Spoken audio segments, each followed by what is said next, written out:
In fact, I thought it was dead gross, but it seemed to turn him on. How did he behave when you were watching the video? Well, he was, maybe a bit more ardent than usual. He wanted to try out things they were doing, on the video. Against your will? No, but I thought it was a bit weird. Did he ever resort to violence for the purpose of sexual stimulation? He used to like to tie me up sometimes. How did you react to this? What could I do? He was stronger than me. I wanted to please him. It was uncomfortable and it frightened me a bit, but it didn't really hurt. It was just a game, really. It was something he'd seen in that silly film, and it turned him on. Did he beat you at all? Flagellation? No. So apart from the tying up, he wasn't violent? No. Not until the end. It became sort of like being in prison. Every time I went out, I had to account for my movements. Some nights, he wouldn't even let me go out. How did he keep you in? He just made such a fuss it wasn't worth it. I felt shut in, always under observation. I couldn't breathe. I was frightened of his temper. I started rebelling in small ways, like seeing other friends and stuff, and it made him more and more possessive. Is that why you left him? Fear of violence? Partly.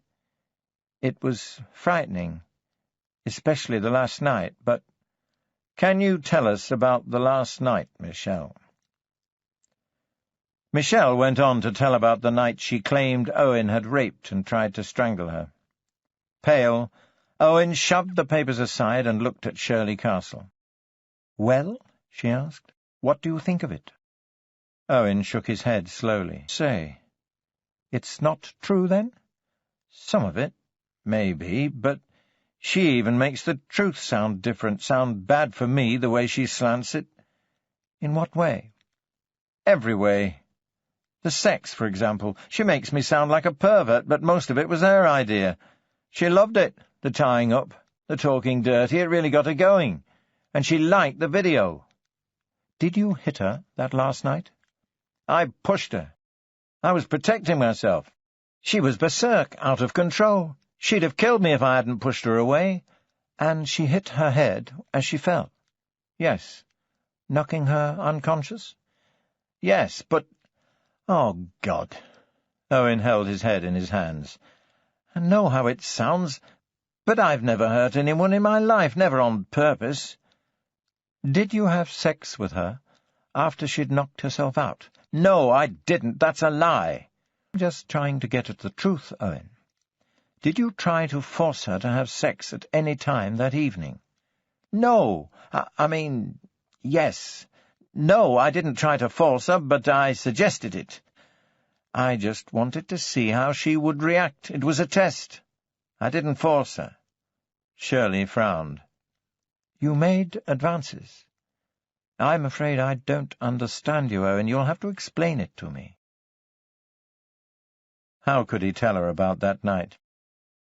Still vivid in his mind, it was like watching a cartoon play. The gaudy colours, the exaggerated violence, the sense of being a spectator, unable to stop the film, unable even to walk out of the cinema. How did it start, Owen? Owen tried to explain. He had grown suspicious of Michelle over the last year or so, he said, suspected that she was seeing another man, or other men. A girlfriend. He followed her into Eastvale town centre and watched her meet someone in a pub. As they talked and drank, rubbing close together, Owen sat, shielded by a frosted glass partition, and watched the shadows. At closing time, he followed them to a house not far from his own, and watched outside as the bedroom light went on, then the curtains closed, and someone turned out the light. He went home and paced and drank whiskey until Michelle got in after 2:30 in the morning. Instead of challenging her immediately with what he'd found out, he made sexual advances to see how she would react. She pushed him away, and told him she was too tired, listening to her girlfriend's tales of woe till so late. He could smell the other man on her, the stale beer and smoke on her clothes, in her hair, mingled with the reek of sex. She hadn't even had the decency to take a shower afterwards. Then what he had watched. She went wild, flew at him, screamed that he didn't own her, and if he was no good in bed she had every damned right to find someone who was. It was like watching another person emerge from the shell of someone you thought you knew. He called her a bitch, a whore, told her he knew she'd been at it all the time they'd been together, that she had just used him, had never really loved him. For a moment she paused in her attack, and a different look came into her eyes, hard, cold hatred. She picked up a pair of scissors from the table and lunged at him. He grabbed her hand and twisted until she dropped them. Then she renewed the attack, kicking, scratching, flailing out wildly. He held his hands in front of his face to ward off the blows and tried to talk her down, but she wouldn't stop. Finally, out of desperation, he pushed her away, just to give himself some space to maneuver, and she fell over and hit her head on the chair leg. He tried as calmly as he could. He knew it sounded thin without the whole background of the relationship, from the early innocence to the bitter knowledge that it had all been a lie. What he couldn't tell her, though, what he hardly dared even admit to himself, was that after Michelle had fallen on the floor, arms spread out, one leg crooked over the other, he had wanted her.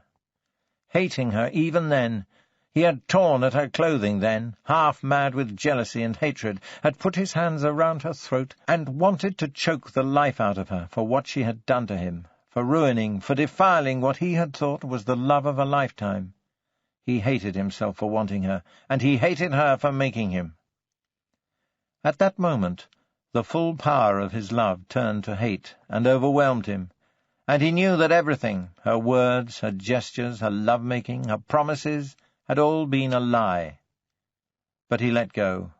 He couldn't kill her, steadied himself, and went to collapse on the bed. She was still breathing. There was no blood. He hadn't raped her. In the morning he found her sulking in the spare room, nursing the bump on her head. She tried to make up to him, told him she would do anything he wanted, anything, and started squirming around under the thin sheet. It had always worked before, but this time Owen had had more than enough. He knew that if he took her back, if he lived with her for just one more day, he would lose his self-respect forever. When he told her to go, she screamed and begged, but he threw her out in the street with only her suitcase. The next thing he knew, he got a letter with a Swiss cottage address to send on the rest of her things. He did so. Shirley Castle let the silence stretch after his explanation. Owen, he didn't know whether she believed him or not. "Owen," she said finally, "whatever the truth, Michelle's is a very damning statement. You can imagine the case the Crown is trying to build up. A man obsessed with pornography, especially if it features young girls, capable of sexual violence against women. You see my point?" "But it's not true," Owen argued. "None of it. I'm not obsessed with pornography." Shirley held up her hand. "I'm not attacking you, Owen. I'm simply trying to demonstrate the spin the prosecution will try and put on the facts, given the chance." Owen laid his hands on the desk and stared at the veins in his wrists. "I don't know what you must think of me," he said, his voice hardly more than a whisper. "But I want you to know that I'm not the monster they say I am. It's a distortion. For anyone's, if your fantasies were laid bare for all to see, well, I might form a picture, and it might be the wrong one. Do you know what I mean?" He could have sworn there was an amused glint in her eyes, and perhaps a faint flush on her cheeks. "You don't need to please me, Owen," she said. "I'm here as a professional. It's not my place to make judgments about your private life, only to prove reasonable doubt. You don't need to seek my approval." "But I want it," Owen said. "Damn it, I want it. You're not a machine, are you? You must have opinions, feelings." Shirley Castle didn't answer. Instead, she shuffled the papers back towards her briefcase and said, "There's one more important question before I go, Owen. Why would Michelle do what she did? Why would she say all those things about you to the police if they're not true? What reason has she? Don't you understand? Michelle's a user. She used me from the start for her education, her escape from her overbearing parents, for her living quarters, the good life. I was her passport through college. She threw me a few crumbs, and I took them for love. Even now I have a hard time believing that you can live with someone for so long and not really see them for what they are, not know them at all. But it's true. Maybe I didn't want to see. All the time she was with me, she was going with other men. And I admit I got jealous and possessive, but she didn't care. She thought she could get away with everything, just take her clothes off for me and make it all right. At heart, she's a cold, calculating monster. She has no conscience. Do you understand? Sometimes it's only when the final piece falls into place that you see there was ever a pattern at all. That was what happened in the final piece. She'd been doing it all along, lying to me, seeing other men, doing exactly what she wanted, using my home, our home, as a squat. I gave her all the freedom she wanted at first, before I started to suspect the truth. She was young, after all. How can you keep the love of a younger woman if you try to put her in a cage? As soon as I became more vigilant, the cracks started to appear. Shirley Castle shook her head. I can accept all that, Owen, but it doesn't really answer my question. Why does she wish you so much harm? Why? Because I found her out, Owen answered, remembering that one calm moment in the final battle, when he had seen her for what she really was. Because I saw through her. I saw her true face. And because I rejected her, I threw her out. Though she denied me the night before, just out body the next morning, but I wouldn't take it. She begged me to forgive her and let her stay, but I threw her out. She was like a spiteful child if she didn't get her own way. She can't forgive me for seeing the truth and having the courage to throw her out before she dumped me. Shirley Castle nodded slowly. Well, Owen, that's all very well, she said. But we'd just better hope, for your sake, that she doesn't get anywhere near the witness box. Wood creaked as those present in court got to their feet one rainy April day. Judge Simmons entered, resplendent in scarlet moire and white linen. He was a wizened old man with reptilian eyes buried deep in wrinkles and folds of flesh. His face was expressionless as he looked around the courtroom before sitting. In the crowded room sat down. Owen noticed that the courtroom smelled of the same lemon-scented polish his mother used to use. It made him feel sad. "The prisoner will stand." So this was it. Owen stood. "Is your name Owen Pierce?" asked the clerk of the court. "It is." The clerk then read out the indictment and asked Owen how he pleaded. "Not guilty," Owen answered, as firmly and confidently as he could manage with all eyes on him. He scrutinized the jury as he spoke. 7 men and 5 women, all dressed for a day at the office. A pudgy man with a slack, flabby jaw looked at him with something like awe. A purse-lipped young woman wouldn't meet his eyes at all, but looked down at her hands folded in her lap. Most of them at least glanced at him in passing. Some were nervous, others looked as if they... It was irrational, he knew, but he decided to pick one of them to be his barometer throughout the trial, one whose expressions he would chart, to tell how the case was going, for or against him.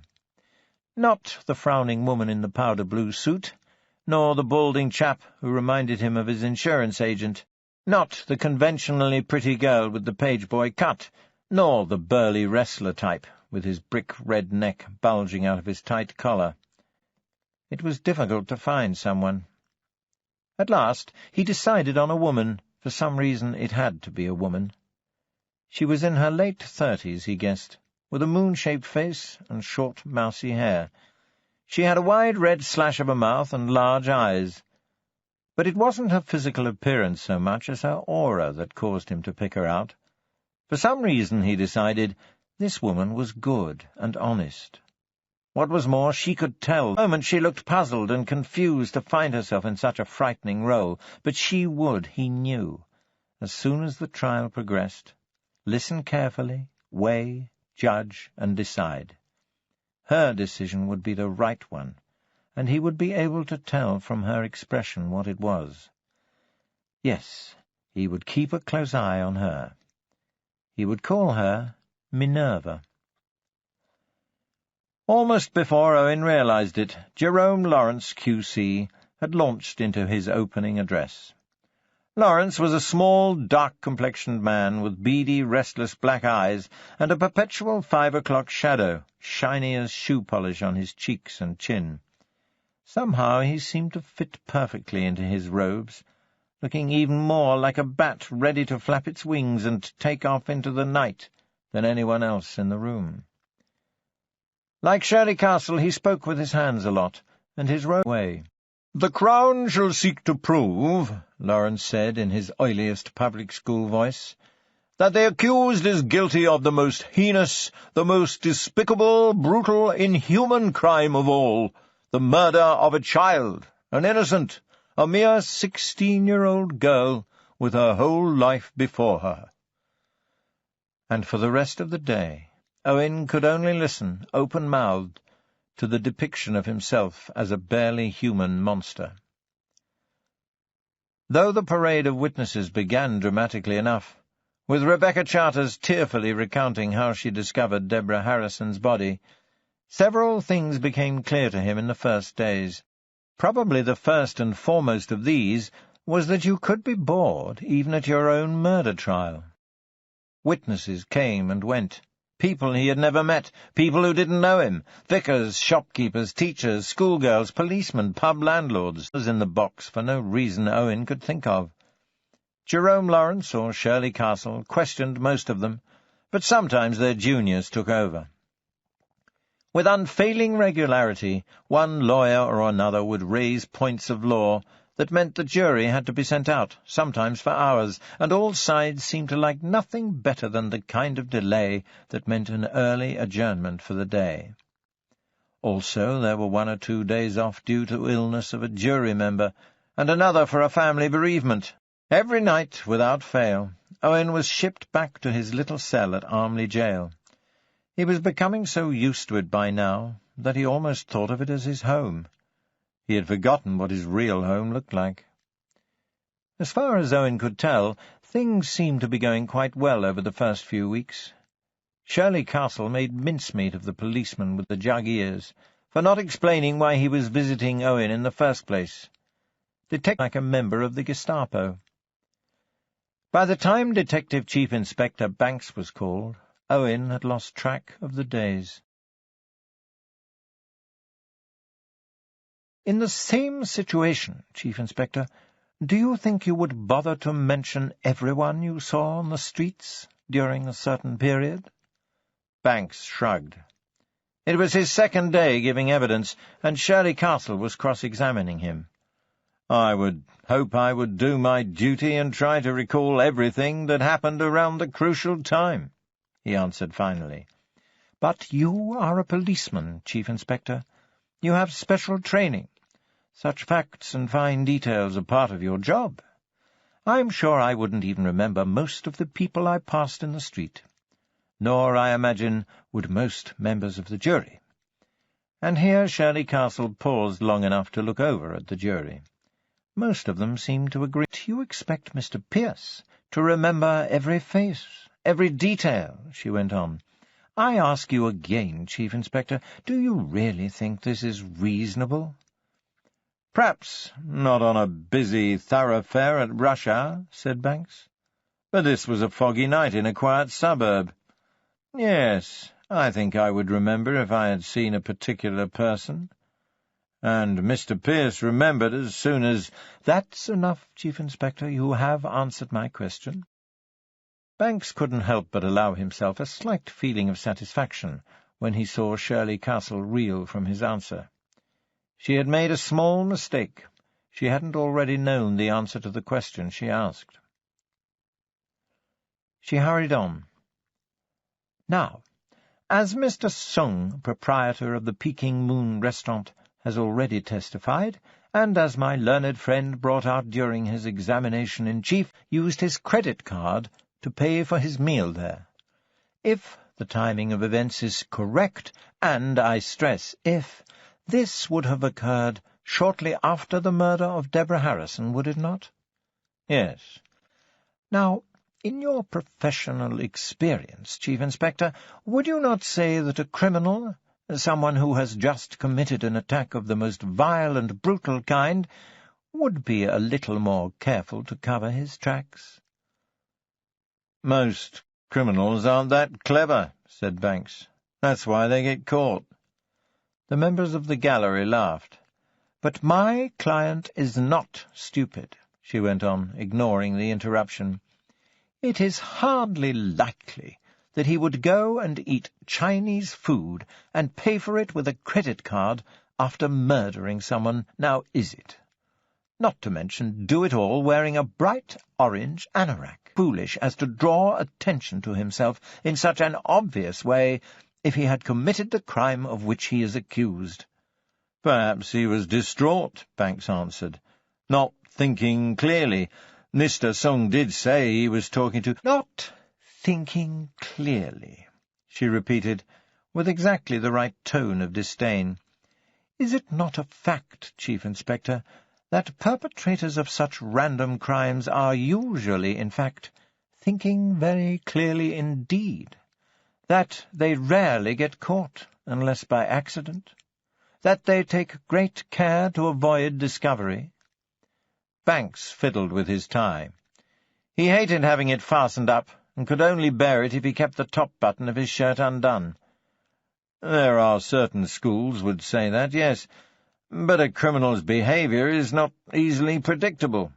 If it were, we'd have an easier job on our hands." One or two of them smiled back.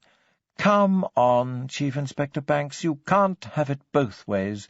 Either they're stupid and easy to catch, as you said earlier, or they're unpredictable and impossible to catch. Which is it?" "Some are stupid, some are not. As I said before, murderers don't always act rationally. This wasn't a rational crime. There's no way of predicting what the killer would do, or why he did things the way he did." "But aren't you in the business of reconstructing crimes, Chief Inspector?" "Nowadays we leave that to Crime Watch." Laughter rose up from the gallery. Judge Simmons admonished Banks for his flippancy. "My point is," Shirley Castle went on without cracking a smile, "that you seem to know so very little of what went on in St. Mary's graveyard, or indeed of what kind of criminal you're dealing with. Isn't that true?" "We know that Deborah had a satchel, and that her clothing was rearranged." "But isn't it true that you simply picked on the first person seen in the area whom you thought fitted the bill, that Owen Pierce was unfortunate enough to be in the wrong place at the wrong time?" "I'd say it was Deborah Harrison who was in the wrong place at the wrong time."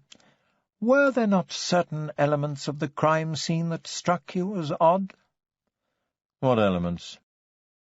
Shirley Castle consulted her notes. "As I understand it," she said, "the victim's school satchel was open. Doesn't that strike you as odd?" "It could have come open during the struggle." "Hardly," scoffed Shirley Castle.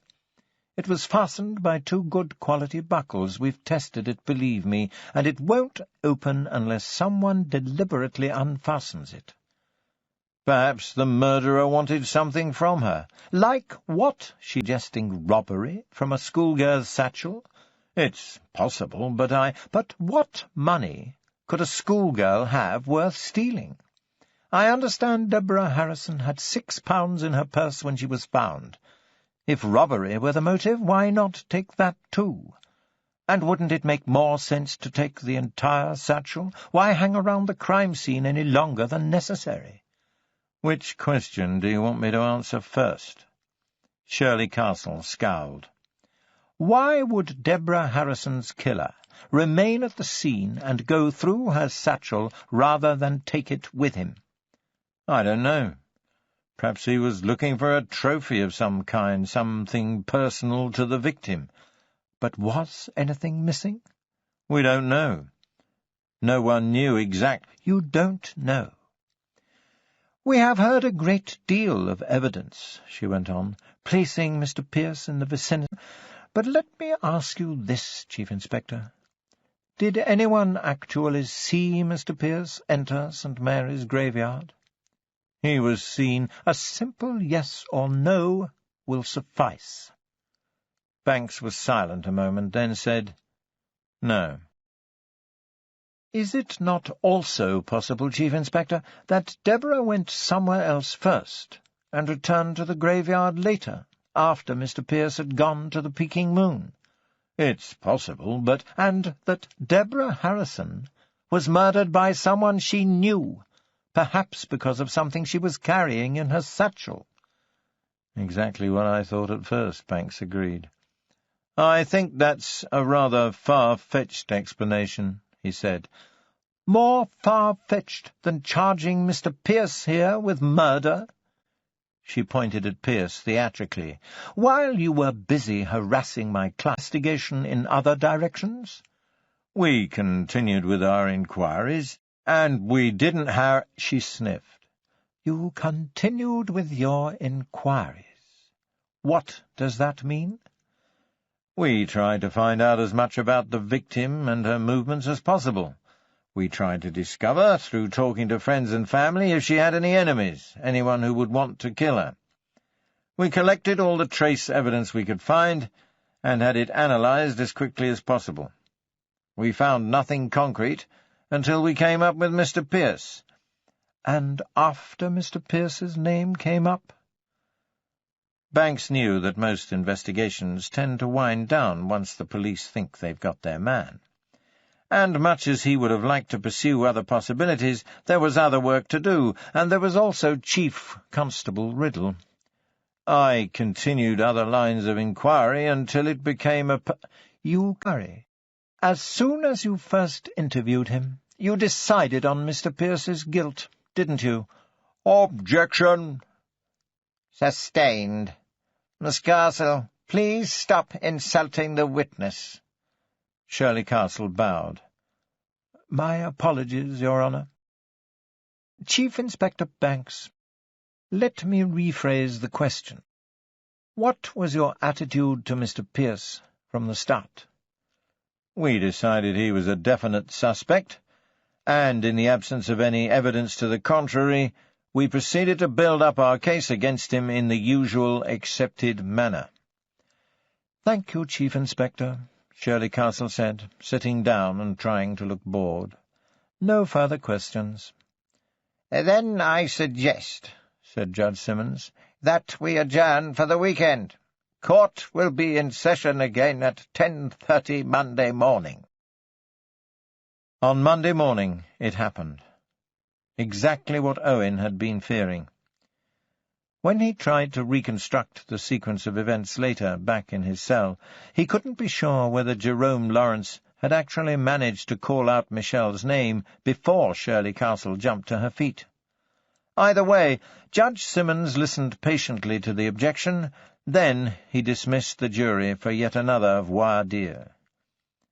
What followed was a legal wrangle that Owen, educated as he was, could only half follow, so mired was it in tortured English and inciting of precedents.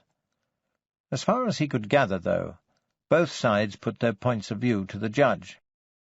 Jerome Lawrence argued that Michelle's evidence was relevant because it established a pattern of violent behaviour that had its natural outcome in Deborah Harrison's murder, and Shirley Castle countered that the proposed evidence from an unreliable witness, that it proved nothing, and that its prejudicial effect by far outweighed any probative value it might have.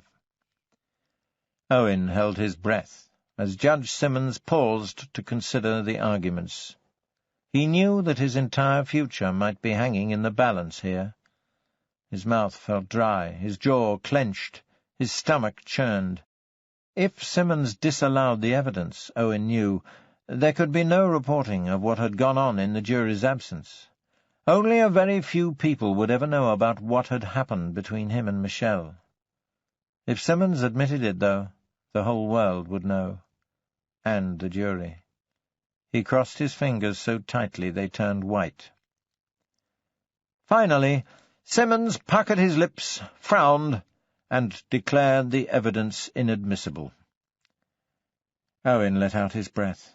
The blood roared in his ears, or stomach, fingers. He thought he was going to faint. Shirley Castle flashed him a discreet thumbs-up sign and a quick smile of victory. The jury was brought back in, and Jerome Lawrence called his next witness. Dr. Charles Stewart Glendinning made an imposing figure. Tall, with a full head of white hair and a nicotine-stained moustache, the Home Office pathologist carried himself erectly and had just the right amount of Scottish burr in his accent to make him come across as a no-nonsense sort of person. The serious expression on his face, which had etched its lines over the years, added to the look of the consummate expert witness. He entered the witness box as if it were his second home and spoke the oath. Owen noticed that he didn't rest his hand on a copy of the New Testament, and that the wording was slightly different from everyone else's. An atheist, then. Not surprised of man's inhumanity to man, he must have seen over the years. After spending what remained of the morning establishing Dr. Glendinning's credentials and responsibilities, Jerome Lawrence finally began his examination-in-chief after lunch. "Rebecca Charters has already described finding the body and calling the police," he said. "Could you please describe, Doctor, the condition of the body at the scene?" "The victim lay on her back. Her blouse was open, her brassiere torn, and her breasts exposed. Her skirt had been lifted above her waist, exposing the pubic region in a manner typical of a sex murder. Her underwear was missing. I understand it was later found nearby. On closer examination of the face, I noticed a reddish-purple colour consistent with death by asphyxia. There was also a small, fresh scratch by her left eye." "Could you tell us what you discovered at the post-mortem?" "The girl had been, in good general health, to be expected in a girl of 16. There were no signs of toxicity in her organs.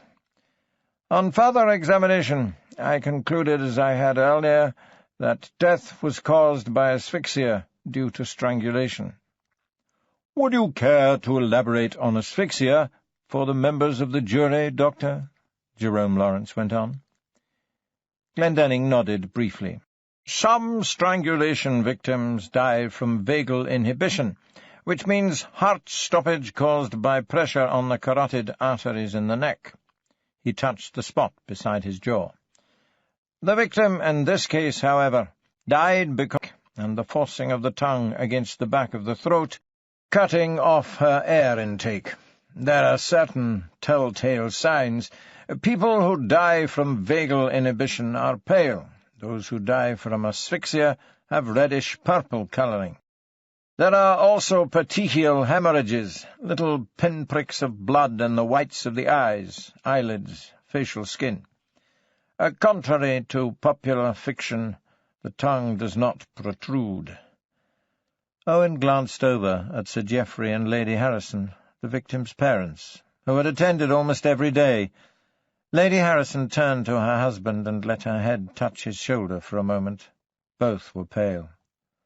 Owen felt he glimpsed at that moment the cold-blooded logic of the prosecution's strategy, like the dramatic structure of a play or a novel, and it sent a chill up his spine. After hearing Rebecca Charters' and then Banks's solid professional testimony about the police investigation, If things had gone according to plan, the jury would next have heard Michelle's testimony. They would have seen only a sweet, innocent young girl in the witness box, and heard how this monster in the dock had attempted to strangle her. He was certain she would have touched her long, tapered fingers to her throat as she described the attack. Then they would have heard the gruesome medical details of the effects of strangulation. And what would they have thought of Owen after all that? "Thank you, Doctor," Lawrence went on. "Could you tell, in this case, how the victim was strangled?" "Yes, with a ligature. A satchel strap, in fact." "And was this found close to the scene?" "Yes, it was still attached to the victim's satchel." "In your expert opinion, do you have any reason to doubt it was used as the murder weapon?" "We carried out a number of tests. The satchel strap matched the indentations in the victim's throat perfectly. It was angled slightly upwards, cutting into the skin at the bottom part, indicating that she had been strangled from behind and that her attacker was taller than her. There was also blood around the edge of the strap." "How much taller was the killer?" asked Jerome Lawrence. "The victim was 5'6", so I would put the attacker at least 6 inches taller, perhaps more." "And the accused is 6'2", as has already been established?" "So I believe, yes." "Would it have required a great deal of strength?" "A certain amount, yes, but nothing superhuman." "Would the manner of attack make it difficult for the victim to fight off her attacker?" "Almost impossible. She might manage a wild scratch, of course, or a backward kick to the shins with her heel." "You mentioned a wild scratch. Would this be possible if she was strangled from behind?"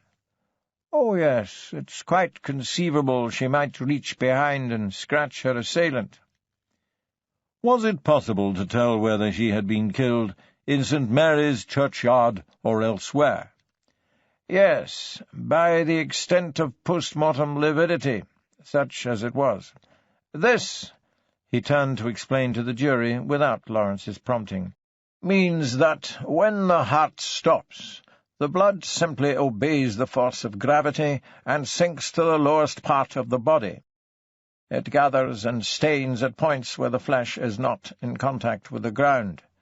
Parts of the body that do remain in contact with the ground will remain white, of course, because the pressure will capillaries. In this case, the staining at the back of the neck, small of the back, and backs of the legs indicated that the deceased had been lying in the same position since her death. Also, as lividity was in its early stages, she couldn't have been there for very long. It generally begins about 30 minutes to 1 hour after death, develops fully between 3 and 4 hours, and becomes fixed between 8 and 10 hours. The lividity was still faint, and blanching still occurred." "Could you explain blanching for the benefit of the court?" "Certainly. Before the blood coagulates in the vessels, if you touch an area of lividity, it will turn white. When you remove your fingertip, it will resume its lividity. After 4 or 5 hours, the discoloration hardens because blanching." "And what does this tell you?" "Amongst other things, it helps determine time of death. As I said, lividity had only just started, and there was no sign of rigor mortis, which usually begins in the eyelids about 2 or 3 hours after death. I also took temperature readings, and based on a mathematical calculation, I came up with time of death somewhere between 5 o'clock and when she was discovered." "No earlier?" "In my opinion, that would be very unlikely indeed." "And as the victim's friend, Megan Preece, reports parting with Deborah near the bridge at 6 o'clock, and the evidence of Daniel Charters places Owen—" "Objection." "Sustained." Judge Simmons pointed with a bony finger. "Mr. Lawrence, behave yourself. You ought to know better." Your Honour. Thank you, Dr. Glendinning. I have no further questions. Shirley Castle stood up to cross-examine. "I only have a couple of questions, Doctor," she said briskly. "Minor points, really. I shan't keep you long." Dr. Glendinning inclined his head and smiled at her in a gentlemanly way. "I assume you supervised the collection of oral, vaginal, and anal swabs at the crime scene?" Shirley Castle began. "I did." "And did you find any traces of semen?" "None." "None at all?" "That is correct." "In your post-mortem examination, did you discover any signs of forcible intercourse?" "I found no signs of any intercourse at all, forcible or otherwise." Shirley Castle frowned. "Yet you referred to this as a sex crime in your earlier testimony. Does that unusual in such a crime?" "Not really. There are many kinds of sex crimes. The way the clothing was disturbed was reminiscent, in my experience, of a sex crime scene." "And we have already heard your enviable credentials as an expert on such matters, Doctor.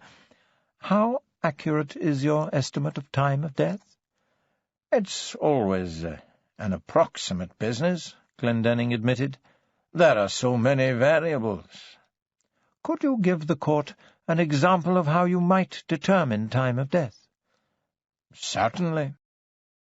As I have already indicated, there are a number of factors, such as rigor mortis, lividity, and stomach contents, but body temperature is often the most accurate.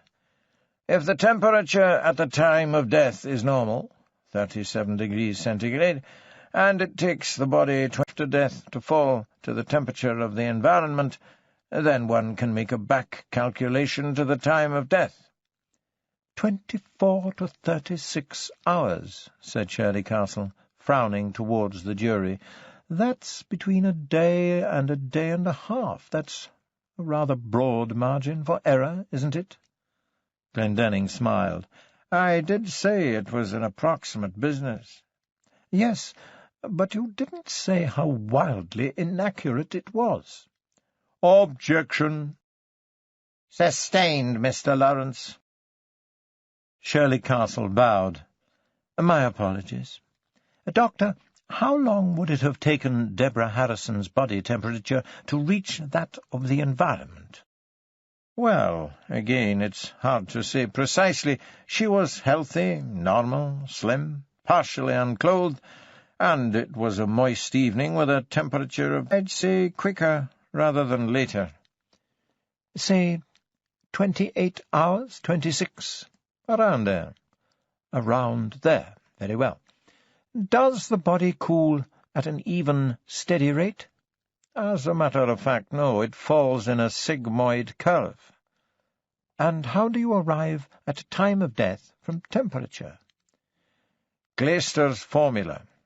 In this case, the victim's temperature was 35.5 degrees centigrade. One subtracts this from the normal temperature of 37 degrees and multiplies by 1.1. The answer in this case is 1.65 hours. Taking the temperature of the environment into account, that becomes between 1 and 2 hours before I arrived on the scene." "What might affect the rate at which temperature falls?"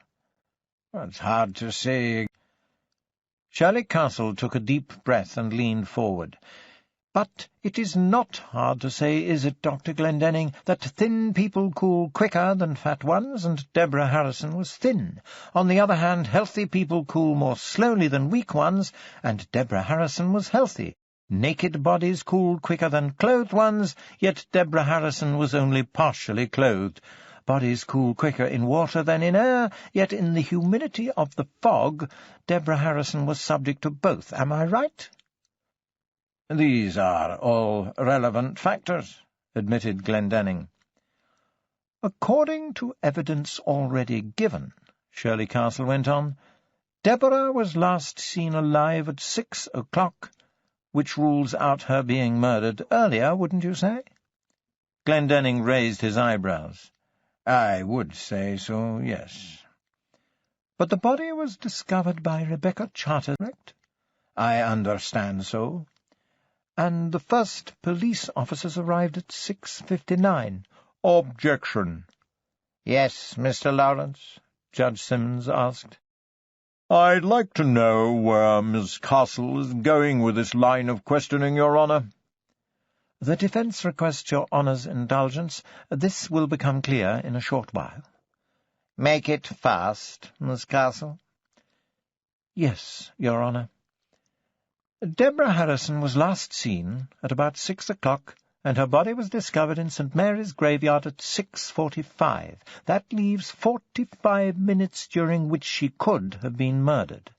Now, according to your evidence as regards time of death, Doctor, she could have been murdered later than 6:30, couldn't she? Glendinning nodded.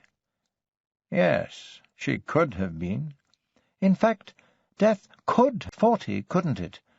Yes, but I believe Rebecca Charters had— Please, Doctor, you should know better than that. Rebecca Charters has already admitted that what she heard could easily have been some animal or another. Now, given that nobody actually saw Owen Pierce enter St. Mary's graveyard, and given that time of death could have occurred as late as 6:40, when Mr. Pierce was already in the peaking moon, there is no direct evidence placing him at the exact scene of the crime at the exact time the crime was committed, is there, Doctor? This is not— And, as no one saw either Deborah Harrison or Owen Pierce enter the graveyard, Shirley Castle charged on before anyone could stop her, then it follows that Deborah could have gone somewhere else first, couldn't she?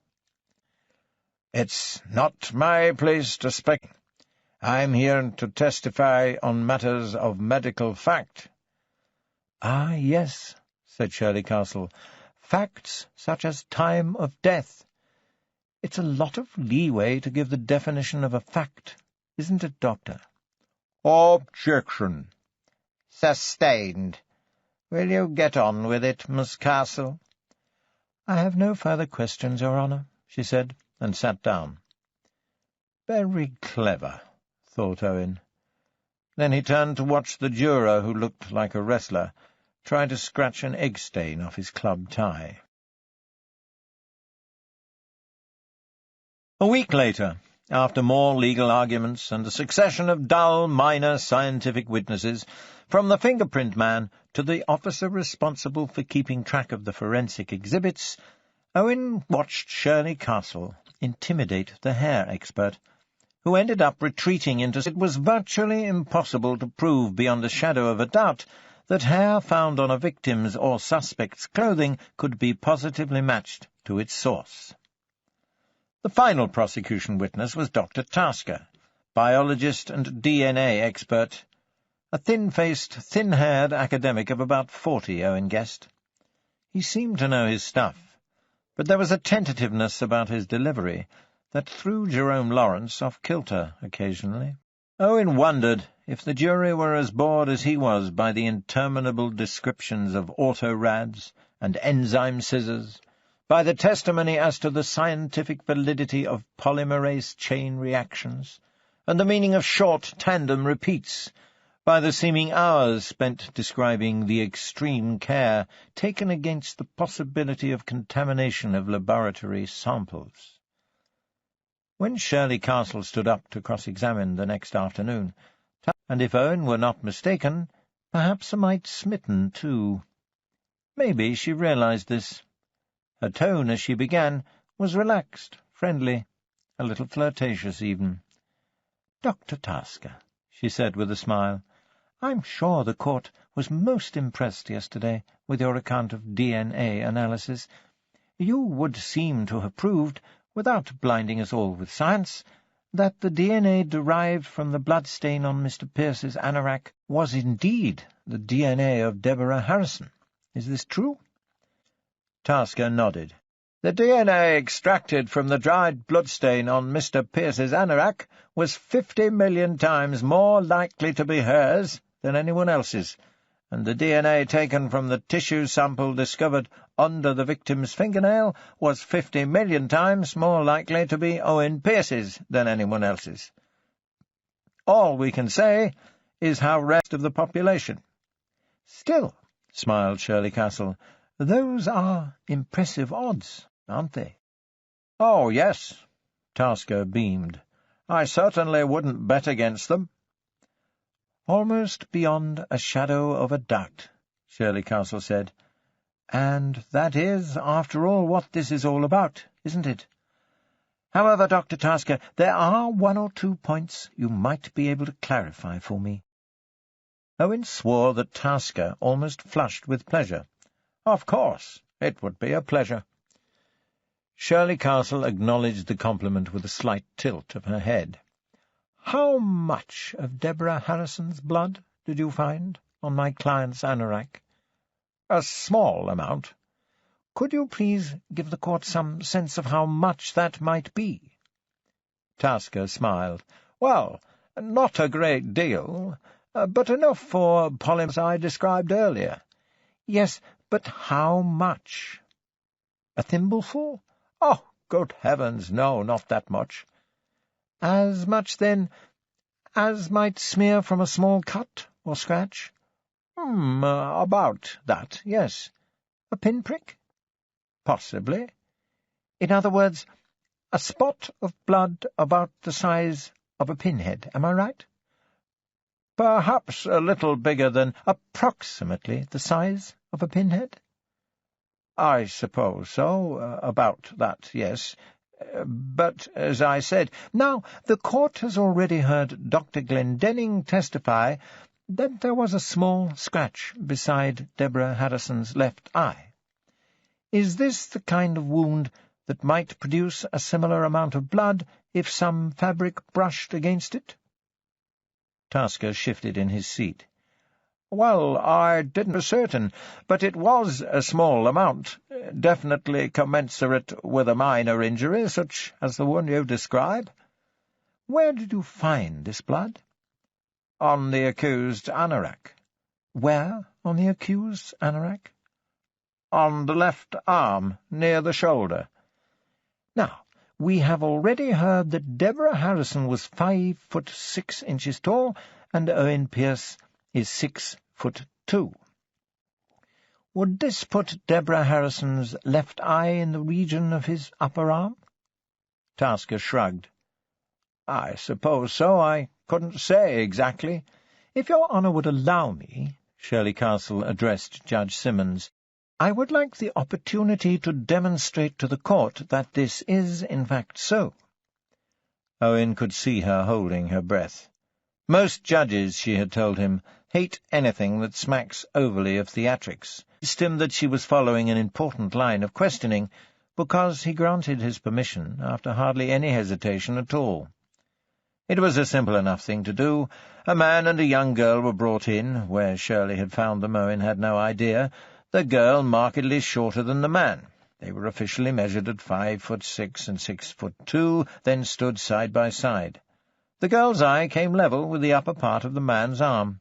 Shirley Castle thanked them and continued. Was that the only blood you discovered on my client's clothing? Yes. Shirley Castle called for Owen's anorak to be shown to the jury. One feature, she pointed out, was the zippered pocket at the outside top of the sleeve. Did you, Dr. Tasker, find any of the girl's blood on or around this zip? Yes, in the vicinity. Could you elaborate? It was right at the end of the zip, actually. Exhibit, please. Tasker did so. The edge of the metal teeth is fairly sharp there, Shirley Castle went on.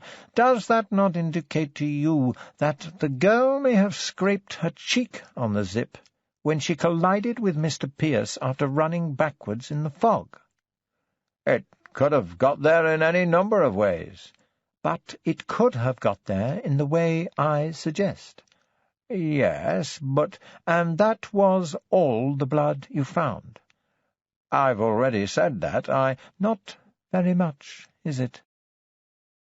As I said, it was enough for PCR analysis.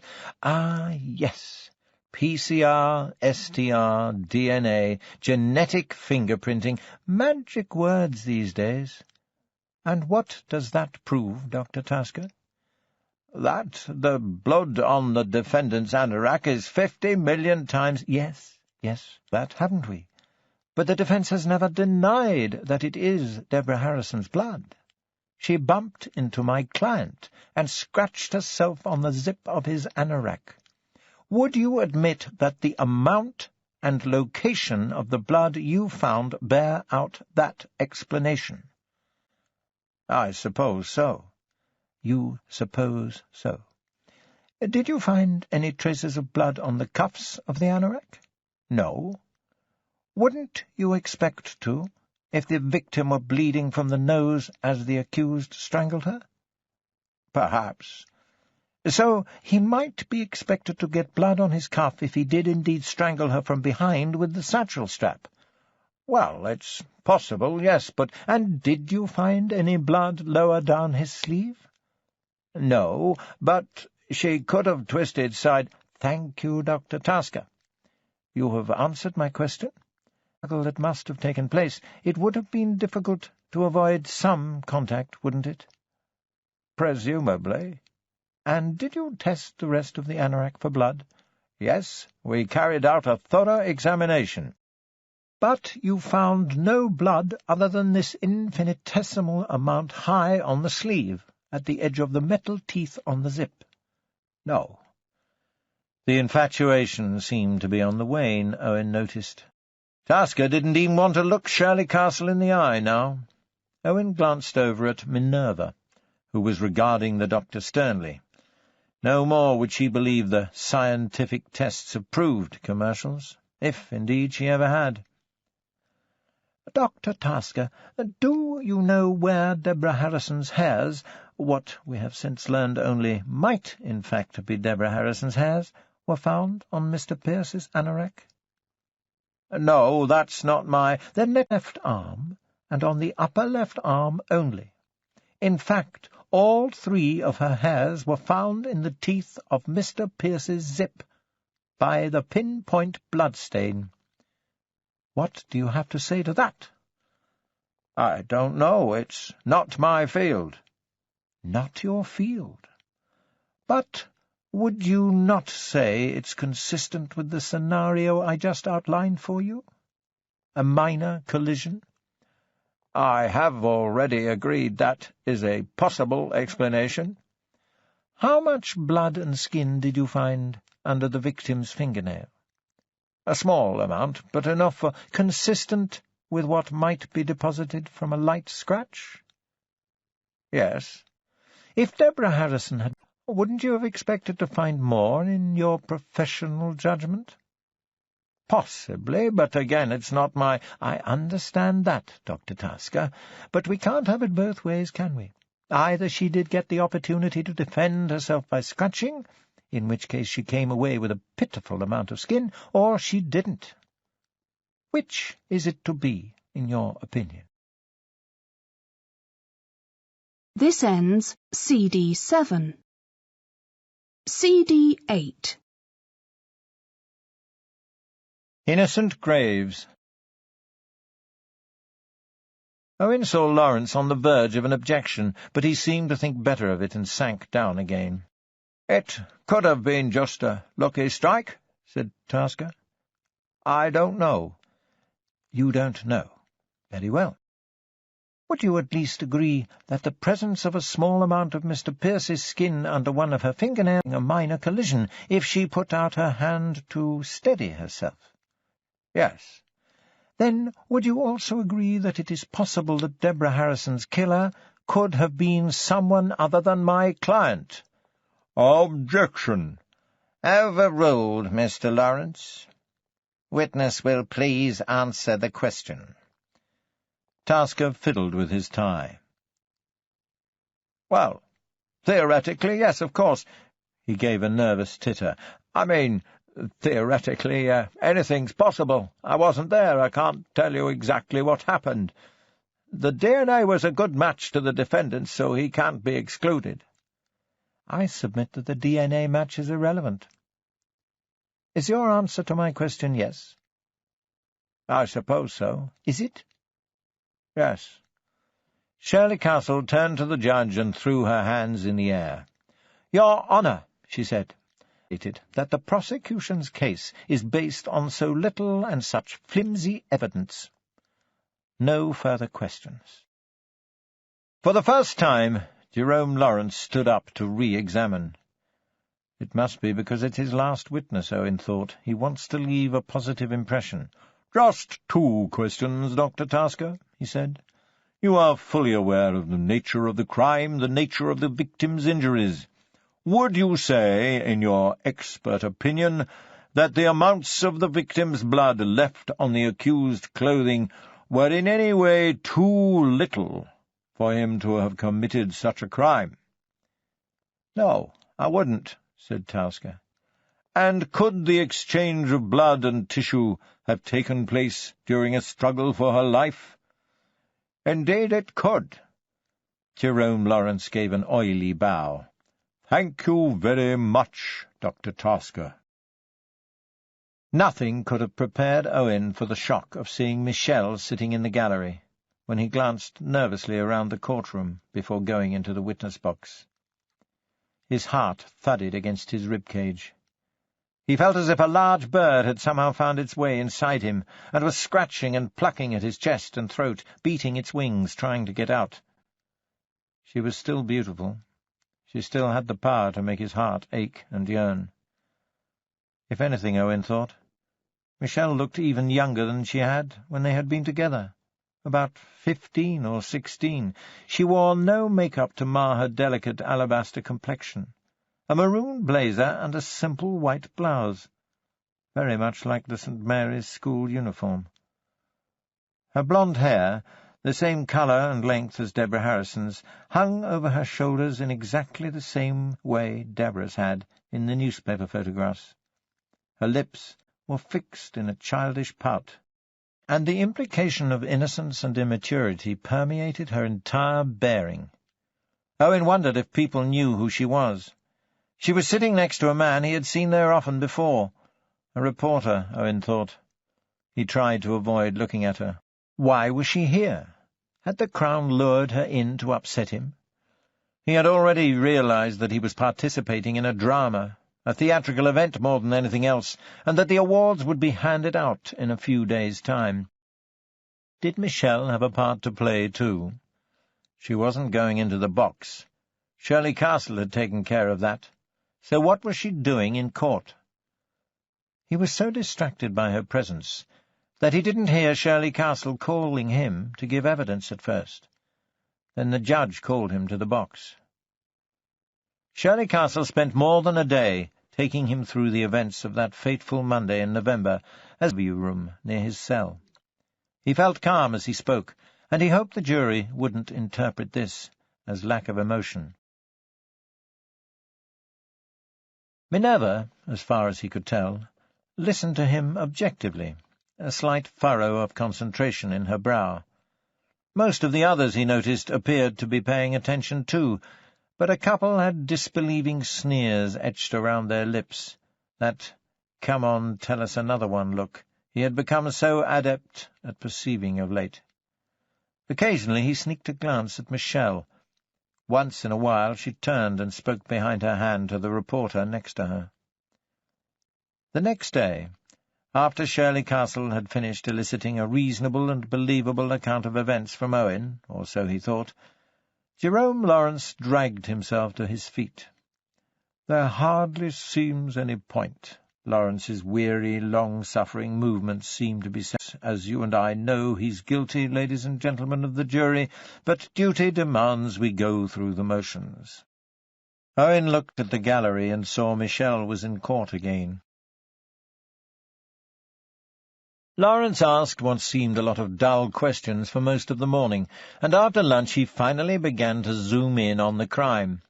"Mr. Pierce," he said, "you have told the jury that between the hours of about 6 and 6:30 on 6th of November last year, You simply walked around the area of St. Mary's, Eastvale, in the fog, and stood on the bridge for some time. Is this so? Yes. Were you intoxicated, Mr. Pierce? Not at all. You drank, let me see, 2 pints of beer and a double Scotch at the Nag's Head, is that right? Owen shrugged. I think so. And you weren't— I'm not saying I didn't feel the effects at all, just that I was perfectly in control, and I was walking, not driving. You had more to drink later, didn't you, at the Peking Moon? Yes, with a large meal. Indeed. And can you tell the court why you spent so long standing on the bridge before a fine view that you couldn't possibly see because of the thick fog? I don't know, really. It was just what I felt like doing. I had 1 or 2 problems to mull over, and I find fog helps contemplation. What problems were these? Owen saw Shirley Castle making discreet warning signals. He looked Michelle in the eye. Personal matters, of no relevance. I see. And was it this same personal matter that led you to drink a lot? I've already told you I wasn't drunk. And led you to hide yourself away in the corner of a restaurant and mutter to yourself? Owen felt himself flush with embarrassment. That's just a habit, like when I'm adding up. I've always done it. Sometimes a thought just comes out loud, that's all. I forget that there are people around. It doesn't make me a maniac or a murderer. Are you sure you weren't muttering in the Peking Moon about what you'd just done? Murdered Deborah Harrison? Of course not. That's totally absurd. I was just reasoning with myself to calm down. Calm down? There was no missing the verbal underlining in that repetition. Why did you feel the need to calm down, Mr. Pierce? What made you so agitated in the first place? I wasn't agitated. There's folly in being agitated, isn't there? I mean— Would you please stick to answering my questions? Lawrence butted in. If I need lessons in the English language, believe me, I shall ask for them. I'm the one in the dock, aren't I? Why shouldn't my opinion count? You've asked everyone else's, haven't you? Why should I let you get away with distorting the meaning— Mr. Pierce, Judge Simmons grumbled. Please answer Mr. Lawrence's questions as directly and as clearly as you can. I'm sorry, Your Honour, said Owen. He turned back to Lawrence. The answer is no. I wasn't agitated, I was melancholy.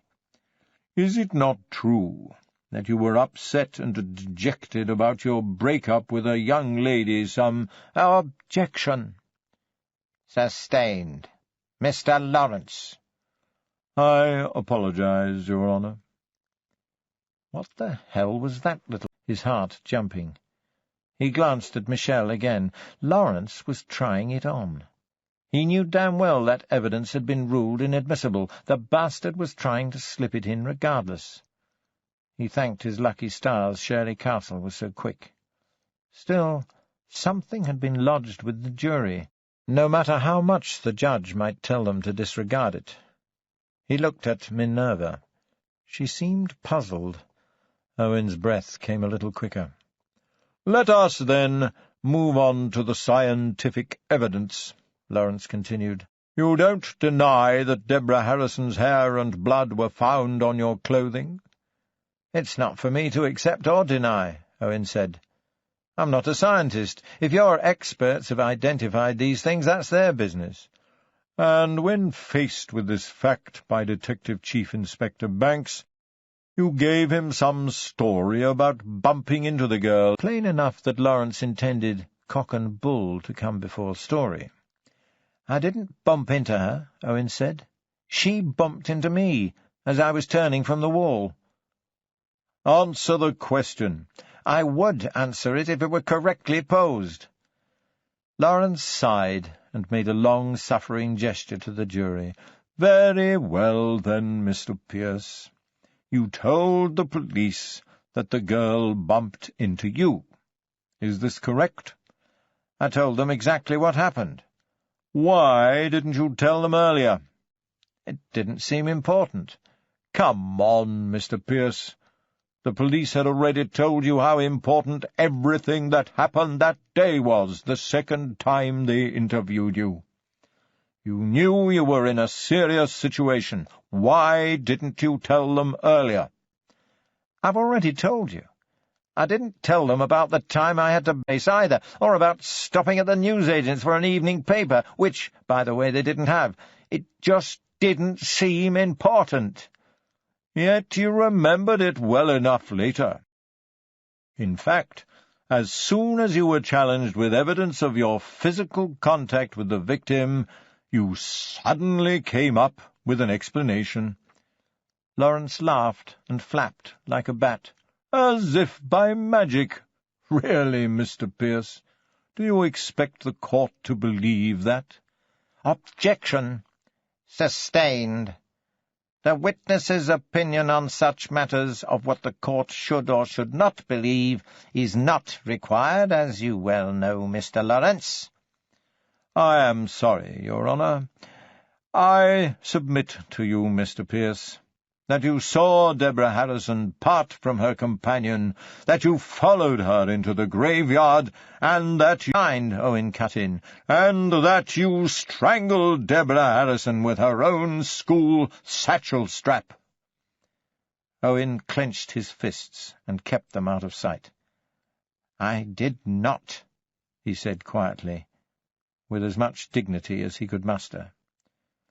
Lawrence held him with his black, beady eyes, then breathed, "No more questions," and sat down, looking pleased with himself. It was Friday afternoon, so Judge Simmons adjourned for the weekend, and Owen was escorted back to his cell. Back in the dock on Monday, Owen tried to keep his eyes off Michelle and concentrate on Jerome Lawrence's final address to the jury. From what he heard, it wasn't much different from the opening remarks. Owen was a monster, hardly even human, who had brutally murdered a pure and innocent youth. Of the time he found himself looking towards Michelle. He sensed she knew he was staring at her, but she wouldn't catch his eye. Lawrence went on for the best part of the day, piling atrocity on atrocity, outrage upon outrage, and it wasn't until Tuesday morning that Shirley Castle got to make her closing speech. Again, Owen found himself watching Michelle most of the time, and the next thing he knew, Shirley Castle was wrapping up. And, above all, remember the phrase "beyond reasonable doubt," she said. It is the very foundation upon which our justice system is built. The burden of proof lies with the Crown. Ask yourselves, has the Crown proven its case beyond reasonable doubt? Are you yourselves sure beyond reasonable doubt that this man before you is a victim? Do you not harbour doubts yourselves? I think you will find that you do, and that you can honestly do no other than agree with me and say, no, the Crown has not proven its case. For you see in front of you a man who was in the wrong place at the wrong time, a man confused, worried, and anxious by a police investigation he could not understand and which was not explained to him. But more than anything, you see in front of you an innocent man, who has already been punished more than enough for a crime he did not commit. Look into your hearts, ladies and gentlemen, and I'm sure you will find there the certain knowledge that my client is innocent of all charges laid against him. Thank you. After this carefully impassioned finale, Judge Simmons summoned— at least he was fair, Owen had to admit. In a detached monologue, the judge reiterated the main points of the case, careful not to indicate any bias. As the old man talked, Owen kept switching his gaze between Michelle and Minerva. Minerva was clearly listening, But Owen could not help getting the impression that this final speech was superfluous to her, that she had already made up her mind. Once she caught him looking at her for a second and turned away quickly, blushing. He could have sworn, though, that her eyes held no trace of accusation, of condemnation. When Michelle finally decided to return Owen's gaze, she smiled, and he couldn't mistake the cold, malicious glint in her eyes. It made him shiver. While the jury was out, Owen sat in a cheerless room below the court with Shirley Carby until his stomach hurt. He had experienced anxious waiting before, after a job interview, for example, or those long nights at the window watching for Michelle to come home, but nothing as gut-wrenching as this. His stomach clenched and growled. He bit his nails. He jumped at every sound. He tried to imagine what it must have been like when the death penalty existed, but couldn't. Shirley Castle tried to make conversation, but soon stopped, after his terse and jumbled responses. Hours, it seemed, went by. At last someone came and said the jury hadn't reached a verdict yet, and as it was late, Owen was to spend the night back in his cell. He asked Shirley Castle about the jury taking so long, and she said it was a good sign. That night he hardly slept at all. Fear gnawed at him. The cell walls closed in. In that nether world between sleep and waking, where Mo actually watched himself strangle Deborah Harrison in a foggy graveyard. Or was it Michelle? He had been told so often that he had done it, that his subconscious mind had actually been tricked into believing it. He thought he screamed out in the night, but nobody came rushing to see what was wrong. When he woke from the dream, he noticed he had an erection and felt ashamed. Morning came, slopping out, the stink of piss and shit that seemed to permeate the place, the supervised shave, breakfast. Then Owen sat around in his suit, waiting to go back to the court and face the verdict. Still nothing. By mid-morning on Wednesday, he wasn't sure how much longer he could last without going mad.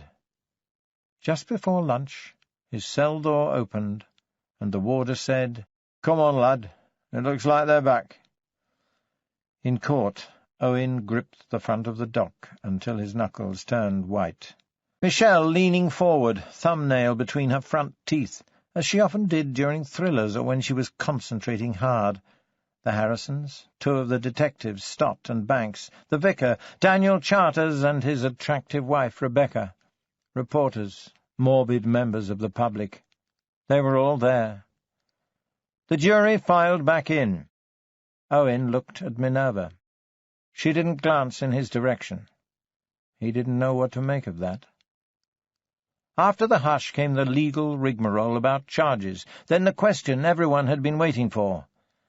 "Do you find the defendant Owen Pearce guilty or not guilty as charged?" The split-second pause between question and answer seemed an eternity for Owen. His ears roared, and he felt his head swimming. Then the spokesman, a drab-looking man Owen had guessed to be a banker, spoke the words. "We find the defendant not guilty." There was more talk after that, but most of it was lost in the hubbub that raced through the courtroom like an explosive blast. Reporters dashed for phones. Owen swayed and clutched the dock for dear life. He couldn't seem to stop the ringing in his ears. He heard a woman yell, "It's a travesty!" Then everything went white, and he fainted.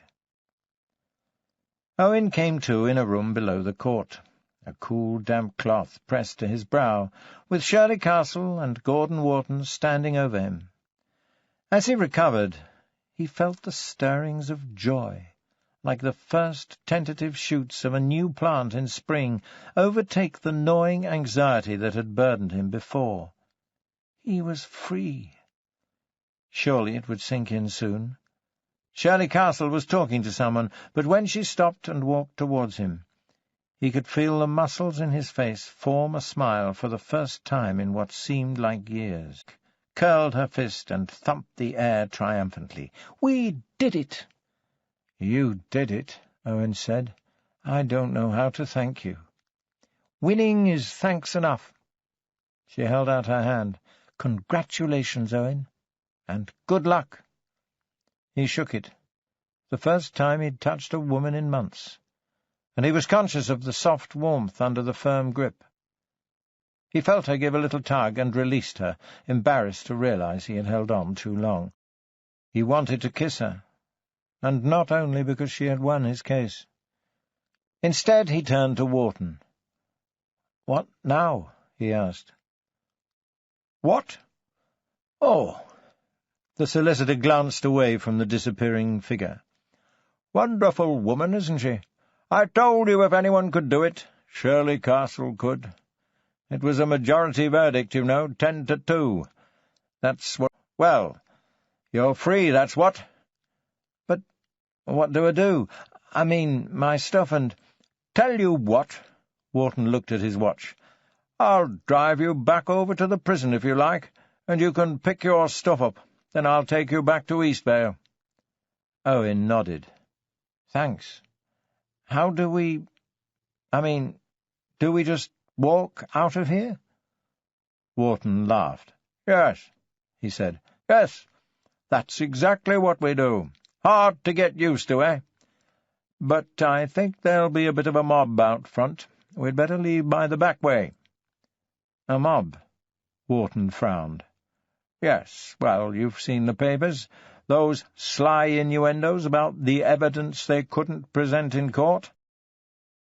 That not guilty verdict won't have sunk in with them yet, will it? People lose all sense of proportion when they get carried. Come on." In a daze, Owen followed Wharton through the corridors to the back exit. The sun was shining on the narrow back street. Opposite was a refurbished Victorian pub, all black trim and etched smoked-glass windows. Under his feet, the worn paving stones looked gold in the midday light. Freedom. Owen breathed the air deeply. A warm, still day. When he thought about it, he realized the trial had lasted almost 2 months, and it was now May, the most glorious month in the Dales.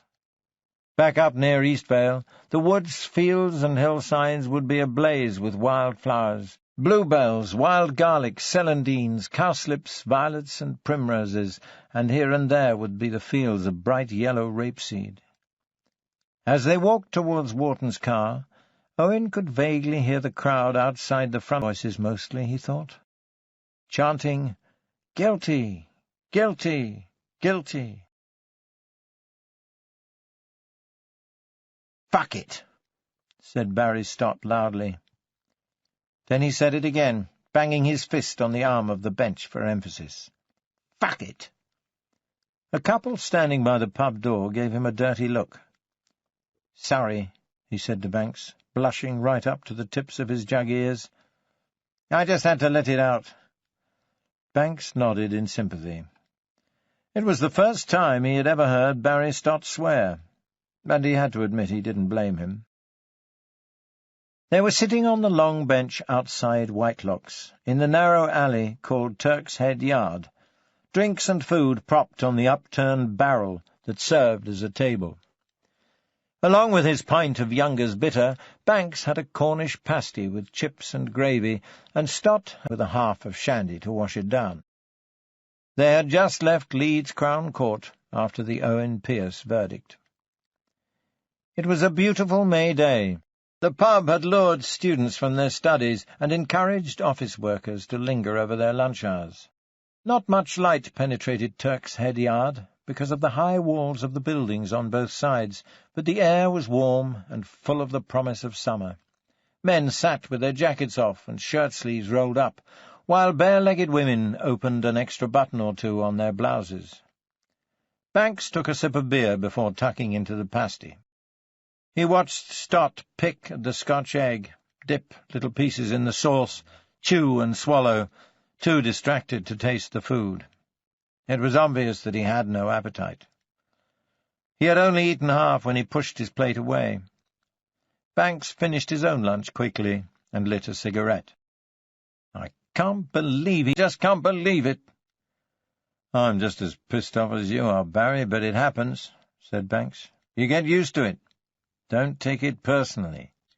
But I do. It was me who cottoned onto him, me who tracked him down. We build a solid case, and he just walks away. Banks didn't bother reminding him how it was teamwork and hard procedural slog that had led them to Owen Pearce. The case obviously wasn't solid enough, he said. Dr. Tasker wasn't very good for a start. Even Glendenning wasn't up to his usual form. Who knows, maybe they were right. Who? The jury. Stott shook his head. His ears seemed to flap with emotion. No, I can't accept that. He did it, I know he did. I feel it in my bones. He murdered that poor girl, and he got away with it. You know, if we'd got the evidence from Michelle Chapel then the judge made a hell of a mistake there. Perhaps. Did you see her there, by the way? Where? Who? Michelle Chapel. In court. I don't know if she's been there all along, but she was in the public gallery for the verdict. She'd let her hair grow since last November, too. Looked more like Deborah Harrison than ever. She was even wearing a maroon blazer. She was talking to that reporter from the News of the World. See what I mean? Said Stott. If we'd been able to bring out that connection, her evidence of what he did to her, there's no jury in the country wouldn't have convicted Pearce. Maybe so, but that's not the point, Barry. Stott flushed. Excuse me, but I think it is. A guilty man has just walked out of that courtroom after committing one of the most horrible murders I have ever investigated, and you tell me that's not the point. I'm sorry, but I mean it's not the... Stott frowned. I don't follow. Why is Michelle Chapel so keen to stick the knife in Pearce? Oh, I see. Well, maybe because he beat her up, or perhaps because he tried to strangle her, or could being raped by him after he'd knocked her out have upset her just a little bit? Banks sipped some more beer. All right, Barry, give it a rest. I catch your drift. Perhaps you're right. But why hang around after her evidence was declared inadmissible? Just to watch him suffer? Why take time off work? Stott frowned. What makes you think there's a connection? It's just odd, that's all. Banks stubbed out his cigarette and drank some more beer. Her hair was short when we talked to her. Women's hair, said Stott with a shrug. Who knows anything? Banks smiled. Good point. Another pint? Half, rather. Should we? Yes, we damn well should. Jimmy Riddle's going to be out for our blood. Might as well put off the inevitable as long as possible. Oh, all right. I'll have another half a shandy. Then I'll have to be off. Banks edged through the crowd to the bar, looking at his reflection in the antique mirror at the back while he waited. Not too bad for his early 40s, he thought. Still slim and trim, despite the pints and the poor diet. A few lines around the eyes, maybe, and a touch of grey at the temples, but that was all. Besides, they added character, Sandra said. He intended to part company with Stott after the next drink and visit an old friend while he was in Leeds, Pamela Jeffries, a violist with the English Northern Philharmonic Orchestra. About a year ago, she had been badly hurt in an attack, for which Banks still blamed himself. But she was working hard and getting there fast, and this afternoon she was playing a chamber concert at the university's music department. It might go some small way towards making up for the disappointment in court this morning. He might also, while he was so close, drop in at the classical record shop and see about the Samuel Barber song collection he had been wanting for a while. Listening to Dawn Upshaw singing Knoxville, summer of 1915, on the drive down, had made him think about it. On the other hand, the not-guilty verdict changed things. While he was in Leeds, he would also phone D.I. Ken Blackstone and see about having a chat with one of Yelachic's card-playing cronies. He might even have another word with Yelachic himself. Though the Crown would probably appeal the verdict, as far as Banks was concerned, it was back to the drawing board for the time being. He should never have left in the first place. and Ive Yelicich was certainly high on his list of loose ends. "Damn that judge," said Stott, when he had thanked Banks for the drink. "Just thinking about it makes my blood boil." "I'm not convinced Michelle Chappell's testimony would have helped as much as you think, Barry," Banks said.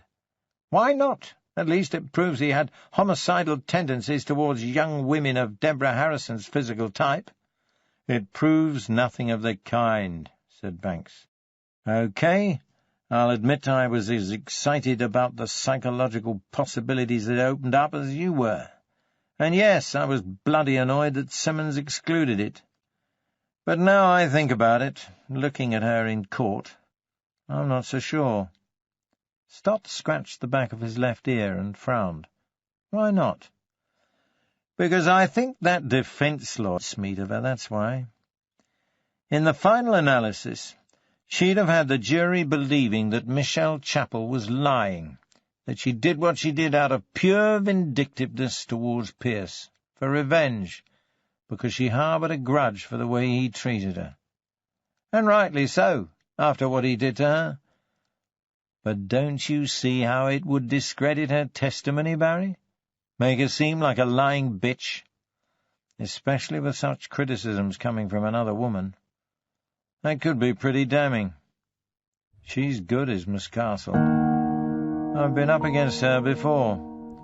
She'd have made sure that Pierce convinced them with his version of that night's events. And if they believed that he had simply been warding off the frenzied attack of a hysterical woman, then he could have gained their sympathy. Stott took off his glasses and polished them with a spotless handkerchief. Well, there's no way of knowing now, is there? I suppose not, Stott said glumly. What do we do now? There's not much more we can do. Reopen the investigation? Banks sipped some beer. Oh, yes.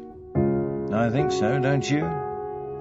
After all, Barry, someone out there killed Deborah Harrison. And according to all the hallmarks, it looks very much like someone who might kill again. Vieco Batarats was out when Banks called in the afternoon, and a neighbour said he usually came home after work at about 5:30. Ken Blackstone, who said Batarats was probably the most believable of Yelichich's 3 card-playing cronies, had given Banks the address. Grateful for the free time, Banks played truant. He went up to the university and spent a delightful hour at number 2. And he was glad he did. As he watched and listened, all the stress and disappointment of the verdict, all his fears of having persecuted the wrong man in the first place, seemed to become as insubstantial as air, at least for a while. As he watched Pamela Jeffries play in the bright room, prisms of light all around, her glossy raven hair dancing, skin like burnished gold, the diamond stud in her right nostril flashing in the sun, he thought, not for the first time, that there was something intensely spiritually erotic about a beautiful woman playing music. It seemed, as he watched, that Pamela first projected her spirit and emotions into her instrument, the bow an extension of her arm, fingers and strings inseparable. Then she became the music, flowing and soaring with its rhythms and melodies, dipping and swooping, eyes closed, oblivious, or so it seemed.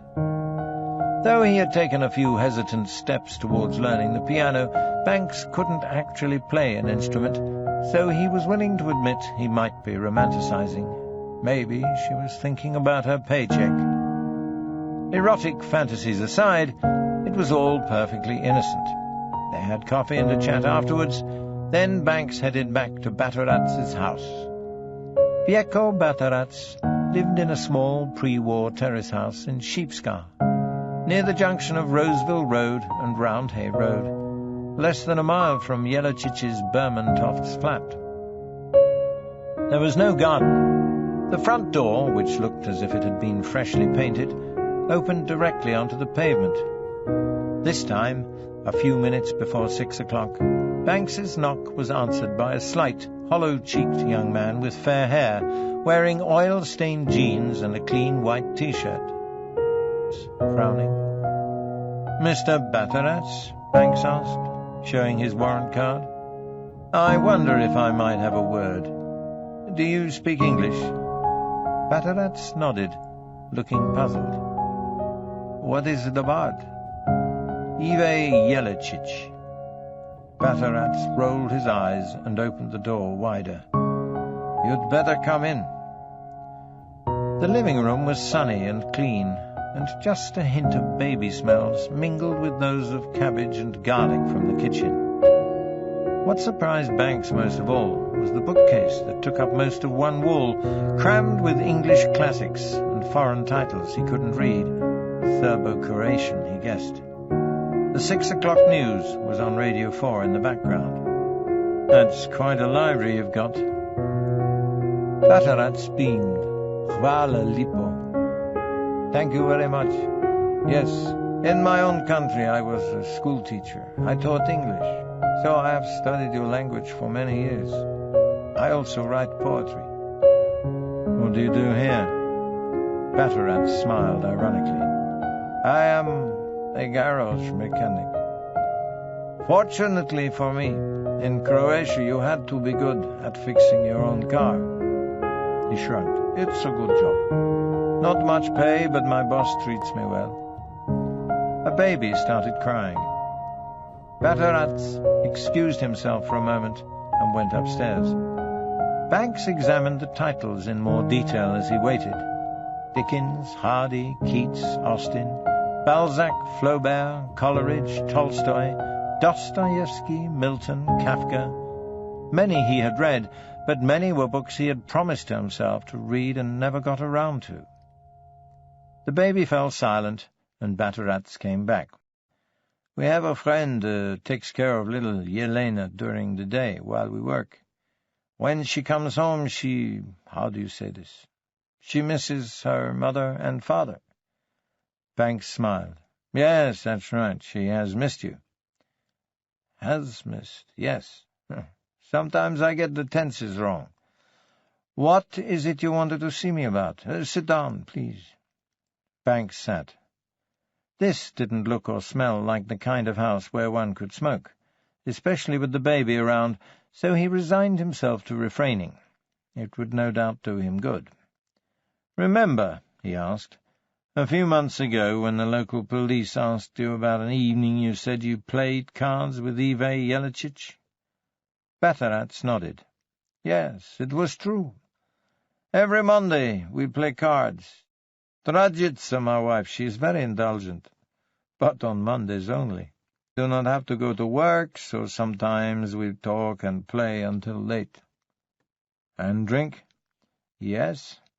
I do not drink much because I drive home. The streets are not safe at night. But I drink some, yes, a little." "And you are absolutely certain on that Monday, the 6th of November, you were playing cards with Stipe Pavic and Ive Yelicich at Mile Pavlici's house?" "Yes, I swear on the Bible. I do not lie, Inspector." "No offense. Please understand we have to be very thorough about these things. Was Yelicich there the whole time?" "Yes. He said that he walked to Mr. Pavlici's house and back. Did he usually do that?" "Yes. He only lives about 500 meters away over the waste ground." "I am curious, Mr. Batterats." "Very well, Vieco. I'm curious as to how the four of you got together. If you don't mind my saying so, you and Ive Yelicich seem very different kinds of people." Vieco smiled. "There are not many of my countrymen here in Leeds," he said. "We have clubs and societies where we meet to get news from home and talk about politics, what you English call a very good grapevine. Ive knew Mile from the old country. They are both from Split. I met Stipe here in Leeds. He is from Zagreb, and I am from Dubrovnik, long way apart. Have you ever visited Dubrovnik?" Chief Inspector. Banks shook his head. It is a very beautiful city, very much history, ancient architecture. Many English tourists came before the war, perhaps forever. When did you come here?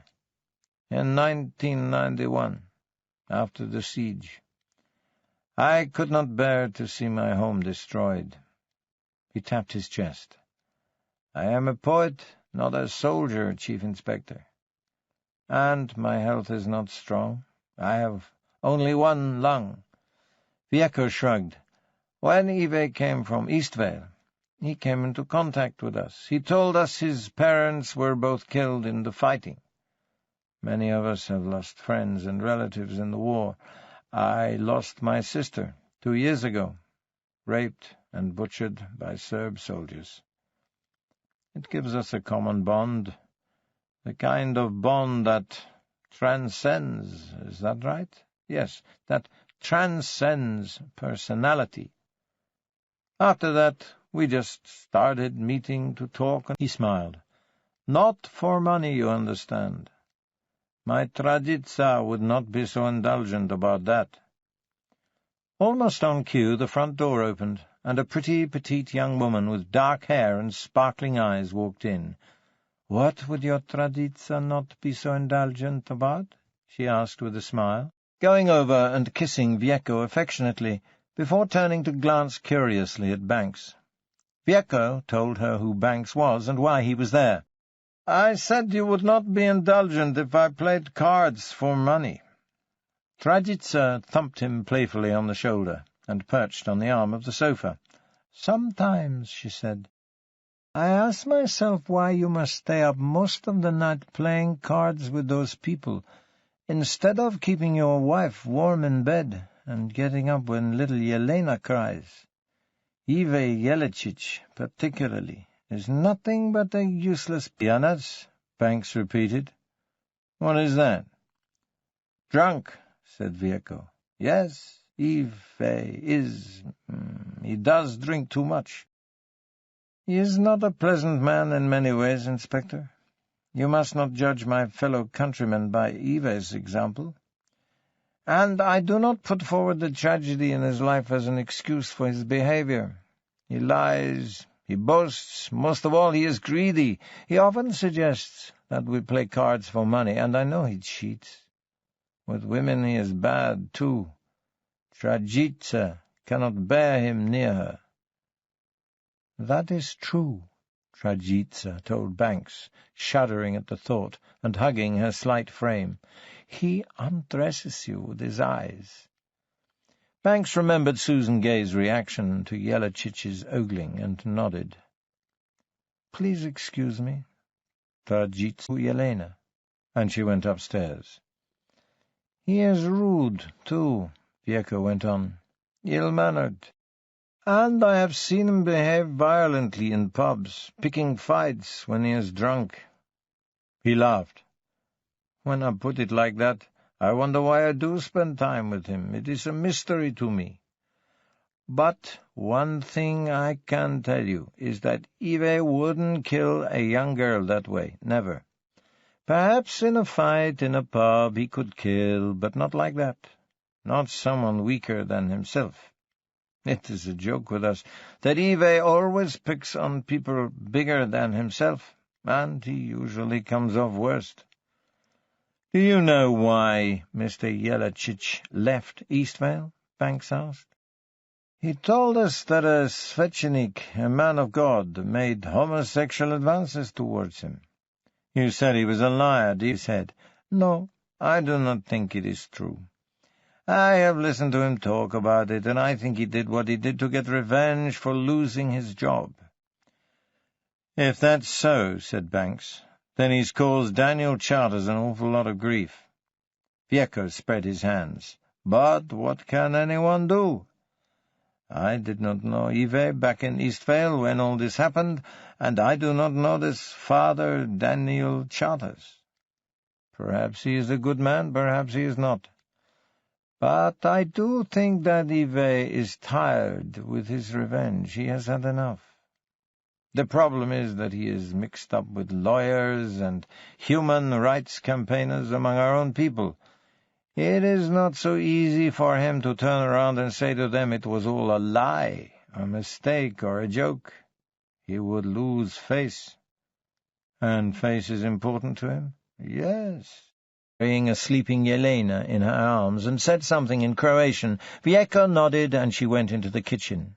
Dragica asked if dinner is nearly ready, he said. I told her yes. Banks stood up. Then I won't use up any more of your time. You've been very helpful. He stuck out his hand. Why don't you stay for dinner? Vieko asked. It is not very much, just sarma, cabbage rolls. But we would be happy if you would share with us. Banks paused at the door. It was almost 6:30, and he hadn't had anything since lunch at Whitelock's. He would have to eat some time. All right, he said. Thanks very much. Yes, I'd love to stay. Instead of continuing along Roundhay Road towards Wetherby and the A1, Banks cut back down Roseville Road and Regent Street. He had dined well with the Batterats, and conversation had ranged from books and teaching to the Balkan War and crime. After their goodbyes, it was 7:45 on a fine May evening, and the dusk was slowly gathering when Banks pulled up near Jelicich's flat. In the failing honeyed light, the shabby concrete tower blocks looked as eerie as a landscape on Mars. There were plenty of people around in the recreation areas between the buildings, mostly teenagers, congregated in little knots here and there, some of them playing on swings and roundabouts. Banks managed to climb the 6 flights of graffiti-scarred concrete without incident, apart from a little shortness of breath, and rapped on Jelicich's door. He could already hear the television blaring Coronation Street through the paper-thin walls, so when no one answered the first time, he knocked even harder. The door, grubby shirt hanging out of his jeans, and scowled when he recognized Banks. "You," he said. "Supat. Why you come here? You already have killer." "Things change, Eve," said Banks, gently shouldering his way inside. The place was as he remembered, tidy but overlaid with a patina of stale booze and cigarette smoke. Here he could light up with impunity. He turned down the sound on one of Jack and Vera Duckworth's loud public arguments. Jelicich didn't complain. He picked up a glass of clear liquid, probably vodka, Banks guessed, from the table, and flopped down on the settee. It creaked under his weight. Jelicich had put on quite a few pounds since they had last met, most of it on his gut. He looked about 8 months pregnant. "You'll be glad to hear," Banks said, "still seems to hold water." Jelicich frowned. "Water? Hold water? What you mean?" "I mean we believe you were playing cards at Mile Pavlich's house at the time Deborah Harrison was killed." "I already tell you that. So why you come here?" "To ask you some questions." Jelicich grunted. "First of all, when exactly did you come here from Eastvale?" "It was last year. September." "So the St. Mary's girls would have been back at school for a while before you left?" "Yes, 2 weeks." Banks leaned forward and flicked his ash into an overflowing tin ashtray, which looked as if it had been stolen from a pub. "Now, the last time we talked," he said, "you swore blind you'd never seen Deborah Harrison, or at most twice in passing." "Is true." "Now I'm asking you to rethink. I'm giving you another chance to tell the truth, Eve. There's no blame attached to this now. You're not a suspect. But you might be a witness." "I saw nothing." Banks nodded towards the TV set. "I don't suppose you watch the news," he said. "But for your information, Owen Pearce was found not guilty and released earlier today." "He is free?" Jelacic stared, open-mouthed, then began to laugh. "Then you failed. You let a guilty man go free. Always that happens here." He shook his head. "Such a crazy country." "Yes, well, at least we don't shoot them first and ask questions later. But that's beside the point. He may, or officially he didn't, and we're reopening the case, which is why I'm here. Now, why is trying to get the tiniest scrap of help from you like getting blood out of a stone, Eve? Can you tell me that?" Jelacic shrugged. "I know nothing." "Don't you care what happened to Deborah Harrison?" Deborah Harrison, silly little English rich girl. Why I care? More girls killed in my homeland. Who cares about them? My father and mother die. My girlfriend is killed. But to you that means nothing. Nobody cares. "Any man's death diminishes me." John Donne wrote that. Have you never heard it, Eve? Have you never heard of the concept that we're all in this together, all part of mankind? Jelacic just looked at Banks, incomprehension written on his features. Banks went on. "You saw the girl, and you've admitted as much. You must have seen her quite often when you were working outside." "I work inside and out. Clean church, cut grass." "Right. So you like to watch the St. Mary's girls. We know you did. And you must have noticed Deborah. She was very striking, and she complained about your making lewd gestures towards her." "I never—" "Eve, spare me the bullshit, please. I've heard enough of it to last a lifetime. Nobody's going to arrest you or deport you for this. Bloody hell, they might even give you a medal if you tell us anything that leads to the killer." Jelacic's eyes lit up. "Medal? You mean there is reward?" "It was a joke, Eve," said Banks. "No, there isn't a reward. We just expect you to do your duty like any other decent, law-abiding citizen. Did you ever notice anyone hanging around the graveyard looking suspicious?" "No." "Did you ever see Deborah Harrison meet anyone in St. Mary's churchyard?" He shook his head. "Did she ever linger around there, as if she was going to meet someone, or was up to something?" Again he shook his head, but not before Banks noticed something flicker behind his eyes, some memory, some sign of recognition. "What is it?" Banks asked. "What is what? There's nothing." "You remembered something." But it was gone. "No," said Jelacic. "Like I say, I only see her when she walk home sometimes. She never stay, never meet anyone. That is all." He was lying about something, Banks was certain.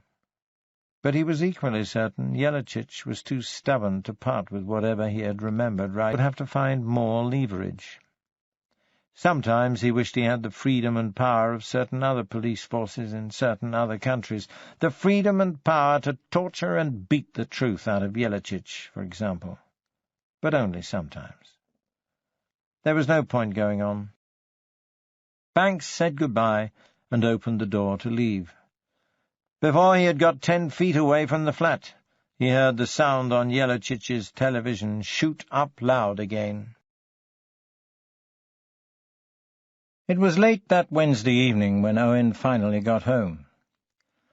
After he had picked up his belongings from the prison, he decided he didn't want to spend even 1 or 2 hours of such a beautiful day, his first moments of freedom in over 6 months, trapped in a car with Gordon Wharton. So he begged off, walked into town, and just wandered aimlessly for a while, savouring his liberty. Into a pub on Boar Lane, and had a pint of bitter and a roast beef sandwich, which almost made him gag after months of prison food. Then he walked over to the bus station, and by a circuitous route and a surprising number of changes, he managed to get himself back to Eastvale. When Owen finally put his key in the lock, the door swung open by itself. He stood in the silence for a moment, but could hear nothing.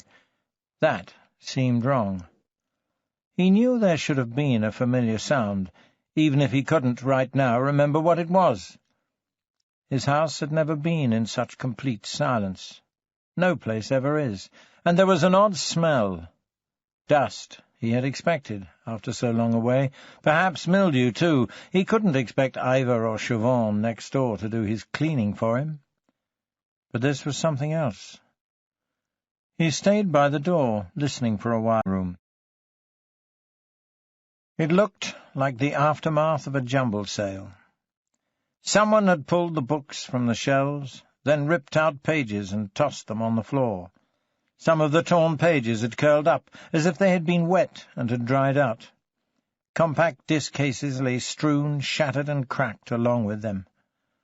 The discs themselves were mostly at the other side of the room, where marks on the wall showed that they had probably been flipped like frisbees. The TV screen had been smashed. Scrawled on the wall beside the door, in giant spidery red letters, were the words, "Jail's too good for filthy fucking perverts like you." Owen sagged against the wall and let his back. Just for a moment he longed for the stark simplicity of his prison cell again, the intractable order of prison life. This was too much. He didn't feel he could cope. Taking a deep breath, he stepped over the debris and went into the study. His photos and negs lay ripped and snipped up all over the carpet. None of them looked salvageable, not even the inoffensive landscapes. His cameras lay beside them, lenses cracked in spiderweb patterns. His art books had also been taken from their shelves, and pages of reproductions ripped out by the handful. Gauguin, Cézanne, Renoir, Titian, Van Gogh, Vermeer, Monet, Caravaggio, Rubens, everything. That was bad enough. But the thing he hadn't dared look at until last, the thing he had sensed as soon as he entered but hadn't quite grasped, was the worst of all. Silence. Lights, pumps, and filters switched off. The fish floated on the water's surface. Danios, guppies, angelfish, jewelfish, zebrafish, their once bright colours faded in death. It looked as if the intruder had simply switched off their life support and left them to die. For Owen this was the last straw. Misguided vindictiveness against himself he could understand, but such cruelty directed against the harmless, helpless fish was beyond his ken. Owen leaned against the tank and sobbed until he couldn't get his breath. Then he ran to the bathroom and rinsed his face in cold water. After that, he stood gripping the cool sides of the sink until he stopped shaking. In his bedroom, most of his clothes had been ripped or cut up with scissors and scattered over his bed. The contents of the fridge and cupboards had been dumped on the lino and smeared in the manner of a Jackson Pollock canvas. The resultant gooey mess of old marmalade, eggs, baked beans, instant coffee, sour milk, cheese slices, sugar, tea bags, butter, rice, treacle, cornflakes, and a whole rack of herbs and spices looked like a special effect from a horror film, and smelt worse than the yeast factory he had once worked in as a student. Right in the middle, on top of it all, sat what looked like a curled, dried turd. He knew he should call the police, if only for insurance purposes, but the last people on earth he felt like dealing with right now were the bloody police. And he couldn't face cleaning up. Instead, he decided to give up on his first day of freedom. It was only about 9 o'clock, just after dark, but Owen swept the torn and snipped under the sheets and pulled the covers over his head. Like Canute holding back the tide, or the Trojans fighting off the Greeks, Banks could only postpone the inevitable, not avoid it altogether. In fact, the inevitable was waiting for him at 8 o'clock on Thursday morning when he got to his office, coffee in hand, listening to Barber's setting of Dover Beach on his Walkman, in the strutting, fretting form of Chief Constable Jeremiah Riddle. "Banks," Take those bloody things out of your ears. And where the hell do you think you were yesterday?" Banks told him about talking to Batarats and Jelicic while he was in Leeds, but omitted Pamela's chamber music concert and his quick visit to the classical record shop. Riddle's presence called for a cigarette, he thought. He was trying to cut out the early morning smokes, but under the circumstances, lighting up now might wring his nerves and aggravating Riddle into a cardiac arrest. He lit up. Riddle coughed and waved his hand about, but he wasn't about to be distracted, or to die. "What have you got to say about that fiasco in court yesterday?" the chief constable asked. Banks shrugged. "There's nothing much to say, sir," he replied. "The jury found Pearce not guilty." "I know that. Bloody idiots." "That may well be, sir," said Banks. "But there's still nothing we can do about it. I thought we had a strong case. I'm certain the Crown will appeal. I'll be talking to Stafford Oakes about it when the fuss dies down." "We're going to look like real idiots over this one, Banks, as if we hadn't got enough problems already." Riddle ran his hand over his red, shiny head. "Anyway, I want you to know that I've asked Detective Superintendent Gristhorpe to have a look over the case for it. Either you get more evidence on Pearce, or, if he really didn't do it, you damn well find out who did. I've decided I'm going to give you a week to redeem yourself on this, before we hand it over to a team of independent investigators. I don't want to do that. I know how bad it looks, an admission of failure. But we've no bloody choice if we don't get results fast. I need hardly remind you of the impact a negative result might have on your future career, need I?" "No, sir." "And go easy on the Harrisons. They're bound to be upset by Pearce getting off, after everything they've been through. Tread softly. Understand?" "I'll tread softly, sir." Stupid pillock, Banks cursed after Riddle had left the office. A whole bloody week. And how, he wondered, could he do his job with one hand tied behind his back, and tied because of not by compassion for a bereaved family? Again he had the feeling he would soon be walking on very thin ice indeed, if he were to get to the bottom of things. He walked over to the window, pulled up the Venetian blind, and opened the sash a couple of inches. It was too early for tourists, but the market square was busy with East Bailers starting their day, heels clicking on the cobbles, as bank cashiers, dentists, and estate agents went to work in the warren of offices around the town centre. The shops were opening, and the smell of fresh-baked bread spilled in with sunlight. Looking to his right, Banks could see south along Market Street, with its tea-shops, boutiques, and speciality shops, and out front was the square itself, with the NatWest Bank, an estate agent, the El Toro coffee bar, and Joplin's newsagents at the opposite side. Over the shops were solicitors' offices, dentists, and doctors' surgeries. Banks walked over to his filing cabinet, where he kept his own records of the salient points of the Harrison case.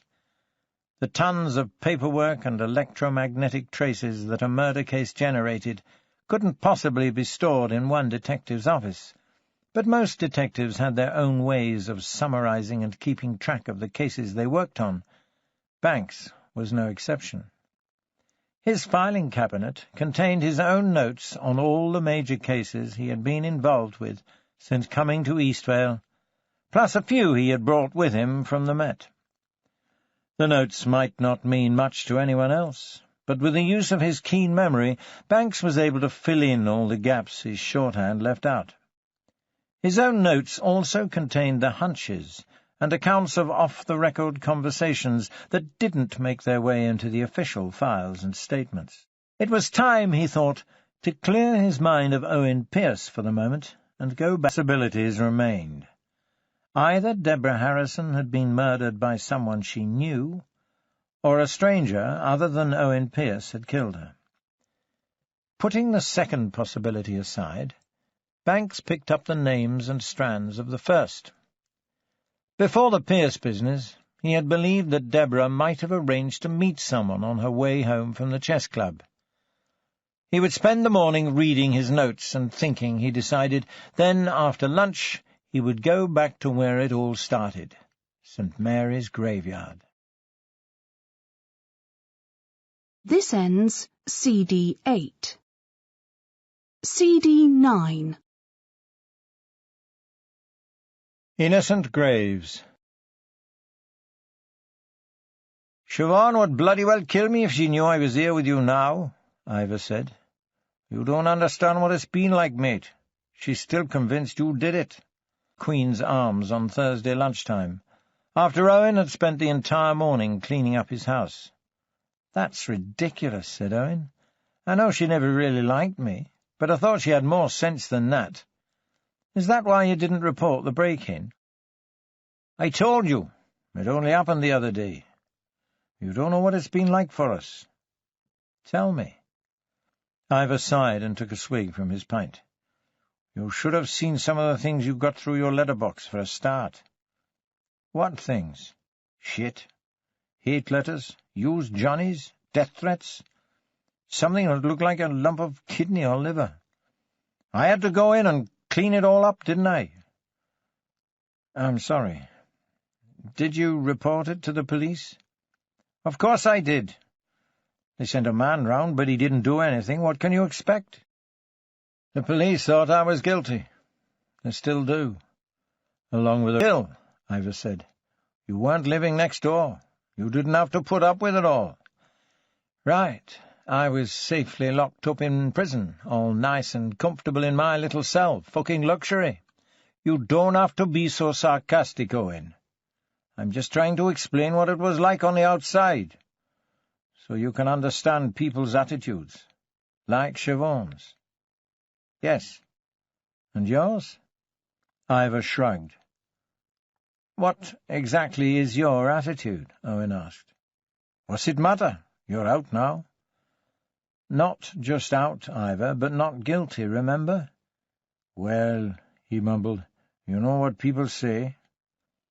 No, I don't. Tell me what people say.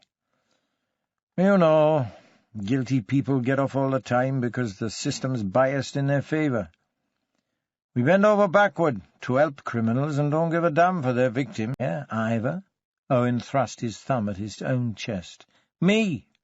I even found a letter from the college waiting for me. That bastard Kempis fired me, and he did it before the jury even went out. Ivor looked away. Yeah, well, I'm just saying what people think in general, that's all. And what do you think, Ivor? Look, I really don't want to get into this. All I'm saying, Owen, is that shit sticks. Meaning? Oh, come on, for Christ's sake, you're supposed to be the English teacher. Meaning exactly what it says. All those rumours that went around during their trial, the stuff they couldn't bring in as evidence. Do you think nobody knew about it? Hell, I found out from one of the students in the local library. Owen felt a shiver run up his spine. Found out about what? Everything. Your suits, your taste for dirty books and magazines, the porn video, how you screwed your students. Owen toyed with a damp beer mat. You already knew that Michelle had been one of my students. I don't think even you would call Lady Chatterley's Lover a dirty book these days, and don't forget, you watched part of one of those videos with me. I'm no worse than anyone else. Oh, grow up. You may not be, but the whole country doesn't know everything about anyone else, does it? You know how rumours get exaggerated? As far as they're concerned, you're the one who beats up women when they won't let you fuck them. You're the one who spends his days ogling innocent young schoolgirls, and your nights dreaming about defiling and strangling virgins while you're watching video nasties. Owen felt himself flush. They're all bloody hypocrites. Maybe so. And what does help me? I don't know. I was thinking, maybe you should go away somewhere. Run away? That's great advice. Thanks a lot, mate. Owen ordered a couple more pints. At least the barmaid didn't seem to have recognized him. She actually smiled as she put down the drinks. A woman smiling. Something he hadn't seen in ages, apart from Shirley Castle in her moment of victory. Either she didn't watch telly or read the papers, or prison had changed his appearance enough to fool some people. Not everyone, of course, but some people. "Look," he went on, "get this into your thick skull. I haven't done anything. I never beat up anyone, and I certainly never raped and murdered anyone. I've been a victim of the system. They owe me something. It's doubtful they'll pay, but they owe me. In the meantime, I've lost up and taken a bit of a bashing. I've got to put things in order again, and I'm damned if I'm going to start by running away. How do you think that'll look?" Ivor paused and scratched his beard before answering. "It's not a bad idea, you know. It's not really like running away. New life, somewhere else, fresh start. You could even go live and teach English on the continent somewhere. France, maybe. Your French is pretty good, as I remember. Or Japan?" Owen sniffed. "I can't believe what I'm hearing. You think that's the solution to my problems? Go live in obscurity in a foreign country, a sort of self-imposed exile? I'm telling you for the last time, Ivor, I haven't done anything." Ivor paused a little before saying, "You might find it more difficult than you think, putting things in order." "What do you mean?" "I'm just pointing out that Siobhan's attitude isn't unique. There's probably a few others feel the same way, locally like.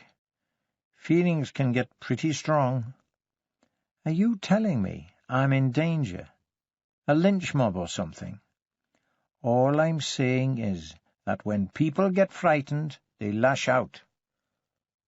"And what do you feel, Ivor? You've never really answered my original question, you know. You're my neighbour. You're also supposed to be my friend. Do you think I'm a pervert?" "What can I say? How do I know? I watched part of that video with you, like you said, didn't I? I don't think doing that turned me into a pervert. Mind you, I can't say it did a lot for me, but I watched it. More of a laugh than anything, if— Fuck off, Ivor." "What?" "Look, just fuck off and leave me alone." Down on the bar. The barmaid glanced over anxiously. "All right, if that's the way you want it, mate. Just don't expect any more help from me." Owen snorted. "Believe me, Ivor, you've earned my undying gratitude for what you've done for me already. Now just fuck off." Ivor stormed out, red-faced above his beard, and the barmaid gave Owen an odd look, perhaps of recognition or disapproval. Then the landlord, Cyril, he of the Popeye forearms, appeared from the back. "What's all the noise about?" he said. He seemed to recognize Owen, and started walking towards him. "Well, you can fuck off too!" Owen slammed his glass down on the bar so hard it broke, and beer swilled over the counter. "Here!" yelled Cyril, making for the hinged flap.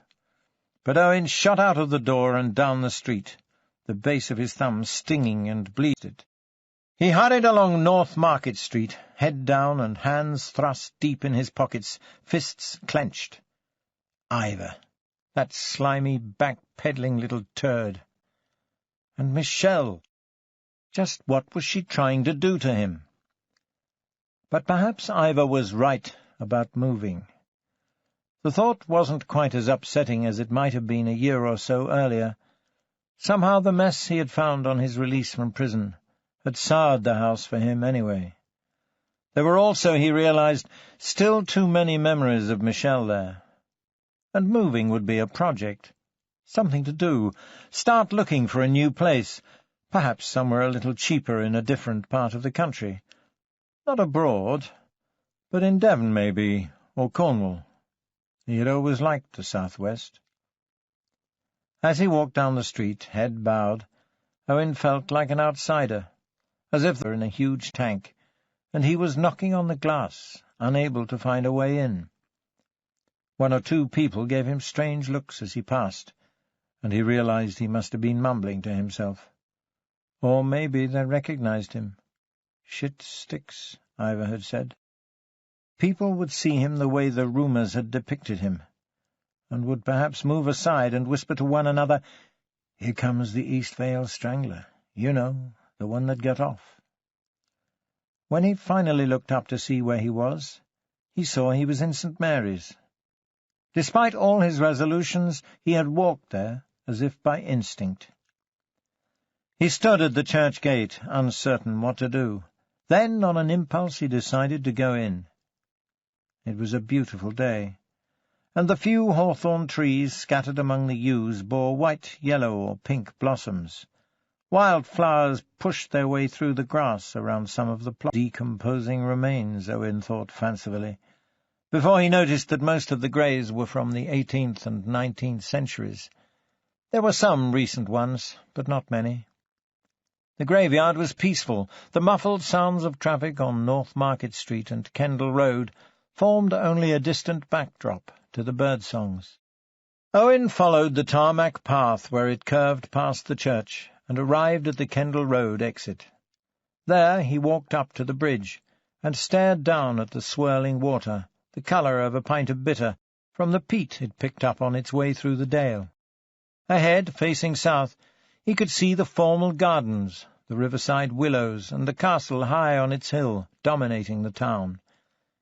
It seemed so long ago he had stood here, that foggy November night. No, he would not think about that again. He took the river path home, and as he passed by the vicarage, he saw her hanging up washing on the line, and stopped to watch her. The plain white T-shirt she was wearing stretched taut against her heavy round breasts as she reached to peg up a sheet. Owen fancied he could see the dark nipples harden at the wind's caress. Then she looked his way. He recognized her. He had seen her in court. She was the woman who had found the body, the one whose husband had been accused of molesting a church worker. For a moment she seemed about to smile and say hello, then she frowned. Her jaw dropped, and she backed away inside the house, shutting the door behind her. Owen could hear the sound of a chain being fastened. She hadn't hung the sheet properly on the washing line, and at the first light gust of wind it filled like a sail, then broke free and fluttered onto the flower bed like a shroud. Banks saw the curtain in the bay window twitch, and a few moments later a nervous and jumpy-looking Rebecca Charters answered the door. She looked relieved to see him, and ushered him down the hall into the living-room. It was a lot more cosy than on his previous visits, he noticed immediately, and it felt much more like a family home than a temporary encampment. The whole place had been redecorated, new wallpaper cream with rose patterns, a new three-piece suite in a matching floral design, and 3 vases of flowers placed around the room. Ezekiel, the mound of brown and white fur, was in his usual place by the empty fireplace. "How about some tea?" Rebecca asked. "Freshly brewed? Well, 5 minutes ago." "That'll be fine," said Banks. "No milk or sugar, thanks." Rebecca went into the kitchen and returned seconds later with 2 mugs of tea. Today she wore her hair tied back, leather slide, and a broad wooden pin. The style made her olive-complexioned face seem to bulge forward a little, emphasizing the slightly long nose, weak chin, and curved brow, like a photograph through a fish-eye lens. But she still looked attractive, especially the dark eyes and full lips. "I noticed you were in court for the verdict," Banks began. Rebecca cradled her mug in her hands. "Yes," she said. "I can hardly believe it. He was here earlier. That was why I was a bit nervous when you rang." "Owen Pearce was here? Why?" "Not actually here, but he walked past on the river path. I was in the garden. I saw him."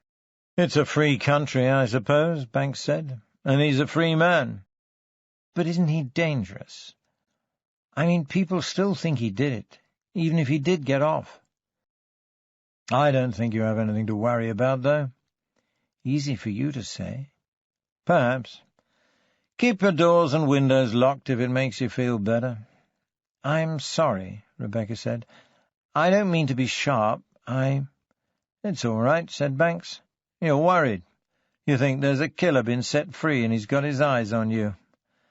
The quicker we find out whether he did it or not, the sooner you'll feel safe again. Do you think he did it? Banks scratched the little scar beside his right eye. Right now, I don't know, he admitted. There were times when I did, certainly, but the more I look at some of the things that struck me as odd before we latched onto Pierce, the more I start to wonder. The courts set innocent people free as well as guilty ones sometimes, and if anyone knows the truth, he's a lucky man. What brought you back here? Oh, except that this is where it all started. Yes, said Rebecca. I remember. She gave a small shudder and fingered the neck of her dress. And I'd like to apologize. For what? For the last time we met, in the Queen's Arms. I seem to remember I was very rude to you. I seem to be making a habit of it. Don't worry, Banks said. You get used to it in my job. But you shouldn't have to. I mean, I shouldn't have behaved the way I did. She put her mug down on the table. I'm not that kind of person. Rude. Look, I don't know why I'm telling you this, except that your coming here again brings it all back. Brings what back? Finding the body? That, yes, certainly. But it was a terrible time for me all round. The charges against Daniel, all the turmoil they caused. You didn't know the half of it. Of course you didn't. It wasn't relevant, not to your inquiries. But I lost a baby about 3 months before that business with Jeličić, and the doctor said it would be dangerous for me to try for another. Daniel and I hadn't talked about it as much as we should, and we had started drifting apart. We had just made some tentative inquiries about adoption when Jeličić brought the charges. Of course, everything fell through. It was worse than it was before. I'm afraid I withdrew. I blamed Daniel. There was even a time when I thought he was guilty. Since I lost the baby, we hadn't been, well, you know, and I thought he'd lost interest in me. It was easier to explain that by assuming he was really interested in men. What can I say? I started to drink too much, then there was Patrick. She laughed nervously. Except that you witnessed the final scene. Banks smiled. You'd be surprised the things people tell us, Mrs. Charters. Anyway, I hope life has improved since then. She beamed. Yes, it has. Daniel and I are stronger than we've ever been. There are still, well, a few problems, but at least we're working together now. How's the Jeličić problem progressing? It drags on. We've not heard anything for over a month now, but believe he's got some human rights lawyer working on it. And the drink? 6 months without. Patrick Metcalfe? Not since that time you were here, when he caused all that fuss. Has he pestered you at all since then? She smiled. No. I think he realized pretty quickly how carried away with himself he was getting. And I think your interest in him, I should thank you for that.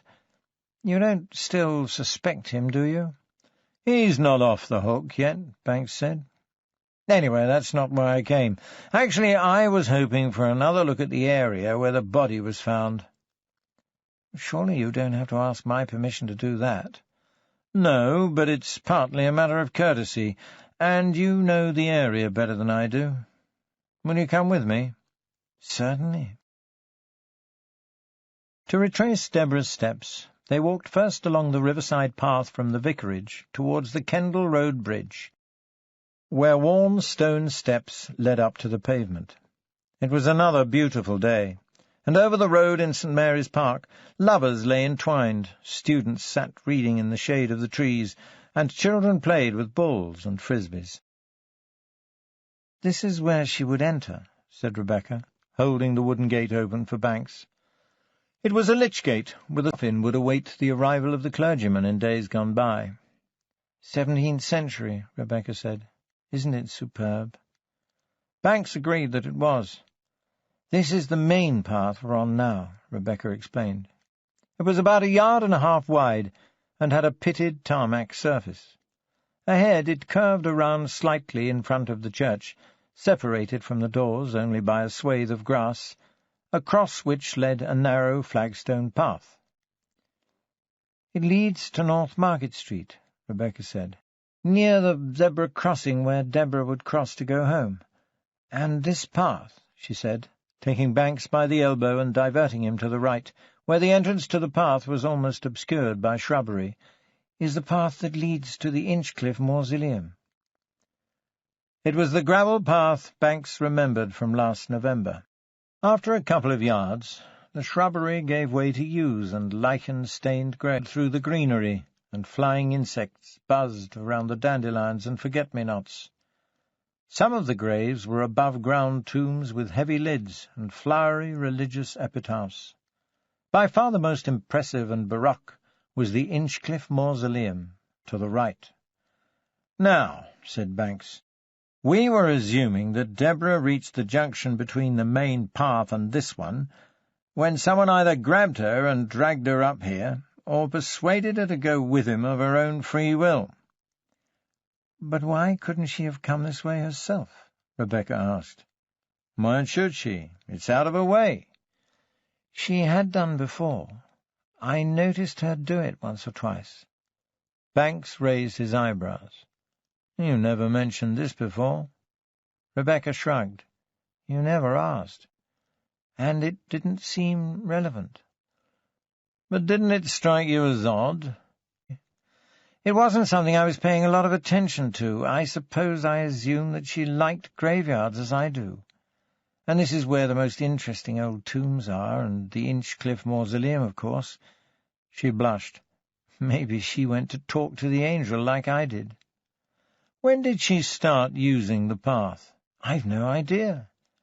I don't remember noticing her go that way before last September, when school started up, but that doesn't mean she never did." "Did you ever see anyone else with her?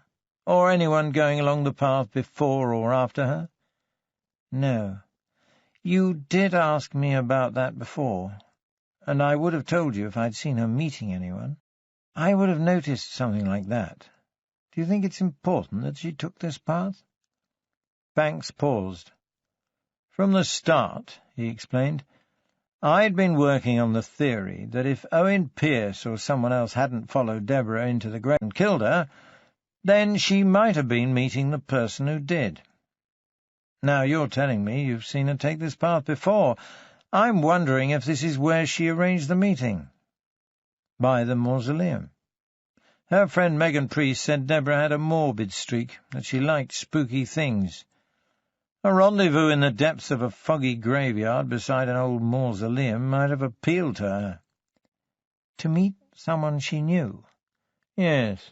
A lover, perhaps, or someone else. We know that Deborah had a secret. It did cross my mind that she might have arranged to meet the person involved to discuss it, what to do about it." "But what could she have possibly known that was so important?" "If we knew that, then we'd probably know who the killer is." "And do you still believe that she was meeting someone?" "I think it's a strong possibility.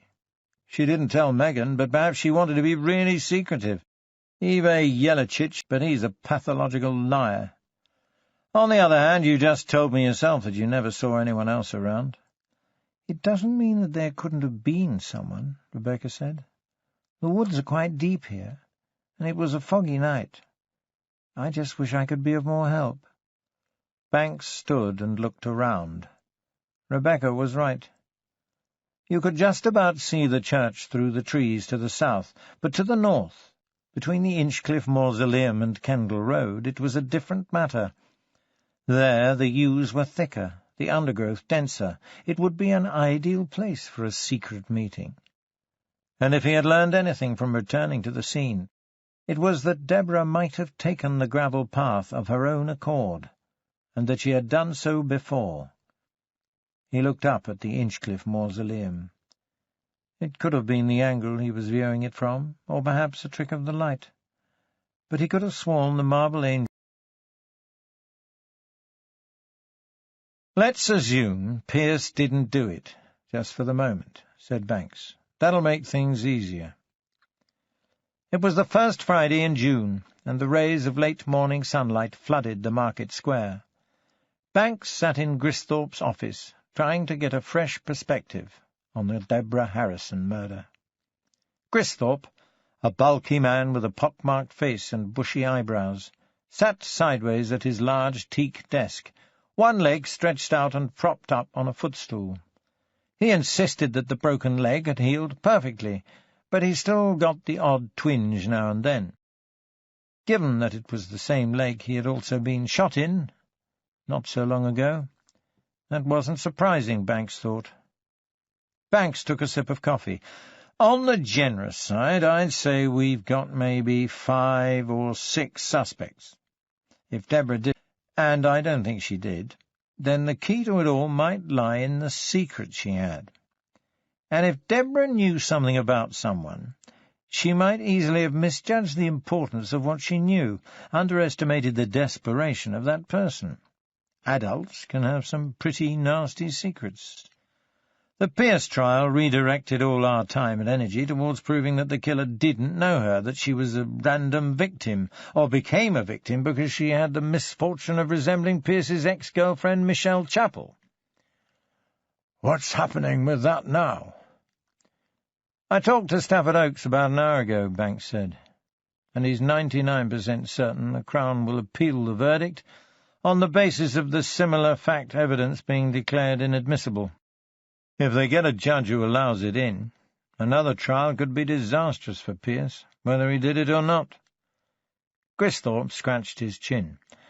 "As you know, I'll have to keep an open mind on this, because I wasn't part of the original investigation. I'd just like to say in the first place that I think you did good detective work. You shouldn't flagellate yourself over the result. It may still turn out that Pierce didn't do it. But I agree we should put that aside for a moment. From what I've read so far, Barry Stott seemed particularly sold on Pierce. Any idea why?" "It was his lead," Banks said, "or so he thought. Actually, if it hadn't been for Jim Hatchley stopping for a pint in the Nag's Head, he might never have turned it up. But Barry's ambitious and tenacious. And let's not forget, Jimmy Riddle was dead set on Pierce too." "He's a friend of the family," Gristhorpe said. "I should imagine he just wanted an early conclusion, no matter who went down for it." Banks went on. "The two things we have to ask ourselves are what possible secret Deborah Harrison could have learned that was important enough to kill for, and who, given the opportunity, could have killed her because of it." Banks told him about his visit to Rebecca Charters, and what he had learned about Deborah's occasional detours from the main path. "You think she had arranged to meet her killer?" Gristhorpe asked. "Rebecca never actually saw her meet anyone, but it's one possibility." "Blackmail?" "Perhaps. Though I'm not sure from what I know of Deborah that she was the type to do that. I suppose it is possible. After all, her satchel was open when we found her, and that has always bothered me. Perhaps she had some sort of hard evidence, and the killer took it. On the other hand, maybe it know that she knew the secret, or how she had found out. Perhaps she just wanted to flaunt her knowledge a little. Her friends say she could be a bit of a show-off. Anyway, let's say she didn't know the power or the value of what she was playing with." "Which takes us to my questions. Why and who?" "Yes." Banks counted them on his fingers, one by one. "For a start, there's John Spinks. He was Deborah's boyfriend for part of the summer, and he's a nasty piece of work. They parted on very bad terms, and I think he's the type to bear a grudge. He also has an alibi that doesn't hold much water. Ive Jeličić Has a solid alibi, I'd say, in Vieko Batterats, but I'm still certain he's involved. He knows something. Any idea what? I guess he might have seen Deborah. Tell us who, then. That's not Yelachic's style. If you ask me, I'd say he's trying to work out what might be in it for him first. For crying out loud, he even asked me if there was a reward. What do we do? Beat it out of him? Believe me, that thought's crossed my mind. But no, we'll get him one way or another, don't worry about that. I'm not finished with Mr. Yelachic yet. What else have we got? What about that school teacher? Patrick Metcalf? Another possibility. Though I doubt very much that he's got the bottle. We have to consider him. He was Deborah's history teacher, and he was having an affair with Rebecca Charters, the vicar's wife. One might reasonably assume that's a poor career move for a male teacher at an Anglican girls' school. If Deborah knew about the affair, and she could easily have seen Metcalf entering or leaving the vicarage, Metcalf not only his job but his entire teaching career. And as I recall from the statement, Cristhorpe said, he says he stayed home alone in his flat after Daniel Charters left. Banks nodded. And we've no way of confirming or denying that, unless someone saw him, which no one has admitted to so far. What about the vicar? I've been wondering about him too, Banks said. In general, I've been pretty sympathetic towards him. But looking at things objectively, he could be our man. He certainly has no alibi, and he's both tall and strong enough. Motive? We know that Ive Yelachic accused him of abusing his position by making homosexual advances. Given Yelachic's character, this is probably pure fabrication. Vieko Batterats certainly thinks it is. But let's say it's true. And let's say Deborah saw something that could confirm it, either involving Charters and Yelachic, or Charters and someone else. If it got out, he also stood to lose everything. That might give him a powerful enough motive. Or his wife, Cristhorpe suggested. Yes, it could have been a woman, Banks agreed. After all, there was no evidence of rape, and the body could have been arranged to make it look like a sex murder. Rebecca Charters is probably tall and strong enough. And she could have had either of two motives, Cristhorpe added. To protect the knowledge of her affair with Metcalf, or to protect her husband from certain dismissal. He shook his head. It's a real patent place we've unearthed here, Alan. Who'd think such goings-on occurred in a nice little Yorkshire town like Eastvale? Banks smiled. Founded upon my experience, that the lowest and vilest alleys in London do not present a more dreadful record of sin than does the smiling and beautiful countryside. Cristhorpe smiled back. And what about Jimmy Riddle's mates? He said. Certainly not out of the question. I was beginning to think that Michael Clayton might have been having an affair with Sylvie Harrison, unlikely as it sounds. Sir Geoffrey and Michael Clayton have been close friends since university. If Clayton were having an affair with his wife, and if Deborah knew about that, it could have had a devastating effect. Think of how much money and prestige were at stake there. As I understand it, none of them have alibis either. That's right. And they all knew Deborah went to the chess club on a Monday and what time she usually came home, and by what route. But even if that she was capable of such a crime, Sylvie Harrison is neither tall nor strong enough to have killed her daughter. Rebecca Charters is the only woman in this case who could remotely have done it. Clayton, then? Possible. Certainly he's the more likely of the two, though again he was the child's godfather. Let's also not forget, Cristhorpe added, that Harclay Industries had a lot of MOD contracts. They do a lot of hush-hush work. If Deborah found out about any hanky-panky going on there, contracts with foreign governments and the like, Or even something our own government didn't want the general public to know? I wouldn't put it past them, Cristhorpe agreed. According to your notes, at the time of his daughter's murder, Sir Geoffrey Harrison was in a private meeting with a man from the government called Oliver Jackson. I happen to know exactly from the government, a special branch. Aren't we getting a bit far-fetched here? Banks said. Maybe it's just someone else with the same name. Cristhorpe shook his head. I checked with the York CID. It was the same Oliver Jackson, all right. They knew he was in town, but they weren't told why. It's just another aspect to consider. Any other angles? Banks sighed. Not that I can think of, he said. Unless Deborah stumbled on something illegal going on in the school, something to do with sex or drugs, perhaps. But we couldn't dig anything up there. It's still plenty to be going on with for the moment. Banks stood up and walked to the door, already reaching in his pocket for his silk cuts. By the way, Cristhorpe asked, how is D.I. Stott doing? Banks paused at the door. Death warmed up ever since Pierce got off. I'm getting a bit worried about him. Maybe he'll be better after a weekend's rest. Maybe. As he walked back to his own office, Banks heard raised voices down the corridor and went to see what was happening. There, at the bottom of the staircase, stood John Spinks and D.C. Susan Gay.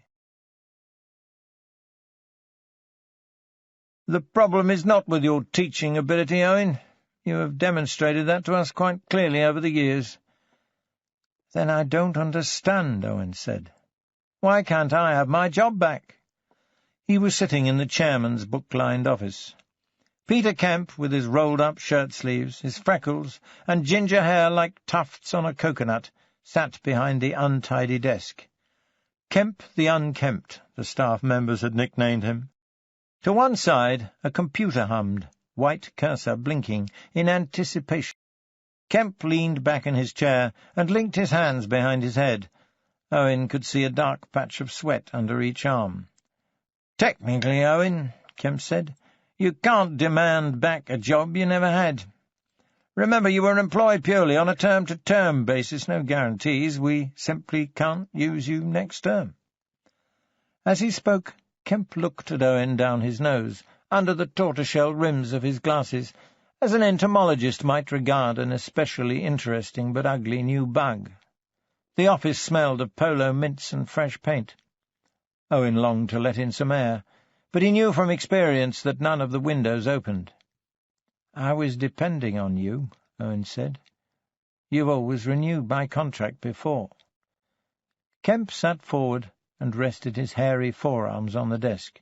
"Ah, yes. But this time you left us in a bit of a mess, didn't you? We had to bring in some job, a very good job under the circumstances. We can't very well chuck her out without so much as a by your leave, can we?" "I don't see why not. You seem to be doing it to me, and at least I've got seniority. Besides, it was hardly my fault I got arrested." Kemp sniggered. "Well, it certainly wasn't mine. But that's irrelevant. There's no such thing as seniority in temporary appointments, Owen, you know that. I'm sorry, but my hands are tied." And he held them together, linking his fingers as if to demonstrate. "What about next January? I can just about get by until then." Kemp pursed his lips and shook his head. "I can't see any vacancies opening up. Budgets are tight these days, very tight." "Look," Owen said, sitting forward, "I'm getting fed up with this. Ever since I've been in your office, and I had to wait long enough before I got to see you, by the way, I've heard nothing but flannel. If you wanted to, but you won't. If it's nothing to do with my teaching abilities, then maybe you better tell me what really is the problem." Owen had a good idea what he would hear. He had read the letter after all, but he wanted to put Kemp through the embarrassment of having to say it. "I've told you. You've told me bugger all. Is it the trial? Is that it?" "Well, you could hardly imagine something like that would endear you to the board, could you?" But we all understand that you were mistakenly accused, and we deeply regret any hardship you suffered." Owen laughed. "Mistakenly accused? I like that. That's a nice way of putting it." Kemp pursed his lips. "Owen, we know how you suffered, believe me." "Do you?" Owen felt himself redden with anger. He gripped the sides of the chair. "Do you also believe in my innocence?" "One must put faith in the justice system." "So you do believe they were right? The court found you not guilty." "That's not the same thing." "But what else are we to base our judgments on?" "What else?" "On your knowledge of the person, on character, on trust, damn it. After all, I've worked here for 8 years. Kemp shrugged. "But I can hardly say I know you, can I? Ours has always been a professional relationship, a work relationship, if you like. And my work has always been of the highest quality. So what about my job, then? If you believe I've done nothing wrong, and you have faith in my teaching ability, why don't I get my job back?" "You're making this very difficult for me, Owen." Owen thumped the desk. "Oh, am I? I'm really sorry about that. Maybe it just hasn't occurred to you how fucking difficult this is for me." Kemp backed away slowly on his wheeled office chair. "Yourself at all by behaving in this manner? Don't give me that. You've already made it clear what my position is. I want you to admit why, and please don't tell me how bloody difficult it is for you." Kemp stopped edging back and leaned forward on the desk, making a steeple of his fingers. "All right," he said, "if that's the way you want it. The college has expressed its unwillingness to employ an instructor who has a reputation for bedding his female students and photographing them in the nude. It's bad for our image. It'll make parents keep their daughters away. And seeing as we depend on the students for our livelihood, and a good percentage of them are females of an impressionable age, it was felt that your presence would be detrimental to our survival. And besides that, the college also takes a dim view of its lecturers giving marks for sexual excellence." He took a deep breath. "There, Owen, does that suit you better?" Owen grinned at him. "It'll do. It certainly beats the bullshit you were giving out earlier. But none of what you say has been proven. It's all hearsay." Kemp looked at the blinking cursor. "You know how rumours spread, what damage they can do. And people here were aware of your, relationship with Miss Chappell, even at the time. You did nothing then. Why now? Circumstances have changed. So I lost my job because circumstances have changed. No smoke without fire. You smug bastard." "Goodbye, Owen." Kemp stood up. He didn't hold out his hand. Michelle again. Owen, and hurling it through the window, then punching Kemp on the nose. But he restrained himself. His teaching career was over here, perhaps everywhere. People would know about him wherever he applied. The academic community is small enough. Word gets around quickly.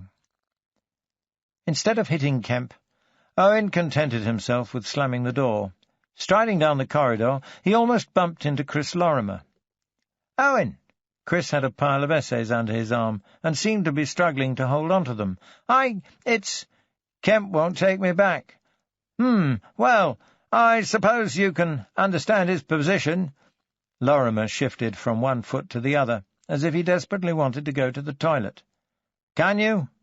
Look, Chris, it's noon. The sun's over the yardarm, as they used to say, and I'm a bit cheesed off. It's been a bad day so far. How about a pint and a spot of lunch over the road? My treat." "Lorimer can talk to Owen, I really would, but I have to dash." And he really was dashing as he spoke, edging away down the corridor as if Owen had some infectious disease. "Maybe some other time, perhaps," he called over his shoulder, before disappearing round a corner. Sure, Owen thought. Some other time. Fuck you too, Chris Lorimer. You and the horse you rode in on.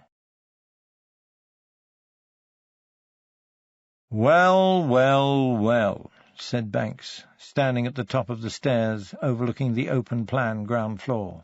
"Speak of the devil! Just the fellow I've been wanting to see. I've been looking over your file, and guess who's turned 18 since we last met?" Spinks looked at him. "Huh? No more youth court." Banks glanced towards Susan and raised an eyebrow. "Taking and driving away, sir," she said. "Influence of what, I wonder?" said Banks. "And so early in the day." Spinks struggled, but Susan managed to hold on to him. "Not to mention crashing it through the window of Henry's fish and chip shop on Elmet Street," she said through gritted teeth. Banks smiled and opened the door of the nearest interview room. "Be my guest," he said to Spinks, stretching an arm out through the open door. "Take a pew." "I need a doctor," Spinks moaned. "The fucking steering was fucked. I hurt my head. I got whiplash. I could have been killed. Shut up and sit down," Banks said with enough authority that Spinks paused and obeyed. "I suppose you'll be suing the owner next?" Spinks licked his lips. "Maybe I will." There was a small cut just above his right eye. It was nothing serious, but Banks knew that if they'd be breaking a pace directive, and Spinks would probably succeed in getting his case dismissed. "See if you can get Dr. Burns, will you, Susan?" Banks asked, indicating by a private gesture that she should take her time. Susan nodded, straightened her dress, and left. "What are you on?" Banks asked.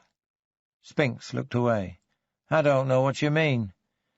Banks grabbed Spinks's chin with one hand and held his head up, staring at the pinpoint pupils. "Crack, is it, John? Or solvent? Maybe heroin?"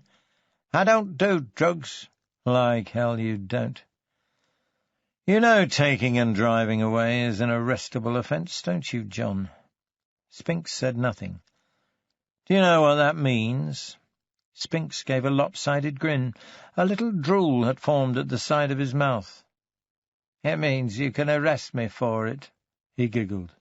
Banks, patting his shoulder gently. "Very good, John. Now, you might not know this, but to put it nice and simply, that also means we can detain you for up to 24 hours. Longer if the superintendent authorizes it, which he will. But wait a minute. Do you know what day it is, John?" "What do you mean? Course I know. It's Friday." "That's right." Banks looked at his watch. "Pity for you, John. See, a day like this, the magistrates will all be on the golf course by now, and they don't sit on Saturday or Sunday, so you'll have to stay with us until Monday morning." "So what?" "Your arrest also gives us powers of search, John. We don't need a warrant. That means there'll be coppers all over your mum's place if there aren't already. Bound to turn up something. She doesn't give a fuck." Banks turned the free chair around and sat with his arms resting on the back. "Anyway," he said, "I'm not interested in petty stuff like car theft and drug abuse. You don't think a detective chief inspector concerns himself with run-of-the-mill stuff like that, do you?" Spinks sniffed.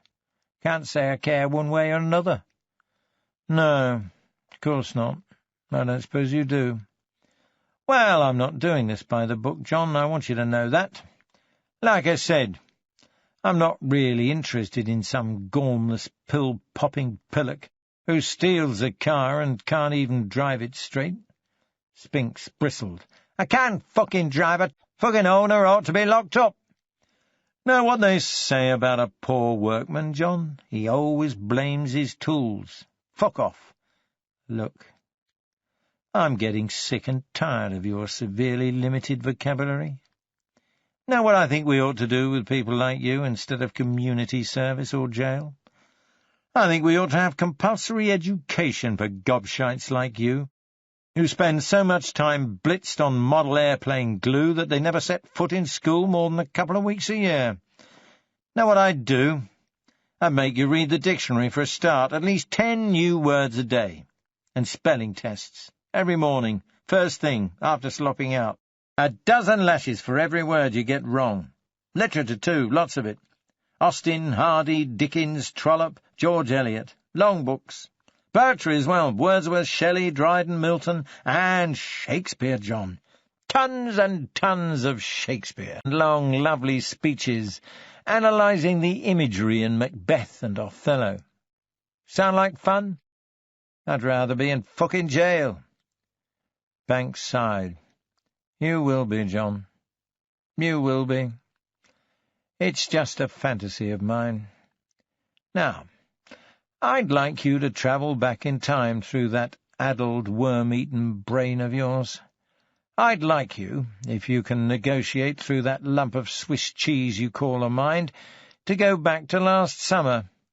Specifically to last August. Can you do that? Spinks frowned. Is this about that bird what got snuffed? Yes, said Banks. This, as you so eloquently put it, is about that bird what got snuffed. Remember her name, John? Deborah Harrison. That's right. Yeah, Debbie. Something happened, didn't it? Something nasty. Don't know what you mean.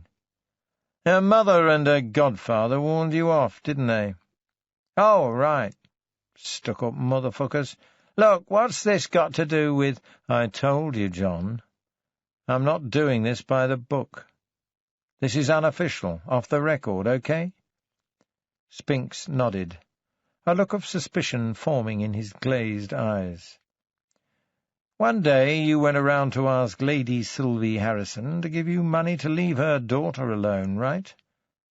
So? There's no law against it. They've got plenty. I didn't see why I shouldn't get some compensation. Bird wasn't much of a fuck, really, more like a sack of potatoes. But— Banks gripped the back of the chair so hard his knuckles turned white. "Spare me your erotic memoirs, John," he said. "They might make me do something I'll regret. You're exercising great restraint as it is." Spinks laughed. A little more drool dripped down his chin. Banks felt so much like clocking him one that he had to look away. "Who was in the house that day?" "What?" "You heard. Who else was there as well as you?" "Oh, didn't I already tell you that? I seem to remember—" "Humour me. Tell me again." "Right. There was Debbie's mother, the blonde bitch, and that stuck-up prick Clayton. Fucking snobs. And Deborah wasn't there?" "I already told you no." Spinks's head started to roll from side to side. The drugs, whatever they were wearing off. Either that or he had sustained more than superficial damage in the car crash. Just as well they had sent for Dr. Burns. "When you went to the house and found Michael Clayton there," Banks asked. Spinks closed his eyes. His head stopped lolling. "Don't know what you mean." "Did you interrupt anything?" "Interrupt?" "Stop behaving like a parrot. Did you get the feeling there was anything going on between them?" Spinks frowned and wiped the drool from his mouth with the back of his hand. His eyes opened again and seemed to keep shifting in and out of focus. "Going on?" he repeated. "You mean, was he fucking her? You mean, do I think Clayton was fucking the Wicked Witch?" He laughed out loud. Banks waited patiently until he had stopped. "Well," he said, "do you? You've got a dirty mind, you know that. Do you?" Spinks shrugged. "Could have been, for all I know." "But you didn't notice anything special about them? The way they behaved towards one another? Were they both fully dressed?" "Course they were." "Did they look dishevelled at all?" "Come again? Dish what?" "See what I mean about the need for compulsory education?" "It means messed up, ruffled, untidy." "Oh, no, I don't think so." Can't really remember, though. Did Deborah ever say anything about them? He shook his head, stopped abruptly and opened his mouth as if to say something, then carried on shaking it. No. Banks leaned forward on the chair back, the two front legs raised off the floor. What were you going to tell me, John?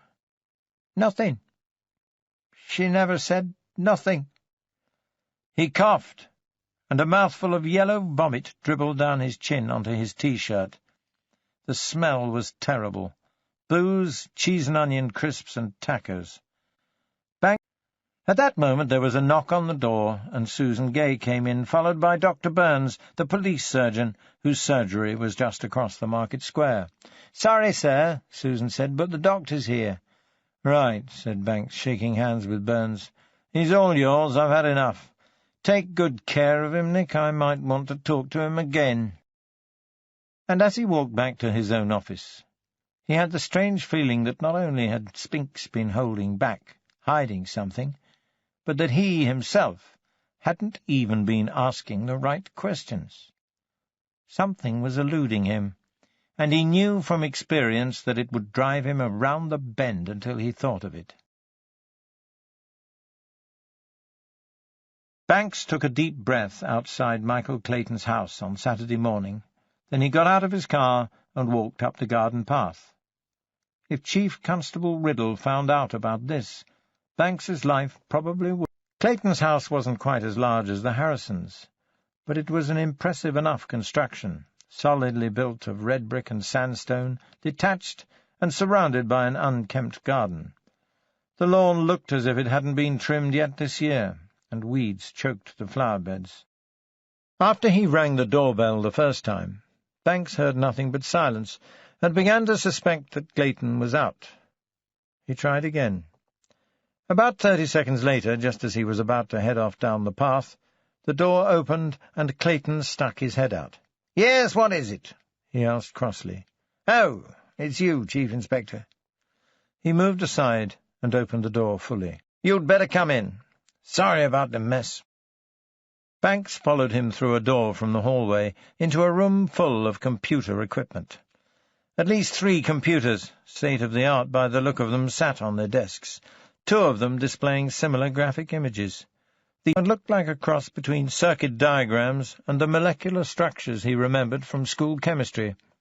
They were all multicolored, and some of the nodes and pathways between them flashed different on each screen.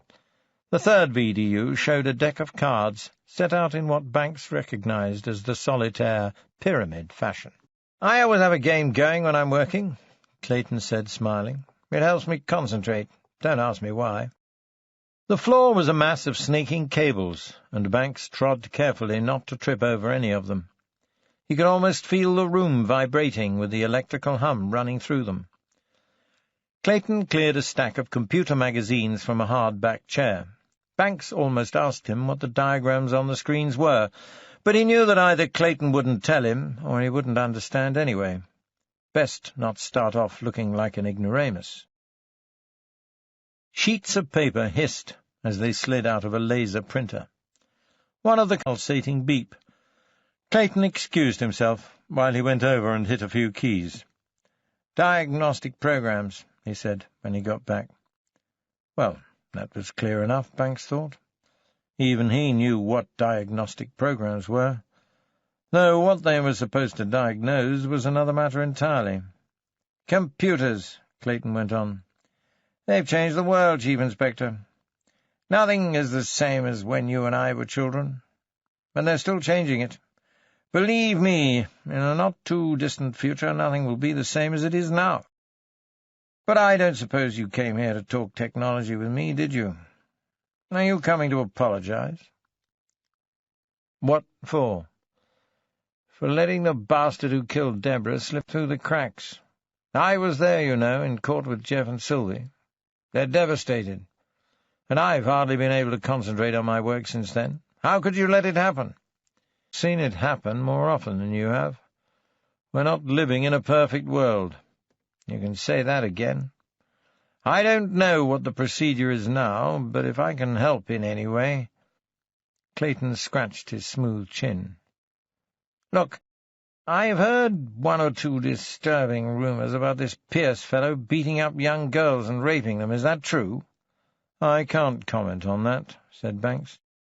"But there is some evidence that wasn't admissible, isn't there? Something that might have got him convicted if it had been heard in the trial."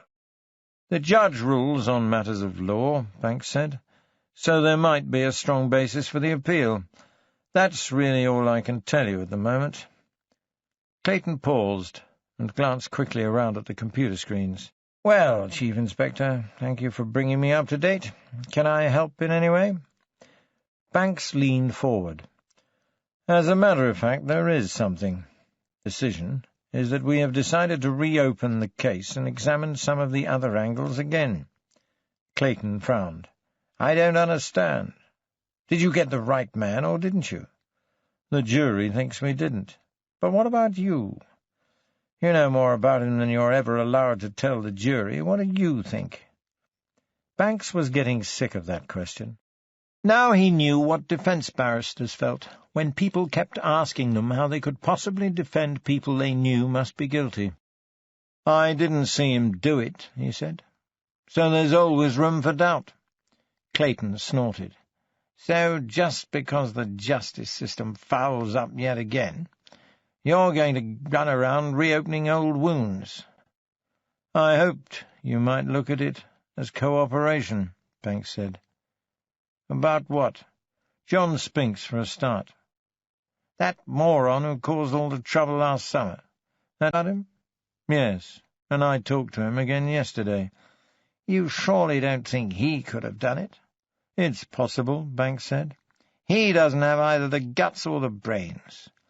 "Since when did it take brains to murder someone? Outside a detective novel, that is." "It takes brains to do it and get away with it." "Brains or luck?" Clayton shrugged. "No point in arguing. Look at it that way and anything's possible." He was certainly angry at her about what happened. I imagine anger is a familiar enough part of his limited emotional range. I suppose he could have lain in wait for her and lost his temper. "Did he know she attended the chess club?" "How should I know?" "Somehow I doubt it," said Banks. "Not if he hadn't been seeing her after term started. Anyway, that's beside the point. As you say, he would know the route lain in wait in the foggy graveyard ever since school came out. Now, as I understand it, Spinks came to Sir Geoffrey's house to extort money from Lady Sylvie Harrison. Is that right?" "Yes." "And you hit him?" "No more than a little cuff. You're not going to arrest me for assault and battery, are you?" Banks smiled. "No. Believe me, sir, I've felt like doing the same thing myself on more than one occasion." "Then you understand my feelings about him?" "Entirely. You hit him, and later you paid him off?" "Yes, it seemed the easiest way." "How much did you give him?" £100. "That was all?" "Yes." "He didn't come back for more?" "No." "Why?" Clayton leaned forward and rested his hands on his knees. "Because I told him that if he did, I would certainly inform Sir Geoffrey, who, no matter what vile threats he made." Clayton frowned and sat back. "You say you talked to Spinks again. Why? Was this in connection with reopening the case?"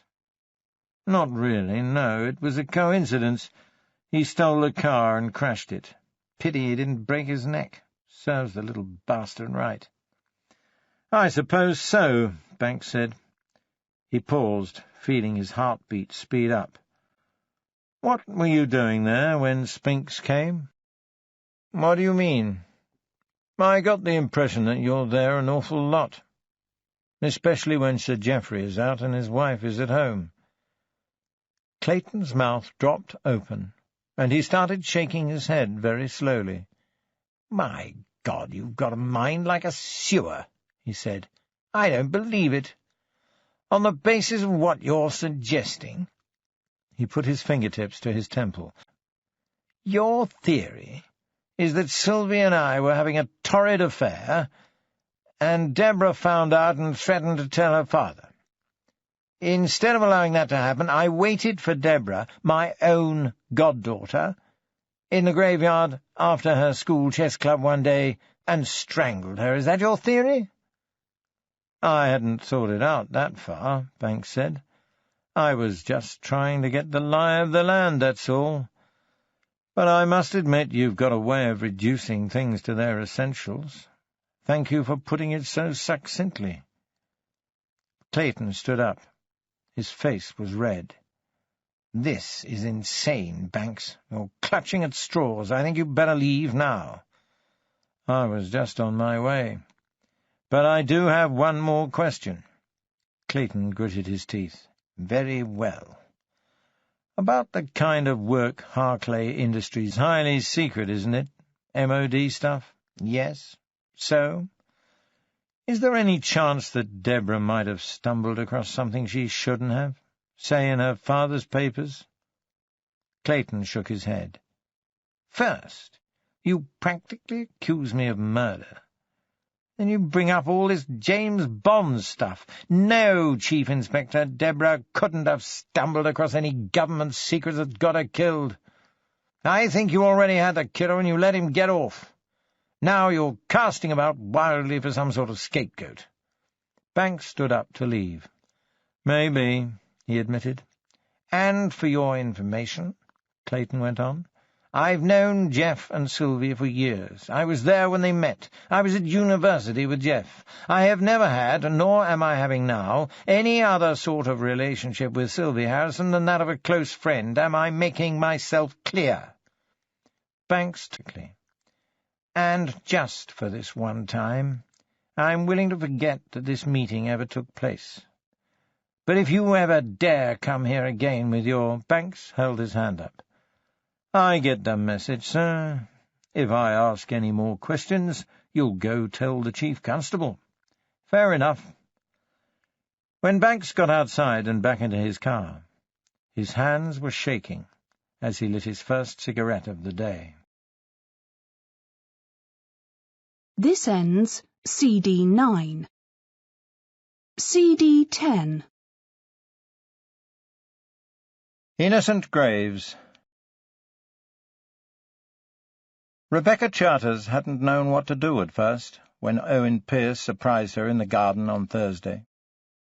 She had been scared, as she told Chief Inspector Banks, and her instinct had been to run inside, bolt the door, and put the chain on.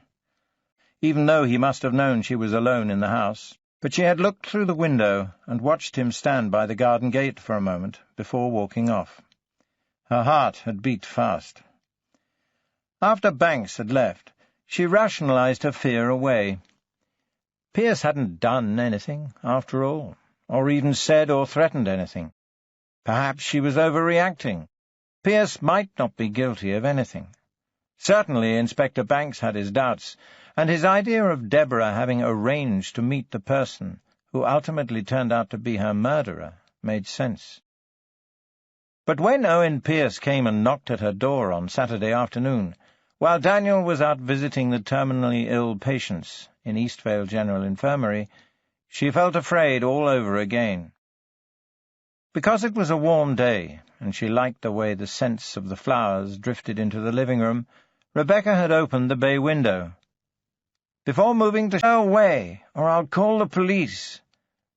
"Please," he said, "please listen to me. I'm not going to hurt you. I've never hurt anyone. I just want to talk to you." She left the window open, but put her hands on top of the frame, ready to slam it down if he made any suspicious moves. "What about?" she asked. "Just talk, that's all, please. I need someone to talk to." There was something in his tone that touched Rebecca, but not enough to open the door to him.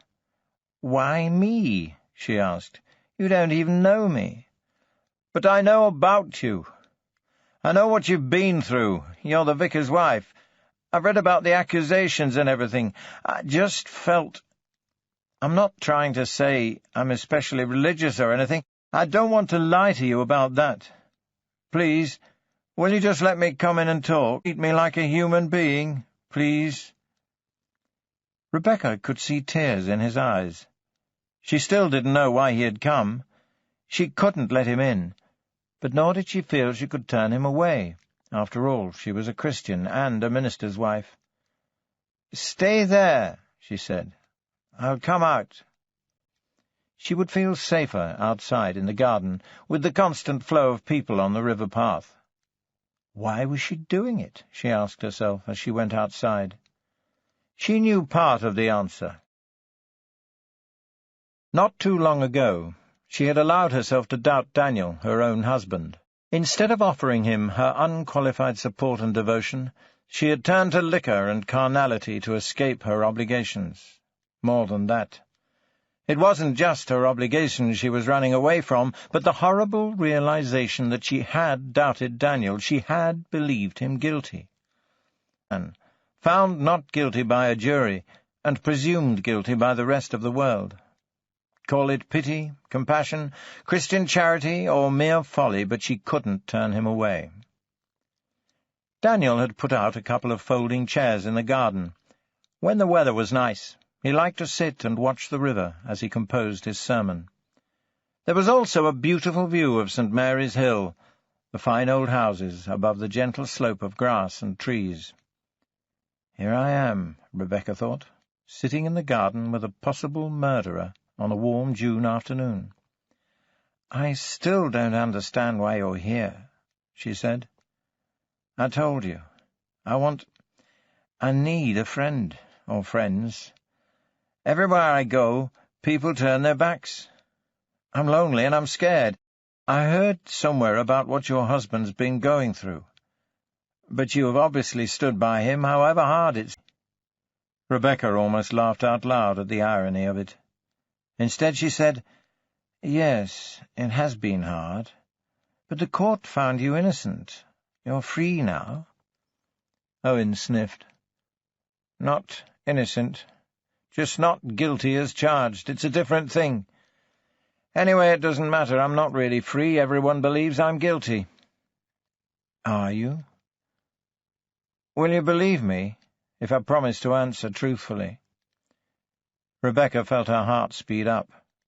It was such a simple question, but it seemed to her that so much depended on it, not just Owen Pierce, here and now, but her whole moral reality, her sense of trust, and even her faith itself. She became aware of Pierce looking at her, and realized that she had probably been holding her breath. Finally she let it out, and took the leap. "Yeah, I'll believe you." Pierce looked her in the eye. "No," he said. "No, I didn't do it." Somehow Rebecca felt great relief. "What can we do for you?" she asked. Almost as if he didn't believe his good fortune, Pierce remained speechless for a while. His eyes filled with tears, and Rebecca felt for a moment like taking his hand. But she didn't. Finally, in a cracking voice, he said, "I need help. I have to put my life back together again, and I can't do it alone." As he spoke, he regained his composure and wiped the tears away briskly. "It may seem cold, calculated," he said, "but it isn't. When I found out who you were, I remembered you from court, and I was drawn to you because I thought you'd understand, about being thought the hypocrisy they talk about, truth and justice. I'm sure your husband didn't do what he's been accused of. No more than I did." "But I thought you would be angry with us. My husband gave evidence against you." Owen shook his head. "All he did was tell the truth. It didn't make any difference to the case. It was me on the bridge. I never denied that. And it must have been terrible for you finding the body. No, I hold nothing against you or your husband. Look, I have no friends, Mrs. Charters. Everyone's deserted me. I have no close family. Even strangers treat me like some sort of monster if they recognize me. I need support. Public support. I need it to be seen that decent, intelligent people don't think I'm a monster. I need you on my side. You and your husband. Rebecca said, You wouldn't want to join a losing cause. Remember, my husband is still under suspicion. Yes, but he has carried on in the face of it all. And I know you believe in him, you've stuck by him. So have a lot of other members of the congregation, I'm sure. Don't you see, Mrs. Charters, we're both victims, your husband and I? Rebecca thought for a moment, remembering the hypocrisy of some parishioners. All right, then, she said. I can't guarantee anything, but I'll talk to my husband. Thank you, breathed Owen. But will you do one thing for me? Of course. Will you come to church tomorrow morning? I'm not trying to convert you or anything, but it would be good if you could be seen there. The people who still come to St. Mary's have, for the most part, stuck up for Daniel, and believed in his innocence, as you say. If we take you into the same for you. I know it might sound hypocritical, the way people judge by appearances, but they do, you know, and perhaps if—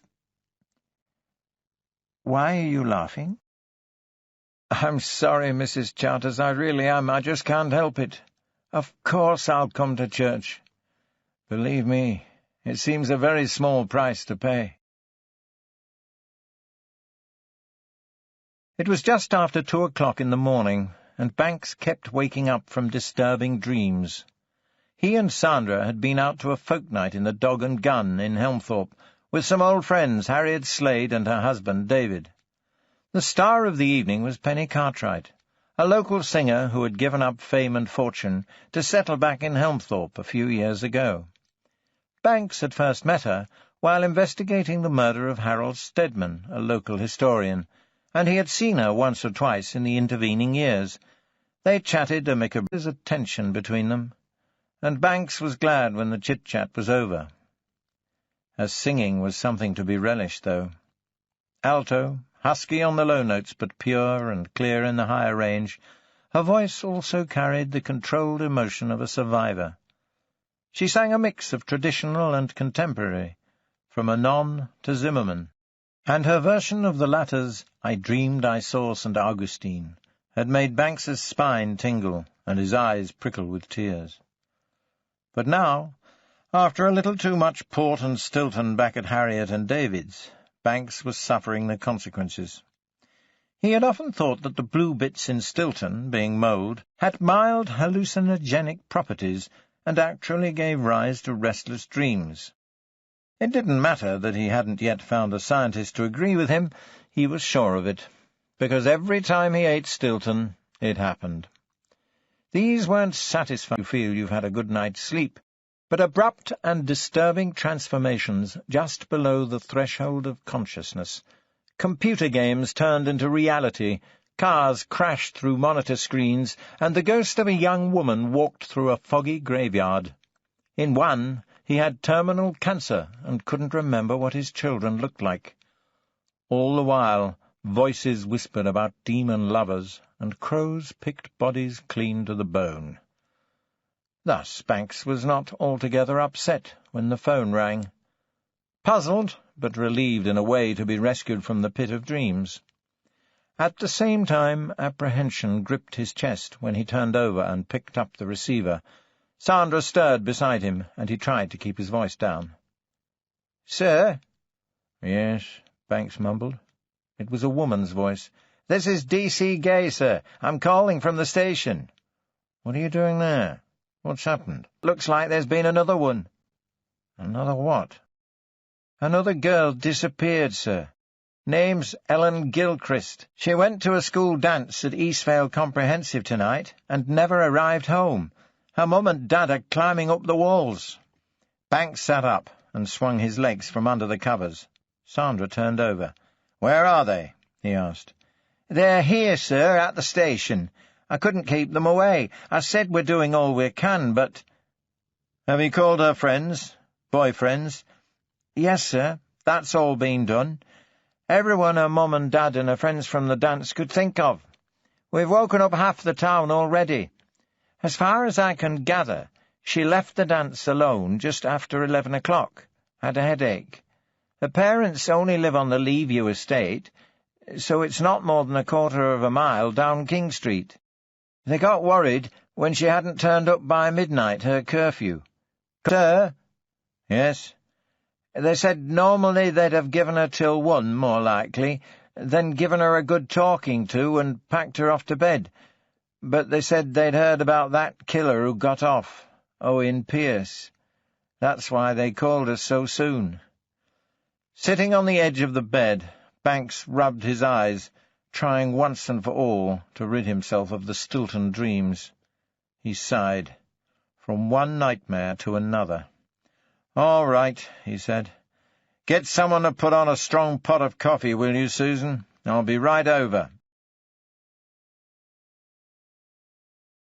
An early rambler from Middlesbrough set off from a bed and breakfast in Skeeld and found the girl's body tucked away in a fold of Wych Fell above the village at 8 o'clock on Sunday morning. An hour later, the detectives from Eastvale and the scene-of-crime officers began to dribble in, closely breathed by the time he had climbed up to where the body was. Banks stood at the edge of the terrace, which he suspected was a lynchet, an ancient Anglian ploughing strip levelled on a hillside. Such lynchetted hills went up in a series of steps, of which this was the first. The strip was about 10 yards wide and dipped a little in the middle. The girl's body lay spread-eagled in the central depression, as if cupped in the petals of a flower. The little meadow was full of buttercups and daisies. Flies and more delicate winged insects buzzed in the air, some pausing to light on the girl's pale, unyielding skin for a moment. Several buttercups and daisies had been twined in her long blonde hair, which lay spread out on the bright green grass around her head, like the halo in a Russian icon. Her blouse had been torn open and her bra pulled up, revealing small, pale breasts, and her discarded panties on the grass beside her. As Banks got closer, he noticed the discoloration around her neck, and the open shoulder-bag by her arm, some of its contents spilled on the grass. Lipstick, a purse, compact, nail-file, chewing gum, perfume, keys, address book, earrings, hairbrush. The similarities to the Deborah Harrison scene were too close to be ignored. And Banks had just convinced himself that Deborah had been murdered by someone she knew for some sort of logical reason. Now it looked as if they were dealing with a sexual psychopath, one who had murdered 2 young girls in the area. Banks stood back as Peter Darby took photographs, and then watched Dr. Glendenning perform the on-scene examination. By then Superintendent Gristhorpe had arrived, and Jimmy Riddle was rumoured to be pacing at the bottom of the hill, trying to or wait until the others came down to him. Banks sniffed the air. It was another fine morning. A couple of sheep stood facing the dry stone wall, as if just wishing it would all go away. Well, it wouldn't, Banks knew. No more than the tightness in his gut, which felt like a clenched fist, would go away before tomorrow. "Well?" he asked, after the doctor had finished his examination. "As we're not in court, laddie," said Glendenning with a crooked grin, "I can tell you that she probably died between 10 o'clock last night and 1 or 2 o'clock in the morning." "Do you think she was killed here?" "Looks like it, from the lividity on her back and thighs." "So he brought her here alive all the way from Eastvale?" Banks made a mental calculation. The girl, Ellen Gilchrist, had disappeared on her way home shortly after 11 o'clock. It was about 30 miles from Eastvale to Skeeld, but some of that journey was on bad moorland roads where you couldn't drive very fast, especially at night. For one thing, the sheep were inclined to wander, and as anyone it has happened to will tell you, running into a sheep on a dark road is a very nasty experience indeed, especially for the sheep. It would probably have taken the killer over an hour, Banks estimated, particularly if he took an indirect route to avoid being seen. Why bother? Why not just dump her in Eastvale somewhere? Was location important to him, part of his profile? Did he hope the body would remain undiscovered for longer here? Not much hope of that, Banks thought. Skeald and Wych Fell were popular spots for ramblers, especially with the good weather. "There's a nasty gash behind her left ear," Glendinning said, "which means she was here before he strangled her. It looks like it could have been caused by a hammer or some such heavy object. Cause of death, off the record, of course, is ligature strangulation, just like the last one. Shoulder bag strap this time instead of a satchel." "And the bag's open, also like last time," Banks mused. "Aye," said Glendinning. "Well, you can have the body sent to the mortuary now." And he walked off. Banks tried to run the scenario in his mind, as if it were a film. Girl leaves friends at End of School Lane, walks onto King Street, busy during tourist hours but quiet at night, apart from the odd pub or two. Some street lamps, but not an especially well-lit area. Most kids are still at the dance, but Ellen's going home ahead of her curfew because she has a headache, or so her friend said. She walks the state, not more than 10 minutes at the most. Car pulls up. Or is it already waiting down the road, lights turned off, knowing there's a school dance, hoping someone will be careless enough to walk home alone? He's standing by the car, looking harmless enough. He can't believe his luck. Another blonde, just like Deborah Harrison, and about the same age. Or did he know who he wanted? Had he been watching her? Did he know her? As she passes, he grabs her and drags her into the passenger seat before she knows what's happening. She tries to scream, perhaps, but he puts his hand over her mouth to muffle her. He knocks her out. Now she's in the passenger seat, unconscious, bleeding behind her ear. He straps her in with the safety belt and sets off. Maybe someone saw the car, someone else leaving the dance, before he's seen. All the way to Skeald, he savours what he's going to do to her. The anticipation is almost as thrilling as the act itself, maybe even more so. He anticipates it, and later he relives it, replays it over and over in his mind. He parks off the road, out of the way, car hidden behind a clump of trees, perhaps, and drags her up the hillside. It's not very far or very steep, the first lynchet, but he's sweating with the effort, and maybe she's coming round now, trying to struggle, beginning to realize that something terrible is about to happen to her. They get to the lynchet, and he lays her down on the grass and does whatever he does. "Alan?" "What? Oh, sorry, sir. Lost in thought." Superintendent Gristhorpe and D.C. Gay had formed officers search the area. "We'd better get back to the station and get things moving," said Gristhorpe. "We can start by questioning all the friends who were at the dance with her again, and then do a house-to-house along King Street, check out the pubs, too. I'll get someone to ask around Skeald as well. You never know. Someone might have been suffering from insomnia." "Sir?" Both Banks and Gristhorpe looked around to see P.C. Weaver, one of the searchers, approach with something hooked over the end of a pencil. When he got closer, Banks could see that it was one of those transparent plastic containers that 35mm films come in. Living with Sandra, he had seen plenty of those. "Found this in the grass near the body, sir," he said. "Near the shoulder bag?" Gristhorpe asked. "No, sir, that's why I thought it was odd.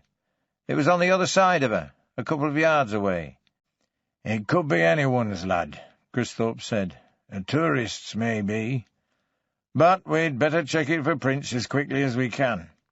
He turned to Banks. "Maybe we've got one who likes to photograph his victims." "Possible," Banks agreed. "And we already know one keen amateur photographer, don't we? I'll get Vic Manson on it right away. He should be able to do a comparison before the morning's over." Just at that moment, a red, bald head, shiny with perspiration, appeared over the rim of the meadow. "What's going on?" grunted Chief Constable Riddle. "Oh, we've just finished here, sir," said Banks, smiling cheekily, as he walked past Riddle and headed down the slope. The church was hot and smelled like dust burning on the element of an electric fire. That most household dust was just dead skin, which meant the church smelled like dead bits of people burning. Hell? All flesh is grass.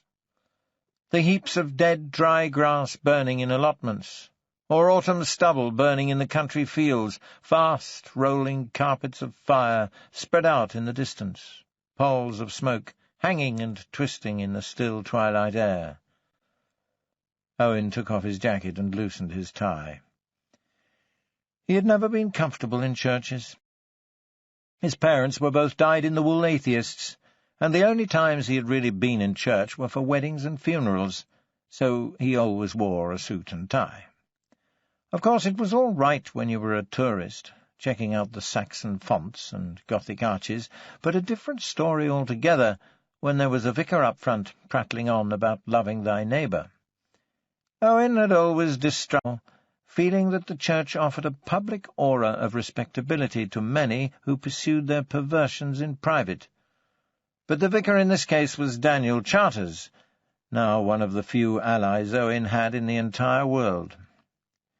Today it was the hoary old chestnut about how you get nothing but bad news in the papers, and how that can make you cynical about the world, but really there are wonders and miracles going on all around you all the time. That morning Owen could certainly relate to the first part of the sermon, if not the uplifting bit. Just before he had set off for church, he had screwed up the news of the world in a ball and tossed it across the room. Judging by the looks he got when he walked into St. Mary's, and by the way so many members of the congregation leaned towards one another and whispered behind cupped hands, even the upmarket clientele of St. Mary's had had a butcher's at the news of the world over their cappuccino. There it was, blazoned across the front page in thick black letters, the story they couldn't tell in court. Obviously, Michelle's journalist friend had probed her thoroughly. There was reference to Owen's liking to take photographs, phrased in such a way that it sounded downright sinister, and a mention of his love of kinky positions. He also, it appeared, liked his sex rough, and as far as partners were concerned, the younger the better. Michelle came out of it sounding more like a victim than a willing lover, which, Owen supposed, was the intention. There was also an old, slightly blurred photograph of the two of them, and a scrap of a letter Owen had written Michelle once, when he was away at a conference. The letter was a perfectly innocuous can't-wait-to-see-you-again sort of thing, but in this context, of course, it took on a far more disturbing aspect. The photograph was taken shortly after Michelle had moved in with him. They had taken a holiday in Dorset, visiting various sites associated with Thomas Hardy's novels. In the small graveyard at Stinsford, where Hardy's heart was buried, they had asked an American tourist to take a photograph of them with Owen's camera. It turned out a little blurred, because the tourist hadn't quite mastered the art of manual focusing. Somehow, seeing the photograph and handwriting reproduced in a Sunday tabloid angered Owen even more than the innuendos in the article. Michelle had obviously handed them over to the reporter. It was a violation, a deeper betrayal even than what she said about him. He was quickly beginning to wish that he had killed Michelle. The whole article screamed out his guilt, of course, protested a miscarriage of justice, though the writer never said as much, not in so many words. Owen wondered if he should consider suing for libel. They were clever, though, these newspaper editors. They vetted everything before they printed it. They could afford a team of lawyers, and they had the money put aside to finance large lawsuits. Still, it was worth considering. The pew in front of Owen creaked and brought him back to the present. He realized he was sweating, really sweating, and beginning to feel dizzy and nauseated too. Churches weren't supposed to be this hot. He hoped it wouldn't go on much longer. He especially hoped that Daniel wouldn't say anything about him. They sang a hymn he remembered hearing once at a wedding. Then there were more readings, prayers. It seemed to be going on forever. Owen wanted to go to the toilet now, too, and he shifted uncomfortably in his seat. One of the readers mentioned seeing something as, and it took Owen a moment or two to realize this was the approved modern version of Through a Glass, Darkly, which he thought pretty much described his life. How could they, the English teacher in him wondered, utterly destroy one of the most resonant lines in the Bible, even if people did have trouble understanding what it meant? Since when had religion been about clear, literal, logical meaning anyway? Finally it was over. People relaxed, stood, chatted, ambled towards the doors. Many of them glanced at him as they passed. One or two managed brief, flickering smiles. Some pointedly turned away, and others whispered to one another. Owen waited until most of them had gone. It had cooled down a little now, with the doors open and most people gone home. He still needed to go to the toilet, but not so urgently. He could wait now until he got to the vicarage. That was the plan. When there were only one or two stragglers left, Owen got up and walked to the door. Daniel and Rebecca stood there chatting with a parishioner. Rebecca put her hand on his arm to stop him going immediately outside, and smiled. Daniel shook his hand and introduced him to the old woman. She looked down at her sensible shoes, muttered some greeting or other, and scurried off. This would obviously take time. "Well," said Daniel, taking out a handkerchief and wiping his moist brow, "I suppose we should be grateful Sir Geoffrey and his wife weren't here." Owen hadn't even thought of that. If he had considered the mere possibility of bumping into Deborah Harrison's parents, he wouldn't have gone near the place. Daniel obviously saw the alarm in Owen's expression, because he reached out and touched his shoulder. "I'm sorry," he said. "It was insensitive of me to say that. It's just that— Let's go." Owen walked outside with Daniel and Rebecca, pleased to be in the breeze again, and glad to know he wasn't entirely alone against the world. Then he saw 4 policemen hurrying down the tarmac path from the North Market Street gate. He told himself to run, but like Daniel and Rebecca, he simply froze to the spot. "So, we meet again, Owen," said Banks later that Sunday, in an interview room at Eastvale Divisional Headquarters. "Nice of you to assist us with our inquiries." Pierce shrugged. "I don't think I have a lot of choice. Just for the record, I'm innocent this time, too, but I don't suppose that matters to you, does it? You won't believe me, if it's not what you want to hear. You didn't last time." Very little window, and the bare bulb hanging from the ceiling was only 30 watts. There were 3 people in the room: Banks, Susan Gay, and Owen Pierce. One of the public-spirited parishioners at St. Mary's had heard about the Ellen Gilchrist murder on the news driving home after the morning service, and he had wasted no time in using his car phone to inform the police that the man they wanted had been at St. Mary's Church that very morning, and might still be there if they hurried. They did, and he was. In the distance, Banks could hear the mob chanting and shouting slogans outside the station. They were after Pierce's blood. Word had leaked out that he had been taken in for questioning over the Ellen Gilchrist murder, and the public were very quick when it came to adding 2 and 2 and coming up with whatever number they wanted. People had started arriving shortly after the police delivered Pierce to the station, and the crowd had been growing ever earlier, too. Banks feared he now had a lynch mob, and if Pierce took one step outside he'd be ripped to pieces. They would have to keep him in, if for no other reason than his own safety. Already A few spots of blood dotted the front of his white shirt, a result of his resisting arrest, according to the officers present. There was also a bruise forming just below his right eye. Banks started the tape recorders, issued the caution, and gave the details of the interview time and those present. "They hit me, you know," Pearce said, as soon as the tape was running. "The policeman who brought me here, as soon as they got me alone in the car, they hit me. You can see the blood on my shirt. Do you want to press charges? No. What good would it do? I just want you to know, that's all. I just want it on record." "All right. Last night, were you? At home watching television. What were you watching? An old film on BBC. What film? Educating Rita. What time did it start? About 10:30. Until? I don't know. I was tired. I fell asleep before the end. Do you usually do that? Start watching something and leave before the end? If I'm tired. As a matter of fact, I fell asleep on the sofa in front of the television. When I woke up, there was nothing on the screen but snow. You didn't check the time? No, why should I? I wasn't going anywhere. It must have been after 2, though.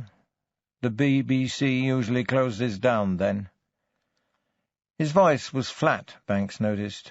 Responses automatic, almost as if he didn't care what happened. But still the light burned deep in his eyes. Innocence? You see, Owen, Banks went on steadily, there was another young girl killed last night. A 17-year-old schoolgirl from Eastvale Comprehensive. It's almost certain she was killed by the same person who killed Deborah Harrison. Same method, same ritual elements. And we think you are that person. Ridiculous. I was watching television. Alone? I'm always alone these days. You've seen to that. So you can see our problem, Owen. You were at home, alone, watching an old film on television. Anyone could say that. But I'm not just anyone, am I? How's the photography going, Owen? What? You're a keen photographer, aren't you? I was just asking how it was going. It isn't. My house was broken into while I was on trial, and the bastard who broke in killed my fish and smashed my cameras. Banks paused. I'll bet you are. Banks took out the plastic film container and held it up for Owen to see. Know what that is? Of course I do. Is it yours? How would I know? There are millions of them around. Thing is, Owen, we found this close to the body, and we found your fingerprints on it. Owen seemed to turn rigid, as if all his muscles tightened at once. The blood drained from his face. What? We found your fingerprints on it, Owen. Can you explain to us how they got there? He started shaking his head slowly from side to side. It must be mine. Speak up, Owen. What did you say? It must be mine. Any idea how it got out in the country near Skeeld? That's right. He shook his head. I went up there the other day for a walk. We know, said Susan Gay, speaking up for the first time. We asked around the pub and the village, and several people told us they saw you in the area on Friday. They recognized you. Not surprising. Didn't you know I'm notorious? What were you doing, Owen? Banks asked. Reconnoitering? Checking out the location? Do you do a lot of advanced preparation? Is that part of the fun? I don't know what you're talking about. I admit I was there. I went for a walk, but that's the only time I've been. Is it, Owen? I'm trying to believe you, honest I am. I want to believe you. Ever since you got off, I've been telling people that maybe you didn't do it. Maybe the jury was right. But this looks bad. You've disappointed me. Well, excuse me. These hard chairs made his back ache. What is this thing you have for rummaging around in girls' handbags or satchels? I don't know what you mean. Do you like to take souvenirs? Of what? Something to focus on, help you replay what you did? What did I do? What did you do, Owen? You tell me how you get your thrills. Pierce said nothing. He seemed to shrink in his chair, his mouth clamped shut. You can tell me, Owen, Banks went on. I want to know. I want to understand, but you have to help me. Do you masturbate afterwards, reliving what you've done? Or can't you contain yourself? Do you come in your trousers while you're strangling them? Help me, Owen, I want to know. Still Pierce kept quiet. Banks shifted again. The chair creaked. Why? You know that. It's because you think I did it before, isn't it? Did you, Owen? I got off. Yes, you did. So, I'd be a fool to admit it, wouldn't I? Even if I had done it. Did you do it? Did you kill Deborah Harrison? No. Did you kill Ellen Gilchrist? No. Banks sighed. You're not making it easy for us, Owen. I'm telling you the truth. I don't think so. I am. Owen, you're lying to us. You picked up Ellen Gilchrist on King Street last night. First you knocked her unconscious, then you drove her to Skeeld, where you dragged her a short distance up Witchfell and strangled her with the strap of her handbag. Pierce seemed agitated by the description of the crime, Banks noticed. Guilty conscience? What was it like, Owen? He pressed on. Did she resist, or did she just passively accept her fate? Know what I think? I think you're a coward, Owen. First you strangled her from behind so you didn't have to look her in the eye. Then you lay her down on the grass and tore her clothes away. You imagined she was Michelle Chappell, didn't you? And you were getting your own back, giving her what for. She didn't have a chance. She was beyond resistance, but even then you couldn't get it up, could you? You're a coward, Owen, a coward and a pervert. No! The suddenness with which Pierce shot forward and slammed his fist into the desk. He saw Susan Gay stand and make towards the door for help, but waved her down. Tell me, Owen, he said. Tell me how it happened. Pierce flopped back in his chair again, as if the energy of his outburst had depleted his reserves. I want my lawyer, he said tiredly. I want Wharton. I'm not saying another word. You people are destroying me. Get me Wharton, and either arrest me or I'm leaving right now. Banks turned to Susan and raised his eyebrows, then sighed. Very well, Owen, he said, if that's the way you want it. By late Sunday evening, it was clear that the crowd wasn't going to storm the Bastille of Eastvale Divisional HQ, and by early Monday morning, Banks turned his Walkman up loud as he passed the reporters by the front doors. Maria Callas drowned out all their questions. He said hello to Sergeant Rowe at the front desk, grabbed a coffee, and headed upstairs. When he got to the CID offices, he took the earphones out and walked on tiptoe, listening for that snorting bull sound that usually indicated the presence of Chief Constable Riddle. Silence, except for Susan Gay's voice on the telephone, muffled behind her closed door. Dr. Glendening's post-mortem report on Ellen Gilchrist was waiting in Banks's pigeonhole, along with a preliminary report from the forensic lab, who had put a rush on this one. In the office, Banks closed his door and pulled up the Venetian blinds on yet another fine day. Much more of this, and life would start to get boring, he reflected. Still, and the weather forecast threatened rain, even the possibility of a thunderstorm. He opened the window a couple of inches and watched the shopkeepers open their doors and roll down their awnings against the sunshine.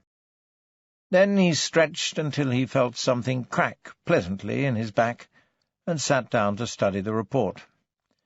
He tuned the portable radio he kept in his office to Radio 4 and listened to Today as he read.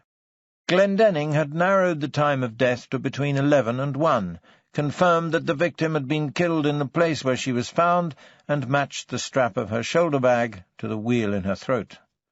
The wound behind her ear was round and smooth, he also confirmed, about an inch in diameter, and most likely delivered by a metal hammerhead. This time, unfortunately, there was no scratched tissue beneath her fingernails. In fact, her fingernails were so badly chewed they had been treated to discourage her from biting them. According to the lab, though there was no blood other than the deceased's at the scene, there were several hairs on her clothing that didn't come from her body. That was understandable, given that she had been at a crowded dance. What was damning, though, was that 4 of the hairs matched those found on Deborah Harrison's school blazer, the ones that had already also been tested against the sample Owen Pearce had given almost 8 months ago. Hairs could be dodgy evidence, as Pearce's trial had shown. Banks read through a fair bit of jargon about melanin and fragmented medullas, then considered the neutron activation analysis printout specifying the concentration of various elements in the hair, such as antimony, bromine, lanthanum, strontium, and zinc. The lab would need another sample of the suspect, because the ratios of these elements could have changed slightly since the last sample was taken. But even at this point, it was 4,500 to 1 against the hair originating from anyone but Pearce. Unfortunately, none of the hairs had follicular tissue adhering to their roots. In fact, there were no roots, so it was impossible to identify blood factors or carry out DNA analysis. As in the Deborah Harrison murder, the swab showed no signs of semen in the mouth, vagina, or anus, and there was no other evidence of sexual activity. But the hairs and the fingerprints Vic Manson had identified on the plastic film container would probably secure a conviction, Banks guessed. Pearce wasn't going to slip through the cracks this time. In a way, Banks felt sad. He had almost convinced himself that Pearce had been an innocent victim of the system closer to home. Now it looked as if he were wrong again. He tuned in to Radio 3, where composer of the week featured Gerald Finzi, and started making notes for the meeting he would soon be having with Stafford Oakes. Things started to get noisy at around 11:30, with Pearce on his way to court for his remand hearing, the phone ringing off the hook, and reporters pressing their faces at every window in the building. Banks decided it was time to sneak out by the side exit and take an early lunch. He opened the door and popped his head out to scan the corridor. Plenty of activity, but nobody was really paying him much attention. Instead of going the regular way down to the front door, he tiptoed towards the fire exit, which came out on a narrow street opposite the Golden Grill, called Skinner's Yard. He had hardly got to the end of the corridor when he heard someone call out behind him. His heart lurched. Chief Inspector, it wasn't Jimmy Riddle. He turned. It was D.I. Barry Stott, and he was looking troubled. "Barry, what is it? What can I do for you?" "Can I have a word? In private?"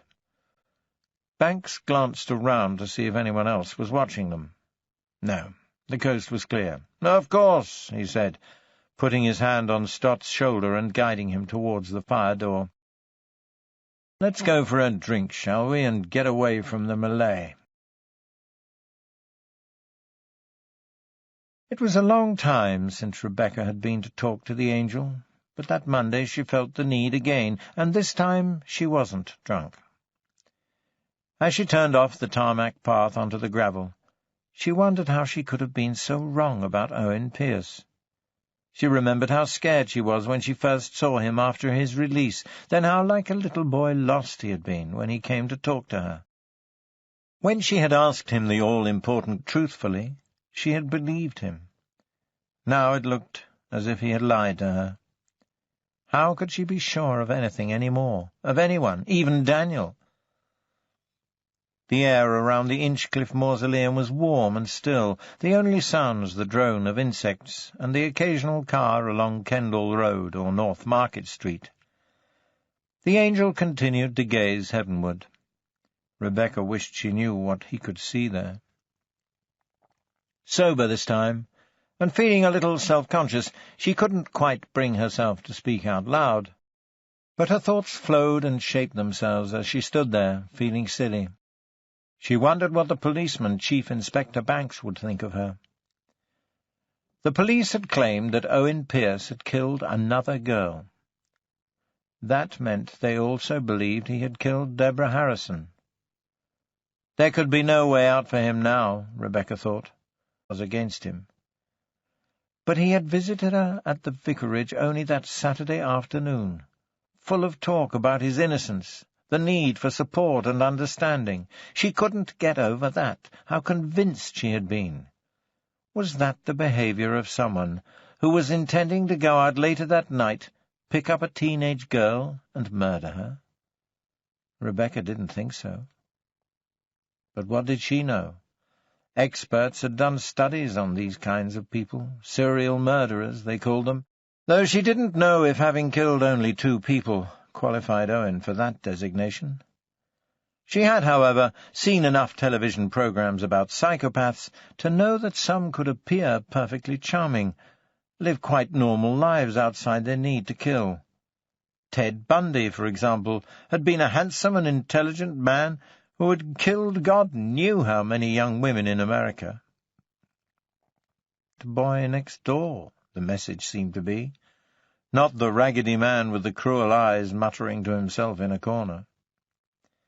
A fly settled on her bare forearm, and she stared at its shiny blue and green carapace for a moment, before brushing it off. Then she looked up at the angel again. If only he could make things clear for her. Perhaps the police had arrested Owen only because they still believed he had killed Deborah Harrison. Maybe they had no real evidence that he had killed the other girl. She didn't know why she should care so much. After all, Owen was still practically a stranger to her, and for a long time she had believed him to be a killer. Why should she be so upset when it turned out that he really was? She still couldn't help feeling that he had let her down somehow, silly as the idea was. Wise to find herself speaking out loud at last, face turned up to look at the angel. "Can you tell me why I care?" But she got no answer.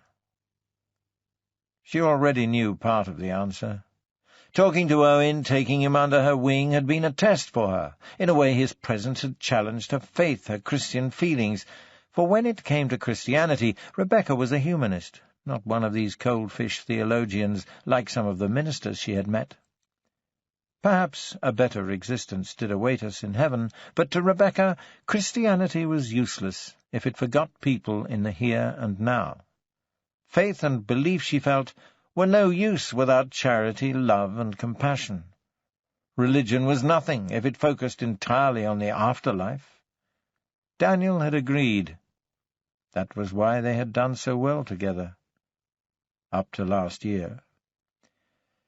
"Why am I you? What do you know of life on earth? What is it I want from you? Can you tell me?" Still the angel gazed fixedly heavenwards. His expression looked stern to Rebecca, but she put that down to a trick of the light. "Am I to be a cynic now?" she asked. "After I put so much faith in Owen, and he turns out to be a killer after all?" Again she didn't hear any answer, but she did hear a movement coming from deeper in the woods. The area behind the Inchcliffe Mausoleum was the most overgrown in the entire graveyard, all the way back to the wall at Kendall Road. The oldest yews grew there, and the wild shrubbery was so dense in places you couldn't even walk through it easily. If there were any graves, Nobody had visited them for a long time. It must have been a small animal of some kind, Rebecca decided, and the court that the cry she heard that November evening could have come from an animal. When she really thought about it, she knew it never could have. She had simply refused to acknowledge, either to herself or to anyone else, that the scream she heard was the last cry for help of a girl about to be murdered. This sound, too, was too loud to be a dog, a cat, or a bird, and there were no horses or sheep in the graveyard. She took a step towards the back of the mausoleum, aware as she did so that this was where Deborah's body had been found. "Is anybody there?" she called out. No answer. Then she heard another rustling sound, this time closer to the North Market Street wall. Rebecca turned and wandered thigh-deep into the tangled undergrowth. She felt nettles sting her legs as she walked. "Is anyone there?" she answered. She paused and listened for a moment. All she could hear was her heart beating. Suddenly, to her left, through the trees, she saw a dark figure break into a run. It looked like a man dressed in brown and green, but she couldn't be certain because of the way the colours blended in with the background. Whoever it was, he couldn't get over the high wall before she caught up with him. His only alternative was to head along the wall to the North Market Street gate. If she hurried, perhaps she could catch a glimpse of him before he got away. She turned back towards the back of the Inchcliffe Mausoleum and the gravel path. He was to her right now. She could hear him running towards the gate. Before she could get out of the wooded area, something snagged at her ankle and she tripped, scratching her knees and hands on thorns. It only delayed her a few seconds, but when she got to her feet and ran past the mausoleum along the gravel path into the open area, all she saw was the wooden gate slam shut. She stood there and cursed whoever it was. She saw she had blood on her hands. Avoiding the Queen's Arms, which everyone knew was the East Vale CID local, Banks spirited Stott along Skinner's Yard down to the Duck and Drake, on one of the winding alleys off King Street. The cobbled streets were chock-a-block with antique shops, antiquarian booksellers and food specialists, all with mullioned windows and creaky wooden floors. The Duck and Drake was a small, black-fronted Sam Smith's house, with etched smoked-glass windows and a couple of tatty hanging baskets over the door. Inside, the entrance to the snug was so low that Banks felt as if he were crawling under a particularly tight overhang in Ingleborough Cave. The snug was also tiny, with dark wood beams and whitewashed walls hung with hunting prints and brass ornaments. They were the only two people in the place. The opposite Stott, with his pint of old brewery bitter and his ham and cheese sandwich. Stott hadn't wanted anything at all, not even a glass of water. "What is it, Barry?" Banks asked, chomping on his sandwich. "Off your food? You look bloody awful." "Thanks. Don't mention it." Stott was pale, with dark bags under his eyes, and a 2-day stubble around his chin and cheeks. His eyes themselves, behind the glasses, were dull, distant, and haunted. Banks had never seen him like this before. Normally you could depend on Barry Stott to look bright-eyed and alert at all times, not to mention well-groomed, but his suit was creased, as if he had slept in it. His tie was not properly fastened, and his hair was uncombed. He looked so miserable that even his ears seemed to droop. "You ill?" "As a matter of fact," said Stott. "Not well at all." "Something on your mind?" "Yes." Banks finished his sandwich, took a sip of beer, and lit a cigarette. "Out with it, then." Stott just pursed his lips and frowned in concentration. "Barry, are you sure it's something you want to talk to me about?" "I have to," Stott replied.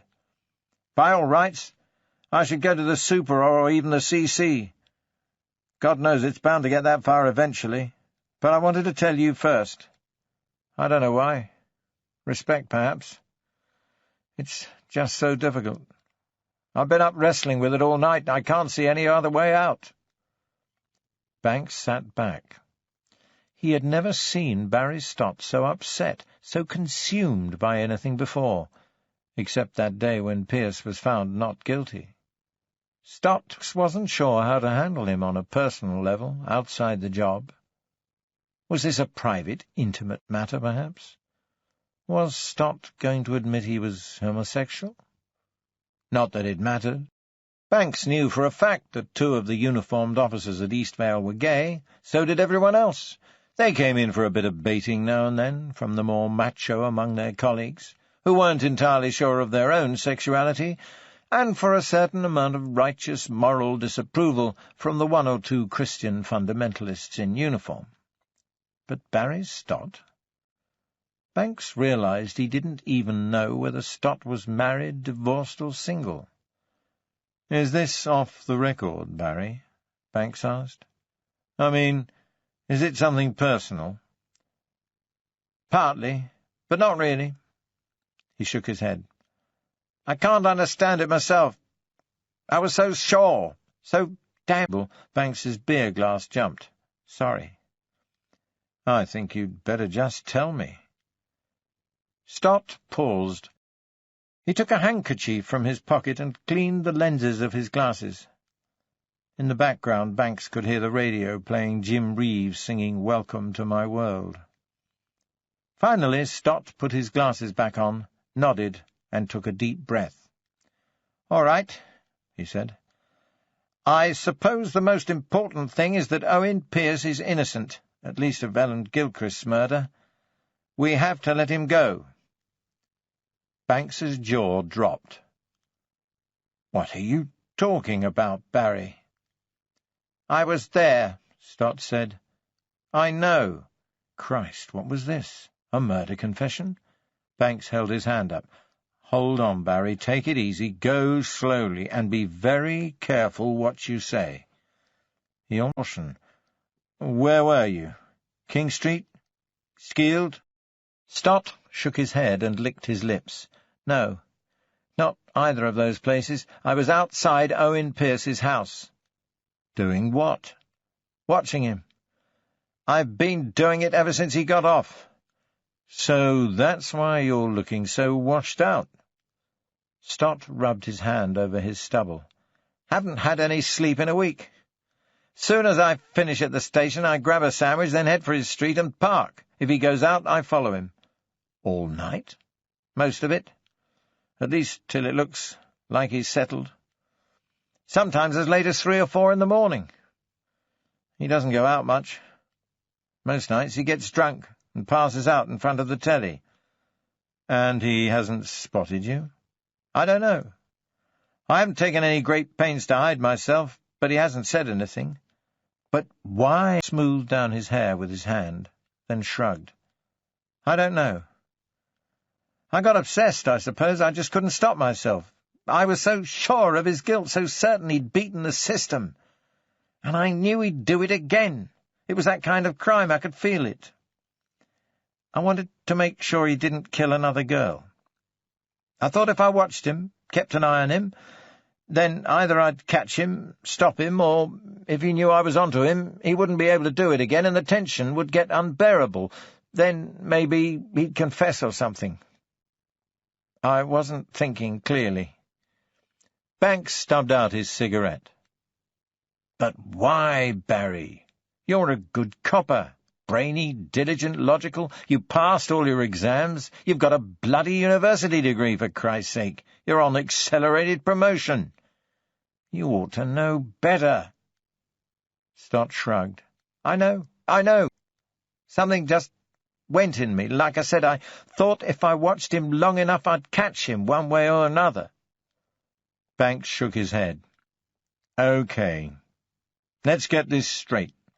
You were parked outside Owen Pierce's house on Saturday night?" "Yes." "What time?" "From about 5 o'clock on." "Until?" "About 2:30 in the morning, when he turned the lights off. He didn't go out at all, except to buy a bottle of something at the off-licence around 9 o'clock. "You're absolutely certain?" "Positive. The curtains weren't quite closed. I could see him clearly whenever he got up." He was watching telly in the front room, but every now and then he'd get up to go to the toilet or pour a drink, whatever. And you're certain he was there all the time? He didn't sneak out the back and come back? Stott shook his head.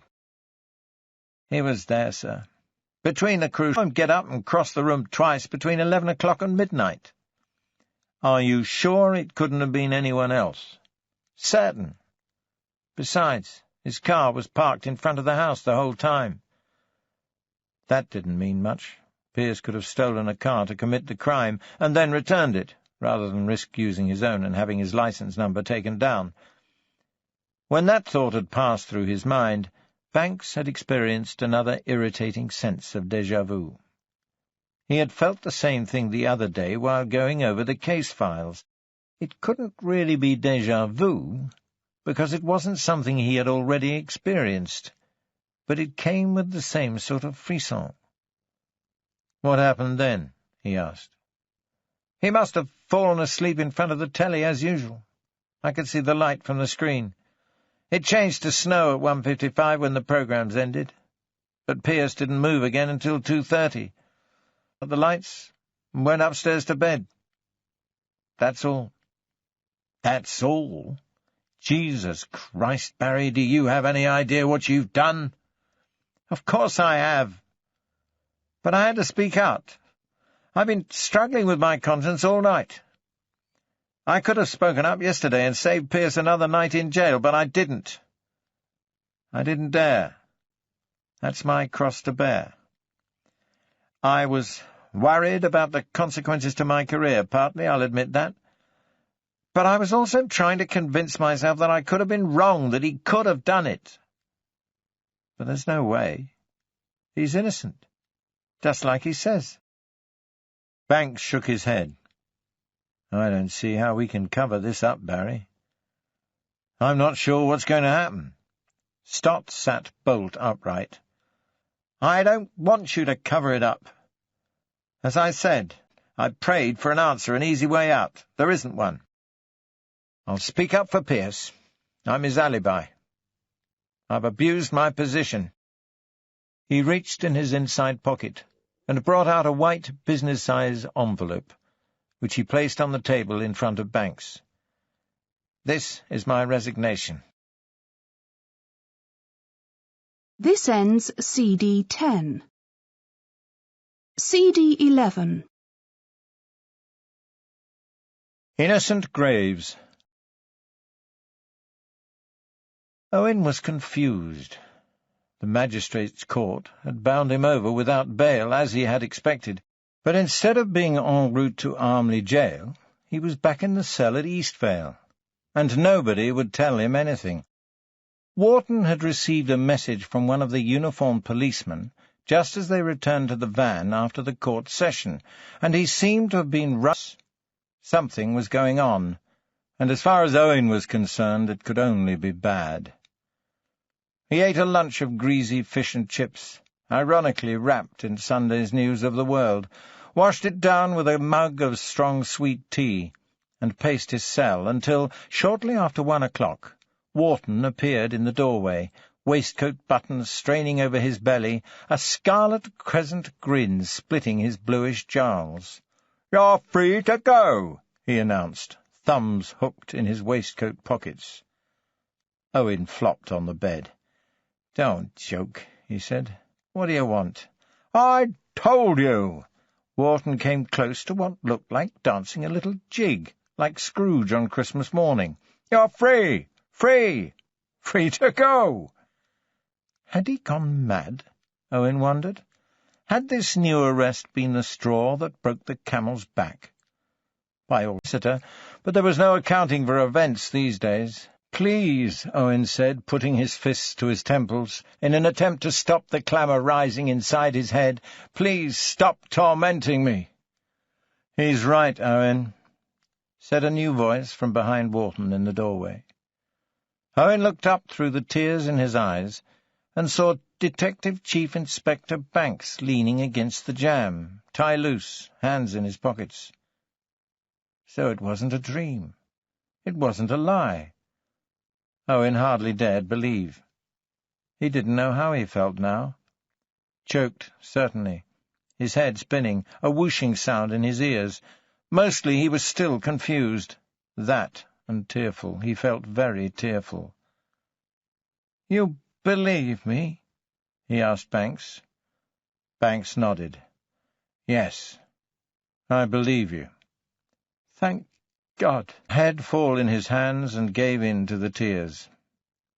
He cried loud and long, wet and shamelessly, and it wasn't until he had finished and started to wipe his nose and eyes with the tissue that he noticed the two men had left him alone, but that the cell door was still open. Gingerly he walked towards it and poked his head out, afraid that it would slam on him. Nothing happened. He walked along the tiled corridor towards the other locked door that led, he knew, upstairs, then out to the world beyond, worried that it wouldn't be opened for him. But it was. Banks and Wharton stood outside in the custody suite, and Owen now feared he would be rearrested for something else, still anxious that it was all some sort of ruse. When Banks approached him, he backed away in apprehension. "No," said Banks, holding his hands out, palms open. "I meant it, Owen. Free man. You're completely exonerated. But I'd really appreciate it if you would come to my office with me for a chat. You might be able to help us find out who really did commit these murders." "Murders? You believe I'm innocent of both?" "They're too similar, Owen. Had to be the same person.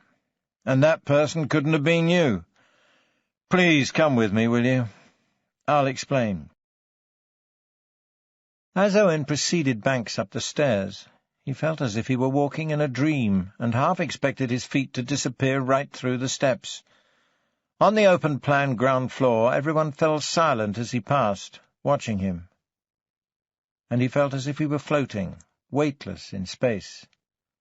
His vision blurred and his head started to spin, as if he had had too much to drink, but before he stumbled and fell, he felt Banks's strong hand towards the stairs.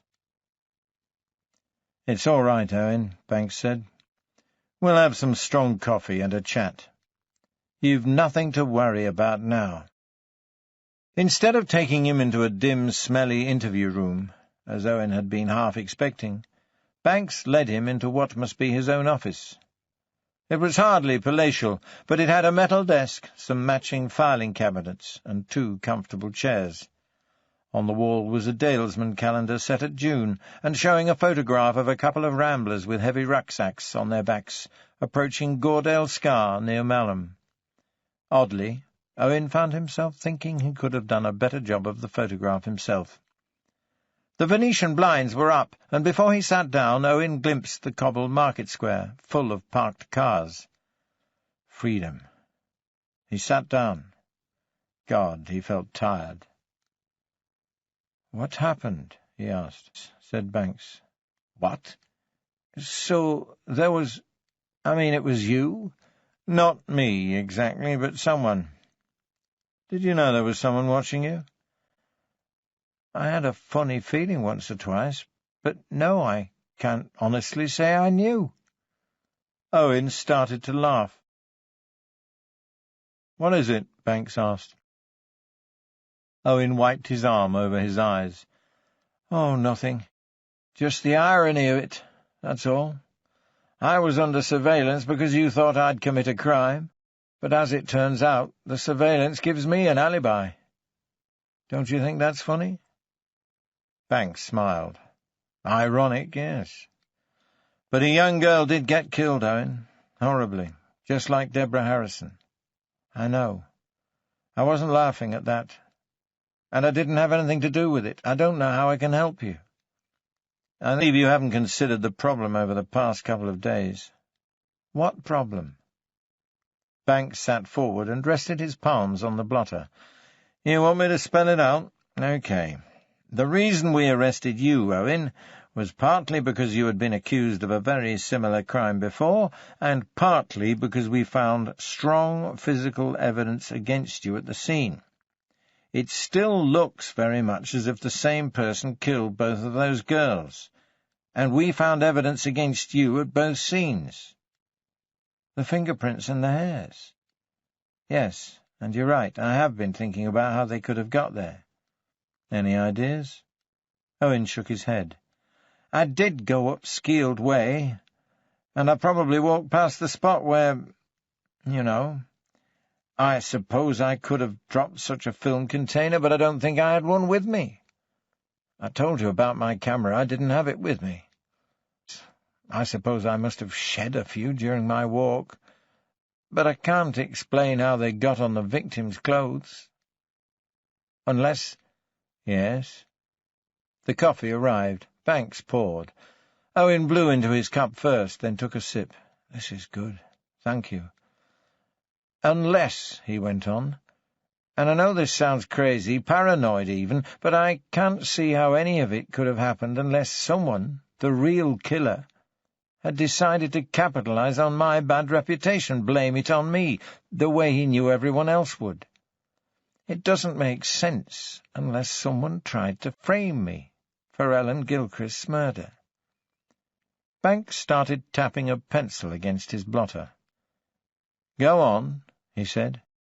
Well, if you accept that premise, then whoever it was must have broken into my house while I was in jail and wrecked the place, or he could have walked in easily after the place had been done over.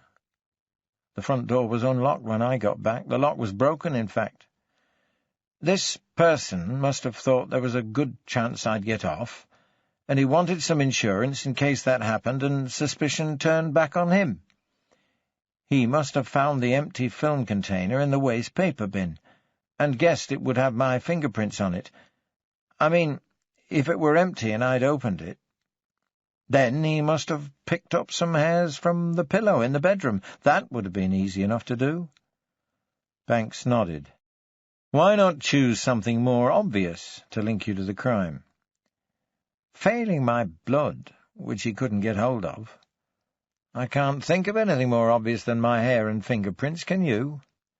Banks smiled. I meant something with your name on, perhaps, so there could be no mistake. After all, the prints on the film container might have been blurred.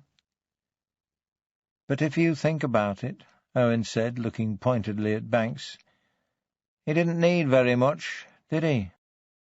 You all believed I'd murdered Deborah Harrison, so it was easy to convince you I'd also killed Ellen Gilchrist. There was no point risking anything more obvious, like something with my name or photograph on it, because that would only draw suspicion. No, all he needed were my prints and hair. He knew my reputation would do the rest.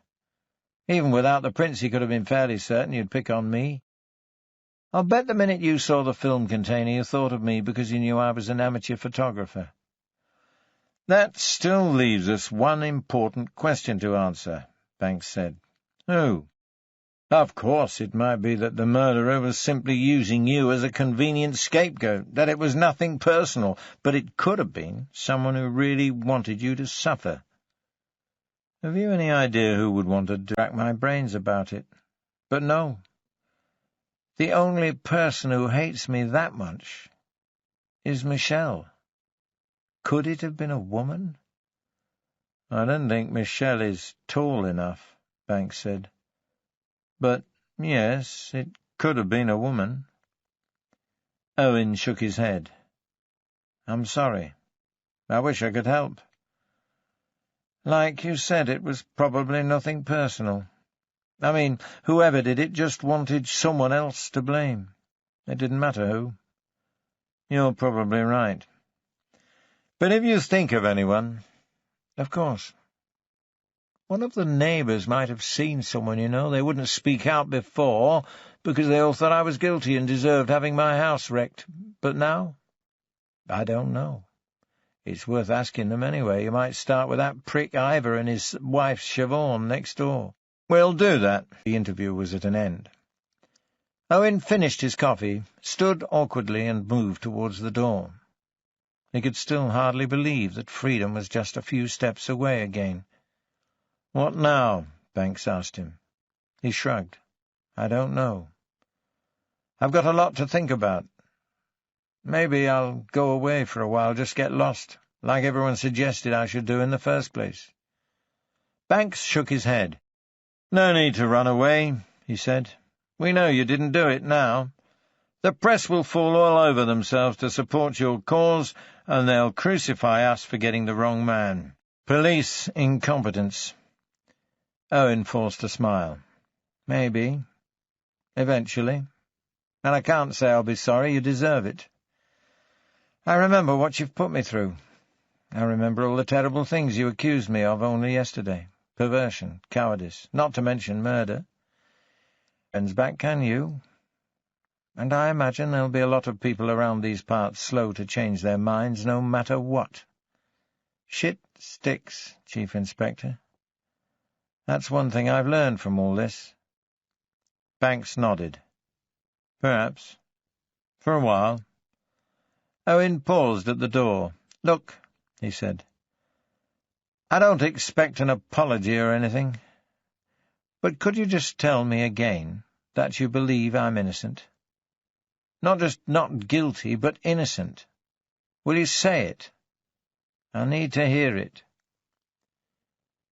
"You're innocent, Owen. It's true. You're free to go." "Thank you." Owen turned and started to pull the door shut behind him. "Owen!" Banks called after him. Owen felt a little shiver of panic. He turned. "Yes?" "I am sorry." Owen nodded, shut the door, and left the building as fast as he could. It wasn't until late Tuesday afternoon that a number of things clicked into place for Banks, and what had been eluding him, niggling him for days, suddenly became clear. So far there were no leads on the Ellen Gilchrist murder. Several cars had been spotted on King Street that night. Big, small, light, dark, Japanese, French, but no one had any reason to take down numbers or detailed descriptions. If the killer had used his own car, Banks reflected, then he may have parked out of sight, just around the corner on one of the side streets. A couple of tourists, unable to sleep on a lumpy mattress at a Gratley B&B, said they heard a car pass shortly after 11:30, which would have been about the right time, but they hadn't seen anything. So far no one in events, but that didn't surprise Banks. If the killer were clever, which he apparently was, then he would have parked off the road, well out of the hamlet itself. Under Superintendent Gristhorpe's coordination, Susan Gay and Jim Hatchley were still out checking the victim's friends and acquaintances to see if she could have been killed by someone who knew her, or if anyone knew more than he or she was telling. The more he thought about it, though, the more Banks was convinced that the solution to Ellen Gilchrist's murder lay in Deborah Harrison's. Also, when Banks arrived at the office that morning, he found a telephone message in his pigeonhole from Rebecca Charters, dated the previous afternoon, asking him to phone her. When he rang Rebecca, she told him about surprising someone in St. Mary's graveyard the previous afternoon. No, she hadn't seen who it was, couldn't even give a description.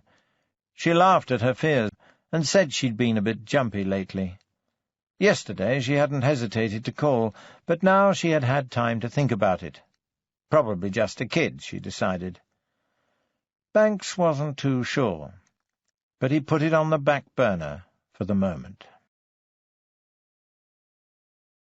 Since Stott's revelation, after the inevitable bollocking from Jimmy Riddle, and a reminder that he was close to the end of his allotted week, Banks and Superintendent Gristhorpe had also been engaged in damage control.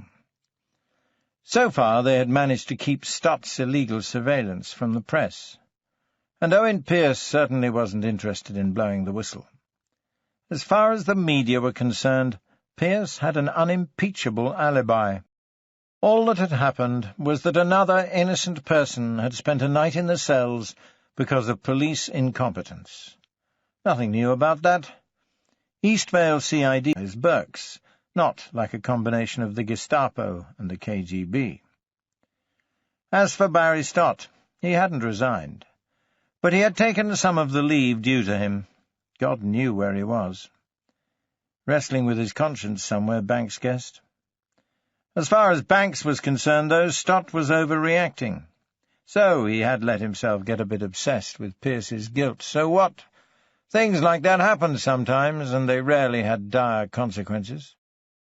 After all, Stott had only watched Pearce. He hadn't beat him up or assassinated him. Despite the hours of work a murder inquiry consumed, routine work still went on at Eastvale Divisional HQ, and routine papers still found their way to Banks's desk. On that Tuesday afternoon, when he was distracted by thoughts of Ellen Gilchrist, Deborah Harrison, Barry Stott, and Owen Pearce, a proposal requiring every board computer passed over his desk for perusal after a report on the increase of car theft in North Yorkshire. Because Banks wasn't thinking about it, because the words simply floated into that chaotic, intuitive, and creative part of his mind, rather than engaging his sense of reason and logic, he was struck with that rare feeling of epiphany as a missing piece fell into place. It felt like the simultaneous telescoping and expansion of a chain of unrelated words into one inevitable conclusion. Each element rolled firmly into place like the balls with the winning lottery numbers.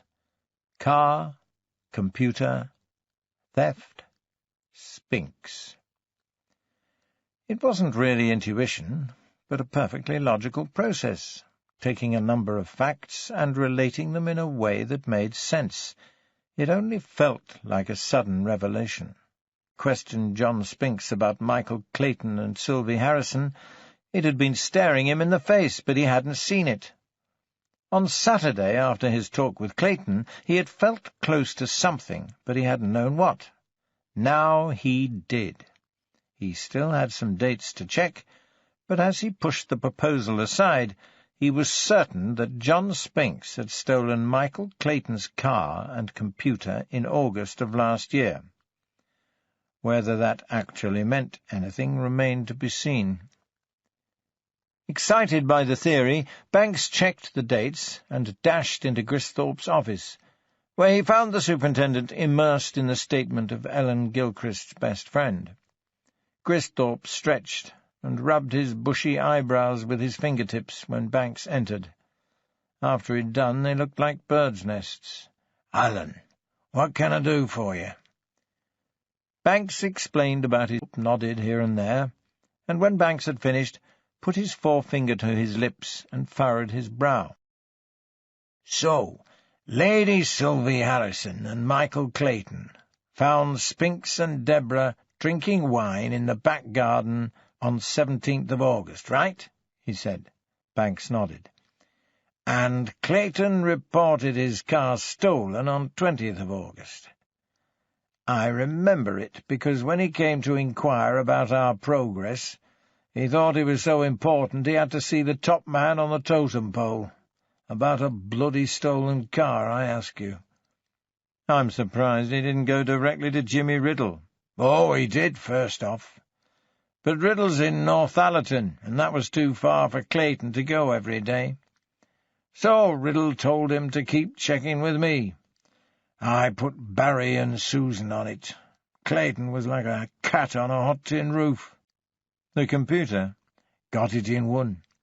"Yes, that's what Susan said," Banks mused. "When Clayton recognized her that time we went to talk to the Harrisons, I should have realized at the time." Gristhorpe smiled indulgently. "I think you can be forgiven that, Alan," he said. "Wasn't it about the same time the lead on Pearce came up?" "Yes, but anyway. Let's assume that Spinks stole Clayton's car on 20th of August, Gristhorpe went on. He did some damage, but not much. It was the missing notebook computer that really had Clayton dancing on hot coals. We know it was a very expensive one with all the bells and whistles, but Clayton's a rich man. He could afford a new one easily. It was what was on the computer that he was worried about. As I recollect, it turned up on the market. "From what I've seen," Banks went on, "Spinks would have about as much chance of operating Clayton's computer as an orangutan.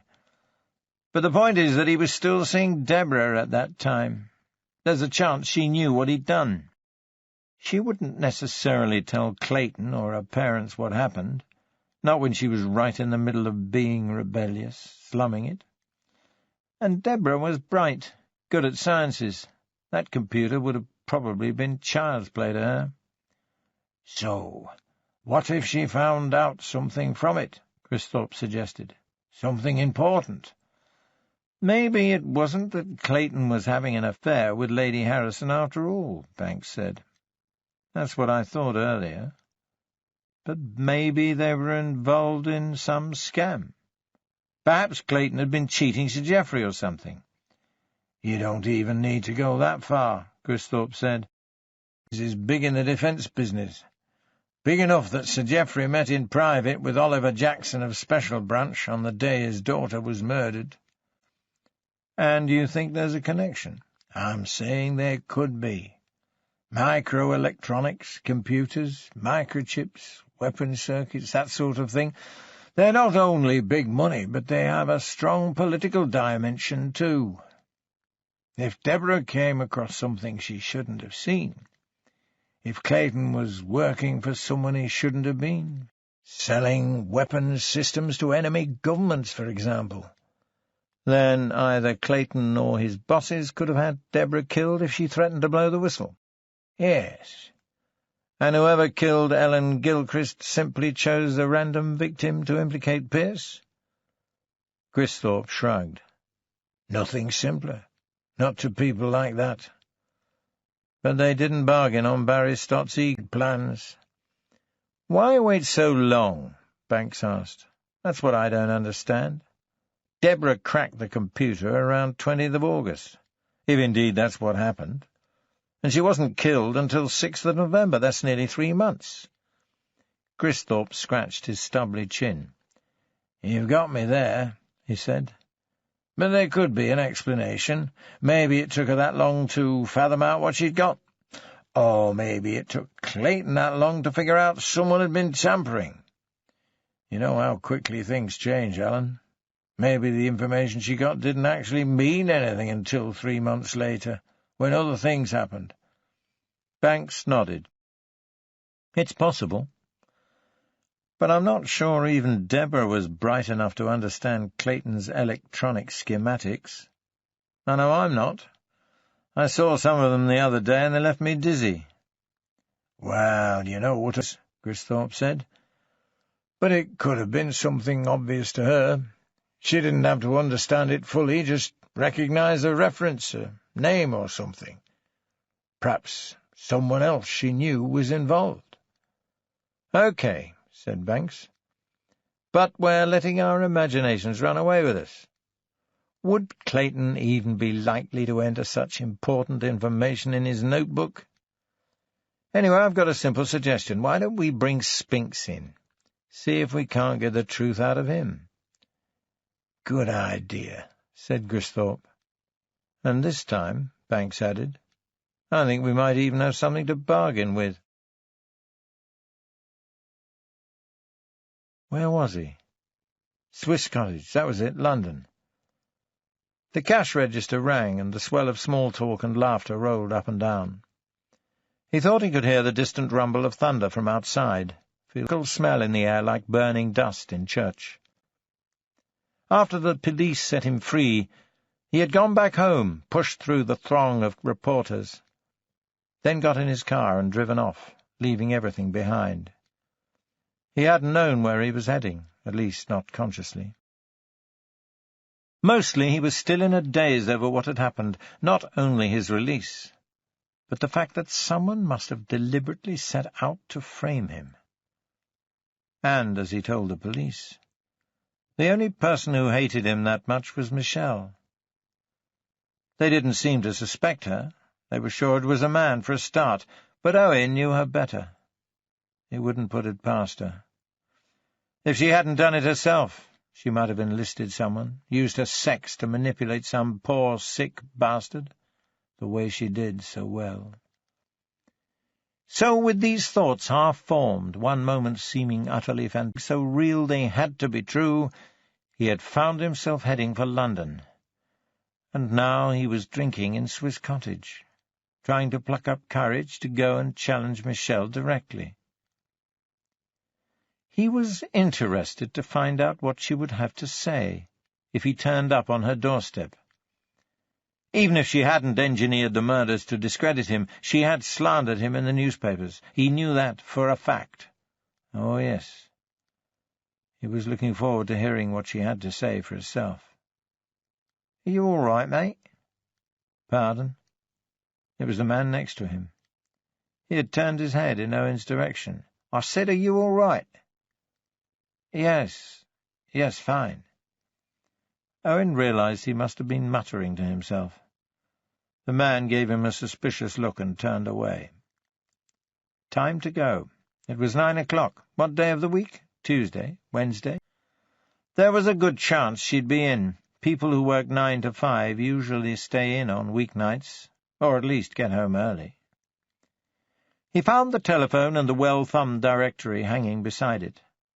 Some of the pages had been torn out or defaced with felt-tipped pens, but not the one that counted. He slid his finger down until he came to her name, Chapel. No first name, just the initials M.E., Michelle Elizabeth. There was her number. Owen's chest tightened as he searched his pockets for a coin. He felt dizzy and had to lean against the wall a moment before dialing. 2 men passed on their way out and gave him funny looks. When they had gone, he took 4 deep breaths to steady himself, picked up the phone, put the coin in, and dialed.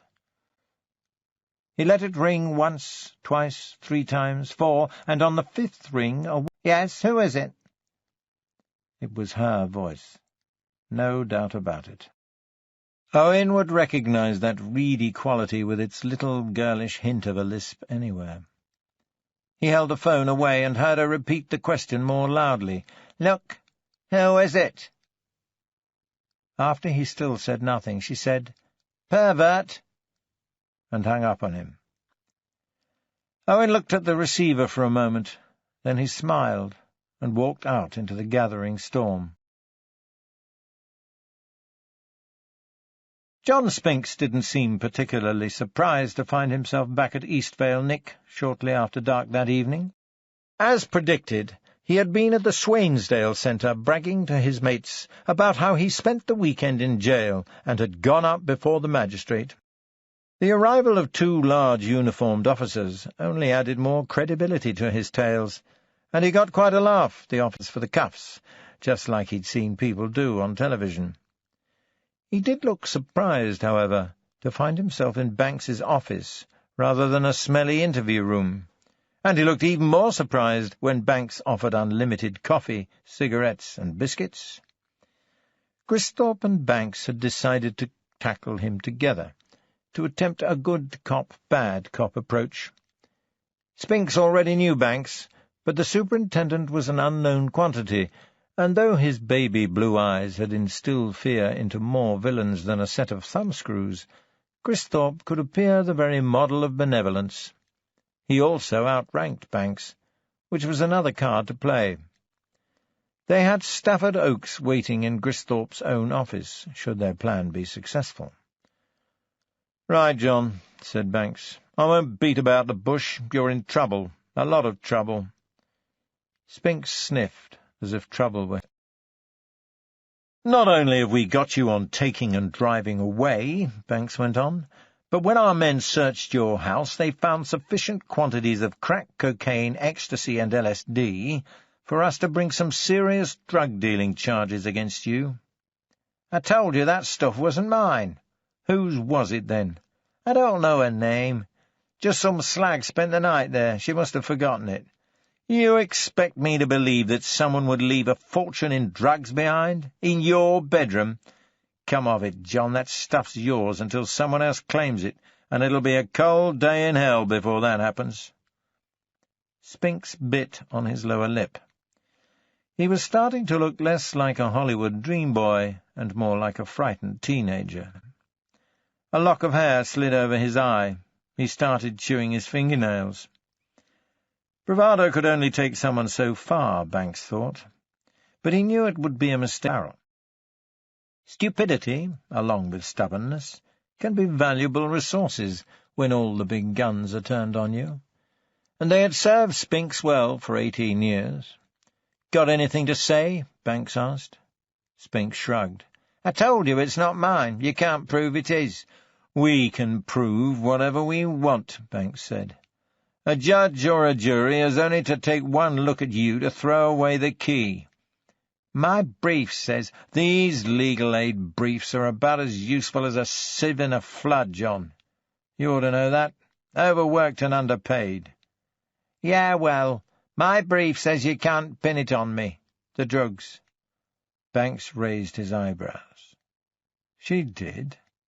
That's really bad news, John. I thought things were pretty bad, but I didn't realize that lawyers were setting up in practice before they even finished their degrees these days." Ha! The other chair creaked as Gristhorpe leaned forward. "My chief inspector might be acting a little harshly towards you, son," he said. "See, it's personal with him. He lost a son to drugs." Spinks squinted at Banks. "Tracy never said nothing about that." "She doesn't like to talk about it," said Banks quickly. They had decided to improvise according to responses and circumstances, but Gristhorpe had thrown him a spinner here. He smiled to himself. Why not? Play the game. As far as he knew, Brian was alive and well and still studying architecture in Portsmouth, but there was no reason for Spinks to know that. Like everyone his age, Banks went comfortable. He thought it couldn't happen to him. Anyone else, sure, but not him. He leaned forward and clasped his hands. "Now, I don't give a tinker's whether you smoke so much crack your brains blow out of your arsehole, but I do care very much that you're selling to others, especially to a crowd that at one time included my daughter. Do we understand one another?" Spinks shifted in his chair. "What's this all about? What you after? A confession? I'm not saying anything. My brief—" "Fuck your brief," said Banks, thumping the rickety metal desk, "and fuck you! Do you understand what I'm saying?" Spinks looked rattled. Gristhorpe cut in again and said to Banks, "I don't think it's really appropriate to talk that way to Mr. Spinks, Chief Inspector," he said. "I'm sure he understands you perfectly well," said Banks, wiping his brow with the back of his hand. "Got a bit carried away." He fumbled for a cigarette and lit it. "You his boss?" Spinks asked, turning wide-eyed to look at Gristhorpe. "He called you sir." "I thought I'd already made that clear," Gristhorpe said. Then he winked. "Don't worry, son. I won't let him off his leash." He looked back at Banks, who had removed his jacket and was loosening his tie. "He ought to be looked up, that one," Spinks went on, emboldened. "And his mate, the fat one. Hit me once, he did, bounced me nose off a fucking table." "Aye, well, people get carried away sometimes," said Gristhorpe. "Stress of the job. The thing is, though, that he's right in a way. You are in a lot of trouble. Right now, we're friends." "Yes," said Banks, catching his attention again. "Believe it or not, John, I'm going to do you the biggest favour anyone's ever done you in your life." Spinks narrowed his eyes. "Oh, yeah? Why should I believe you?" "You should. In years to come you might even thank me for it. You're 18 now, John, there's no getting around that. With the kind of charges you're looking at, you'll go to jail, no doubt about it. Hard time. Now I know you're a big boy, a tough guy, and all the rest, but think about it. Think. It's not only a matter of getting buggered morning, afternoon, and evening, of giving blowjobs at knife point, maybe catching AIDS, but it's a life of total deprivation, John. The food's lousy, the plumbing stinks, and there's no one to complain to. And when you get out, You'll have lost a good part of your youth. All you'll know is prison life. And you know what, John, you'll be back in there like a flash. It's called recidivism. Look it up, John. Call it a sort of death wish, but someone like you gets institutionalized and he can't survive on the outside. He gets to need jail. And as for the blowjobs and the buggery— Banks shrugged. Well, I'm sure you'd even get to like that after a while. Banks's monologue produced no discernible effect on Spinks, as he had suspected it wouldn't. It was intended only to soften him to the point of accepting a deal. Banks knew that Spinks was already doomed to exactly the kind of existence he had just laid out for him, but that he wouldn't recognize the fact, and wasn't capable of making the changes necessary to avoid it. No, simple temporary relief. The chance for Spinks to walk free and keep on doing exactly what he was doing until the next time he got caught, if he didn't kill himself or someone else first. A sprat to catch a mackerel. Very sad, but very true. So, what is this big favour you're going to do me? First, said Banks, you're going to tell us the truth about what happened last August. You're going to tell us how you stole Michael Clayton's car and his computer, and exactly what happened after that. Spinks paled a little, but stood his ground. Why would I want to do something like that? To avoid jail. You mean, confess to one crime and get off on another one? Something like that. Christ, you're worse than the bloody criminals, you lot are. He turned to Gristhorpe. Can he do that? He asked. Has he got the authority? Said Gristhorpe softly. I'm a superintendent, remember? Don't we need a lawyer or something? What's wrong, John? Said Banks. Don't trust us. I don't trust you. Anyway, why talk to the monkey when the organ grinder's here? Banks smiled. It was working. And he hadn't denied stealing Clayton's car yet. There's a Crown attorney in the building, said Gristhorpe, and he can deal with the particulars about the charges and likely sentences if you want to talk to him. Spinks squinted. Maybe I'll do that. What's the deal? You tell us what we want to know, said Gristhorpe, and we'll see you stay out of jail. Dealing becomes simple possession. That's not enough. I want all charges dropped. Gristhorpe shook his head. Sorry, son. We can't do it already in the system. You can lose it. Maybe the odd sheet or two, said Gristhorpe. But not all of it. The lawyer will explain it. Spinks sat silently, brow furrowed in thought. Banks stood up. I've had enough of this, he said to Gristhorpe. I told you it was no use. His brain's so addled he doesn't even recognize a piece of good fortune when he trips over it. Besides, it makes me puke sitting with a drug-dealing moron like him. Let him go to jail. He belongs there. Let him catch AIDS. See if I care. And he headed towards the door. Wait just a minute, said Spinks, holding his hand up. Hold your horses. I haven't said anything yet.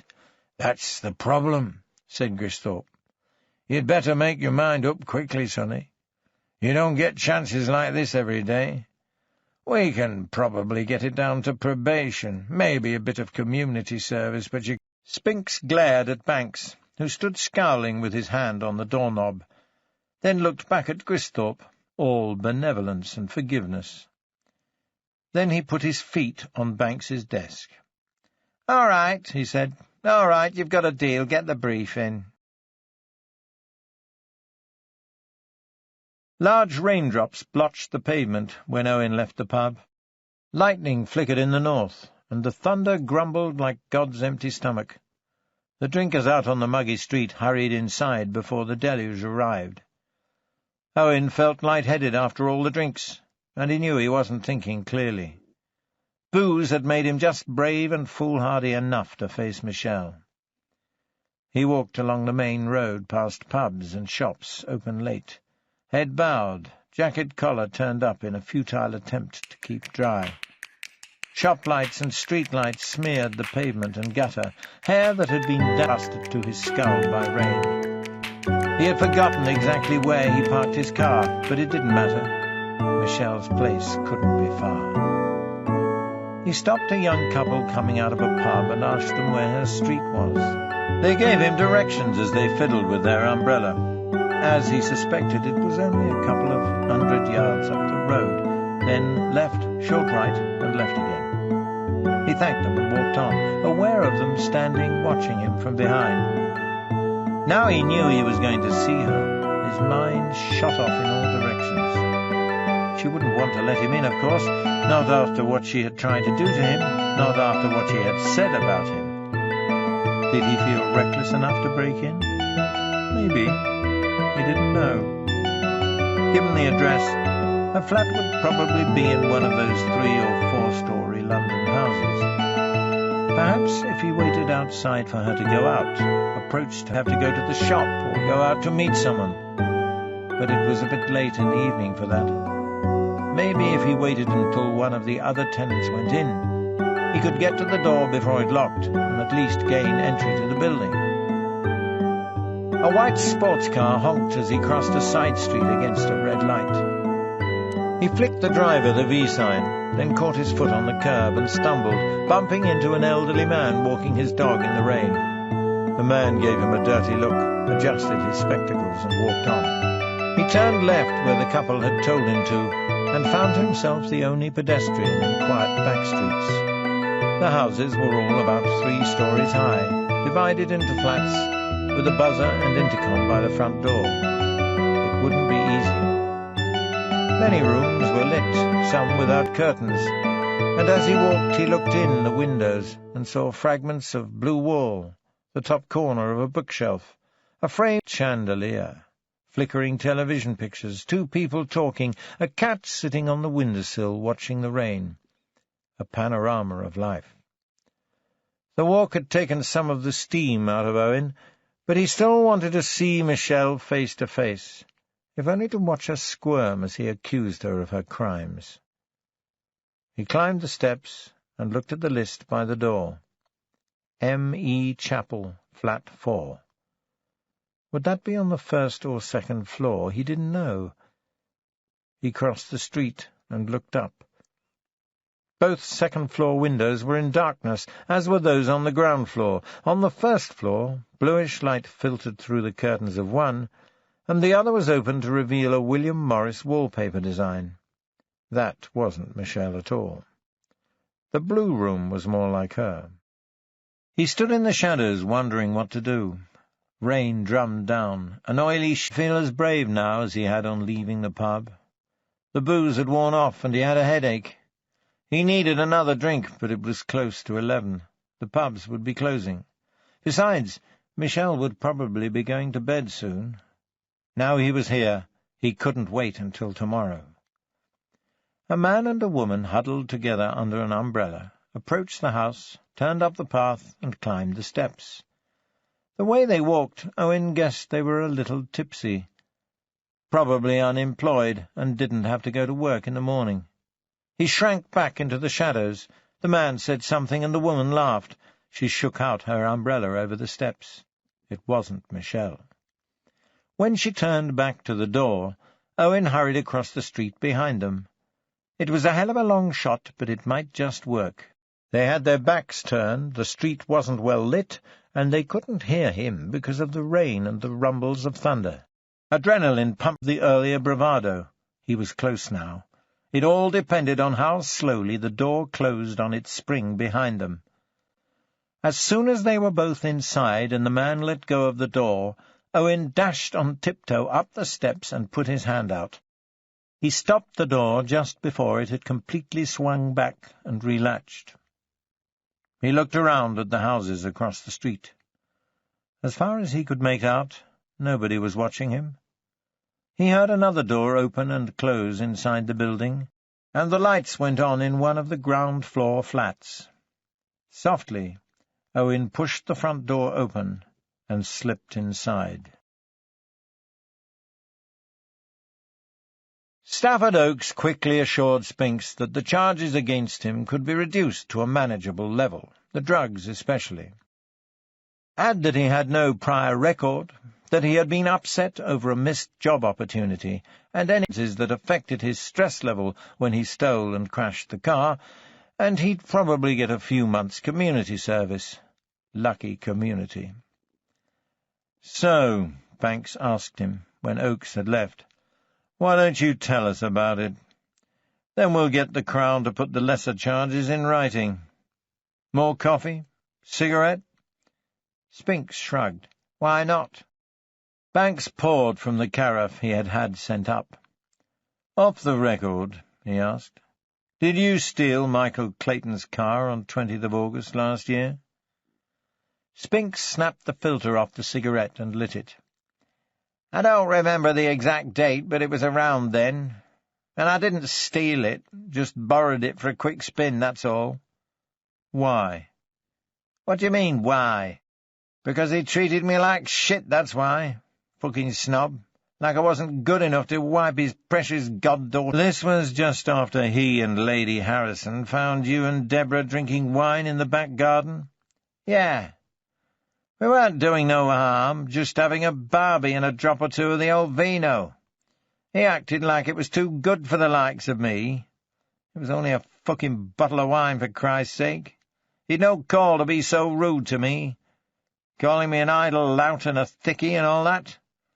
It's not my fault I can't get a job, is it?" "And you did some damage to the car for revenge?" "No, it was an accident. I was still learning, wasn't I? That car's got a very sensitive accelerator." From what Banks had heard of Spinks's driving history so far, it might be a good idea if the court could somehow prevent him from ever getting a licence. Not that it seemed to have stopped him so far.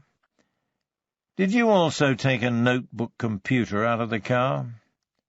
"It was in the back seat." Spinks looked at Gristhorpe. "It's all right, sonny," the superintendent said. "You can answer any question Chief Inspector Banks asks you with complete impunity." "Aye? Come again?" "No blame attached. It's all off the record. None of it is being recorded or written down. Remember what the solicitor told you. Relax. Feel free." Spinks drank some coffee. "Yes," he said. "I thought it might be worth something." "And was it?" He shrugged. "Piss all. Bloke on the market offered me 75 measly quid. And the market vendor was reselling it for 150, Banks remembered. 150 quid for a £6,000 computer. "So you sold it to him?" "That's right." "Before you sold it, did you use it at all?" "Me? No, do I?" "What about Deborah?" "What about her?" "She was a bright girl, studied computers at school. She'd know how to get it going." "Yeah, well—" "You were still seeing Deborah at that time, weren't you?" "Yeah." "And did she ever visit your house?" "Yeah, once or twice. Turned her nose up, though. Said it smelled and it was dirty." He laughed. "Wouldn't use the toilet, no matter how much she wanted to go." "Right," said Banks. "Now, what I'd like to know, John, is did Deborah have a go with the computer?" "Yeah, well, she did, as a matter of fact." He turned to Gristhorpe, as if for confirmation that he could continue with impunity. Gristhorpe nodded like a priest. Spinks went on, "Yeah, Deb, she was with me, like, when I, went for a ride." "Deborah was—" "Yeah, that's what I said. Only don't use that word stole, I don't like it. See, it was even more in the family with her being there, wasn't it? Just like borrowing the family car, really." "Did you ever tell him it was the two of you who'd borrowed his car?" "Course not. You think I'm stupid or something?" "Go on." "Anyway, she didn't like the idea at first. No bottle hadn't, Deb. But as soon as I got us inside, quiet as could be, like, and got that Swedish engine purring, she took to it like a duck to water, didn't she? It was Deb noticed the computer. Said she was surprised Clayton let it out of his sight, given as how he was the kind of bloke couldn't even jot down a dental appointment without putting it on his computer. I said, let's just leave it. But she said no, she wanted to have a go on it. So what did you do? After we'd finished with the car, we went back to I was feeling a bit randy by then, after a nice fast drive. I fancied a bit of the other, but she went all funny, like she did sometimes. And after a while I didn't even want it any more.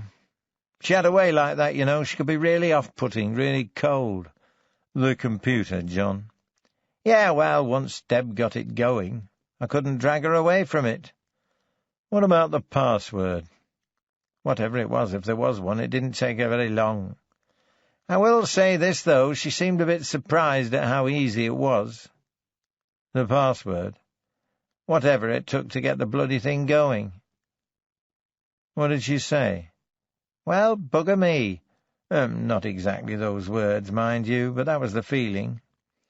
She didn't like to swear, didn't Deb? More like gosh, or golly, or something. And then? Spink shrugged. Then she just played her board and went upstairs for a lie-down. Was she still playing with it when you went back down? Just finishing. It looked like she was taking something out of it, one of those little square things, what do you call them?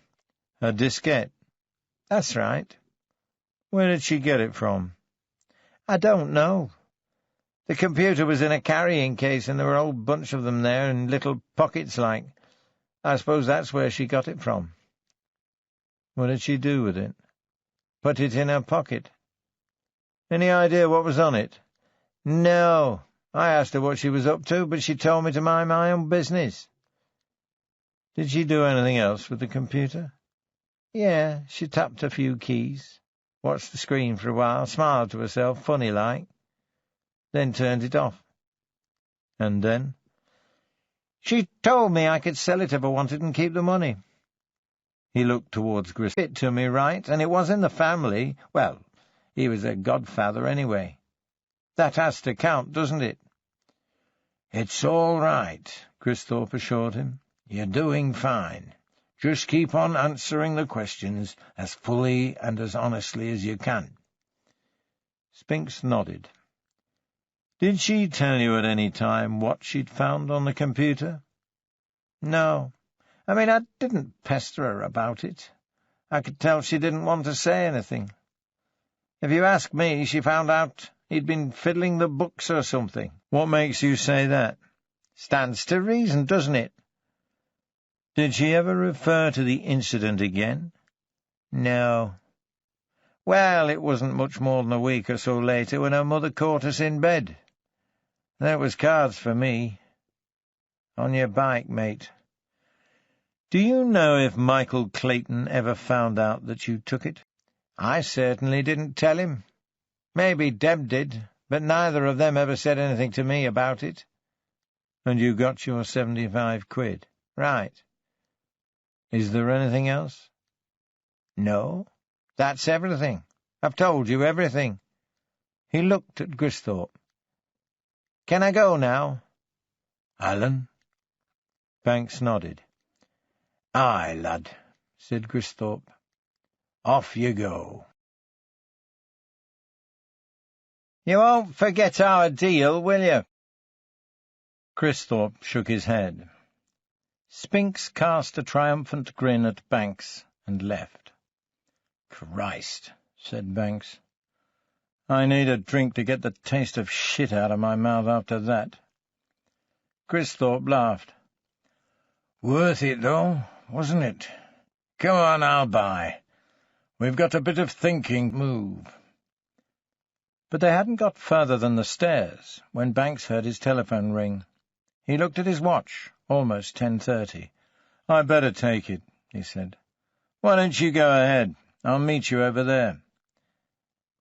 I'll wait, said Cristhorpe. It might be important. They went into the office, and Banks picked up the phone. Chief Inspector Banks? Yes? It's Vieco Bertarats. The voice sounded a little muffled and hoarse. "Vieko, what is it? Is something wrong? I thought I should tell you that Ive Jelicic was just here. We fought. He hit me." "What happened, Vieko? Start from the beginning." Vieko took a deep breath. "Ive came here about half an hour ago, and he was carrying a book of some kind. A notebook, I thought, in good leather, written in English. He said he thought it would make him rich. He couldn't read English, so he brought it to me to tell him what it said. He said he would give me money." Vieko paused. "That girl, the one who was killed, her name was Deborah Harrison, wasn't it?" "Yes." Banks felt his grip tighten on the receiver. "Go on, Vieko." "It was her diary.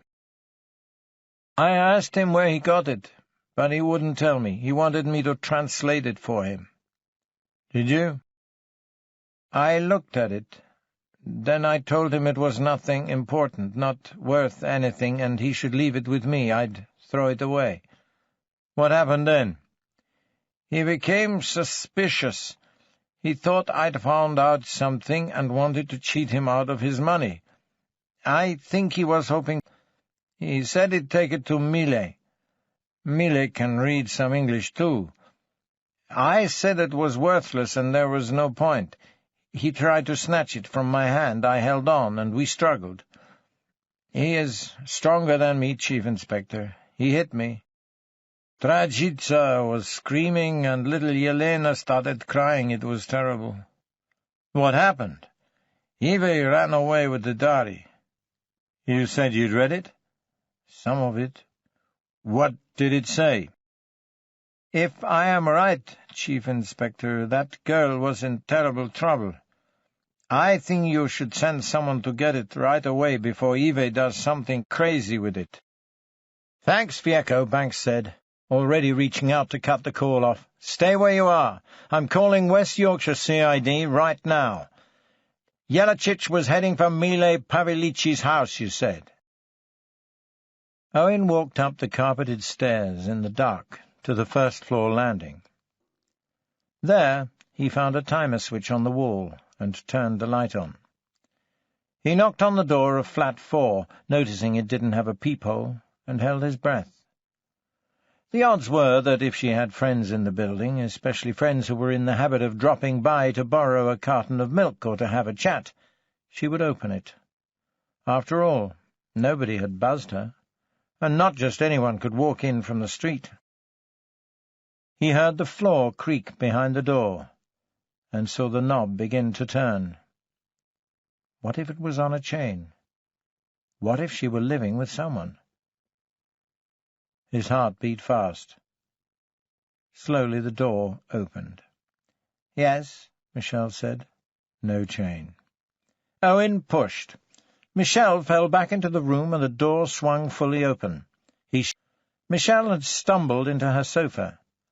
She was wearing a dark blue robe, silky in texture, and it had come open at the front. Quickly she wrapped it around herself and looked at him. "You! What the hell do you want?" There was more anger than fear in her voice. "That's a good question, that is, after what you've done to me." "You've been drinking. You're drunk." "So what?" "I'm going to call the police." Michelle lunged for the telephone, but Owen got there first and knocked it off its stand. This wasn't going the way he had hoped. He had just wanted to talk, find out why she had it in for him, but she was making it difficult. They faced each other like hunter and prey for a few seconds, completely still, breathing hard, muscles tense. Then she ran for the door. Owen got there first and pushed her away. This time she tipped backwards over the arm of the sofa. Owen walked up high over her thighs and split open at her loins to show the triangle of curly golden hair. Owen stopped in his tracks. Michelle gave him a cool, scornful look, covered herself up, and sat down. "Well then," she said, pushing her hair back behind her ears. "So you're here. I must admit I'm a bit surprised, but maybe I shouldn't be." She reached for a cigarette and lit it with a heavy table lighter, blowing the smoke out through her nose. He remembered the mingled taste of tobacco and toothpaste on her mouth, in bed, after love-making. "Why don't you sit down?" she said. "Aren't you frightened?" Michelle laughed and put her little pink tongue between her teeth. "Should I be?" Her blue eyes looked cool, in control. Her long, smooth neck rose out of the gown, elegant and graceful. Teenager. It was partly the flawless marble complexion, the delicately chiselled nose and lips, whose fine lines any sculptor would be proud of. But it was mostly in her character, Owen realized, not her looks. She was the cruel teenager who called others names, the leader of the gang who suggested new cruelties, new kicks, with not a care in the world for the feelings of the ones she bullied and taunted. "If you really believe I murdered those women, then you should be scared," he said. "They looked like you, you know." "You were killing me by proxy, is that what you're saying?" "Can you give me one good reason why I shouldn't?" "You're not afraid, because you know I didn't do it, am I right?" "Well," Michelle said, "I really found it hard to believe you had the guts, I'll admit. But then I was mistaken enough to think it takes—" "And you found out different?" She frowned. "What do you mean?" "You did it, didn't you, Michelle? I'm not sure about the first one, about Deborah Harrison, but you did the second, didn't you? You killed her to frame me. Or you got someone to do it." Michelle laughed and glanced towards the door again. "You're mad," she said. "Paranoid. If you think I'd do something like that, go to all that trouble, you're insane." She stood up and walked over to the cocktail cabinet. Her legs swished against the robe. Owen stayed close to her. "I'd offer you a drink," she said, "but I think you've had too much already." "Why did you do it, Michelle? For God's sake, why?" She raised her eyebrows. "Why did I do what?" "You know what I mean. Kill that girl to implicate me. You broke into my fingerprints on it and took hairs from my pillow. Then you messed the place up to make it look like a hate crime." Michelle shook her head. "You're crazy." She poured neat scotch into a crystal glass. Owen could see her hand was shaking. "And what you said to the police about us," he pressed on. "That stuff in the newspapers. Why did you tell those lies about me?" "They paid well," she laughed. "Not the police, the newspapers. And I didn't kill anyone. Don't be an idiot, Owen. I couldn't do anything like that. Besides, I didn't tell any lies." "You know it didn't happen like that." "It's all versions, Owen. That's how it happened from my perspective. I'm willing to admit yours might be different. I'm sorry. I know I shouldn't sound so ungrateful. You did help me through college. You helped me financially, you gave me somewhere to live, and you certainly helped with my marks. But you'd no right to start spying on me, following me everywhere I went. You didn't own me. And you had no right to throw me out in the street like that. Nobody ever treats me like that." Her eyes blazed like ice. "Fun? For a while. Michelle, I was in love with you. We were going to—" "I can't believe you'd say that, make it all sound so meaningless. Why do you hate me so much?" She shrugged. "I don't hate you. I just don't give a damn about you one way or another." "You bitch." Owen stepped towards her. She stood her ground by the cabinet and sipped her drink. Then she jerked her head back to toss her hair over her shoulders again. It was a gesture he remembered. This ends CD 11. CD 12.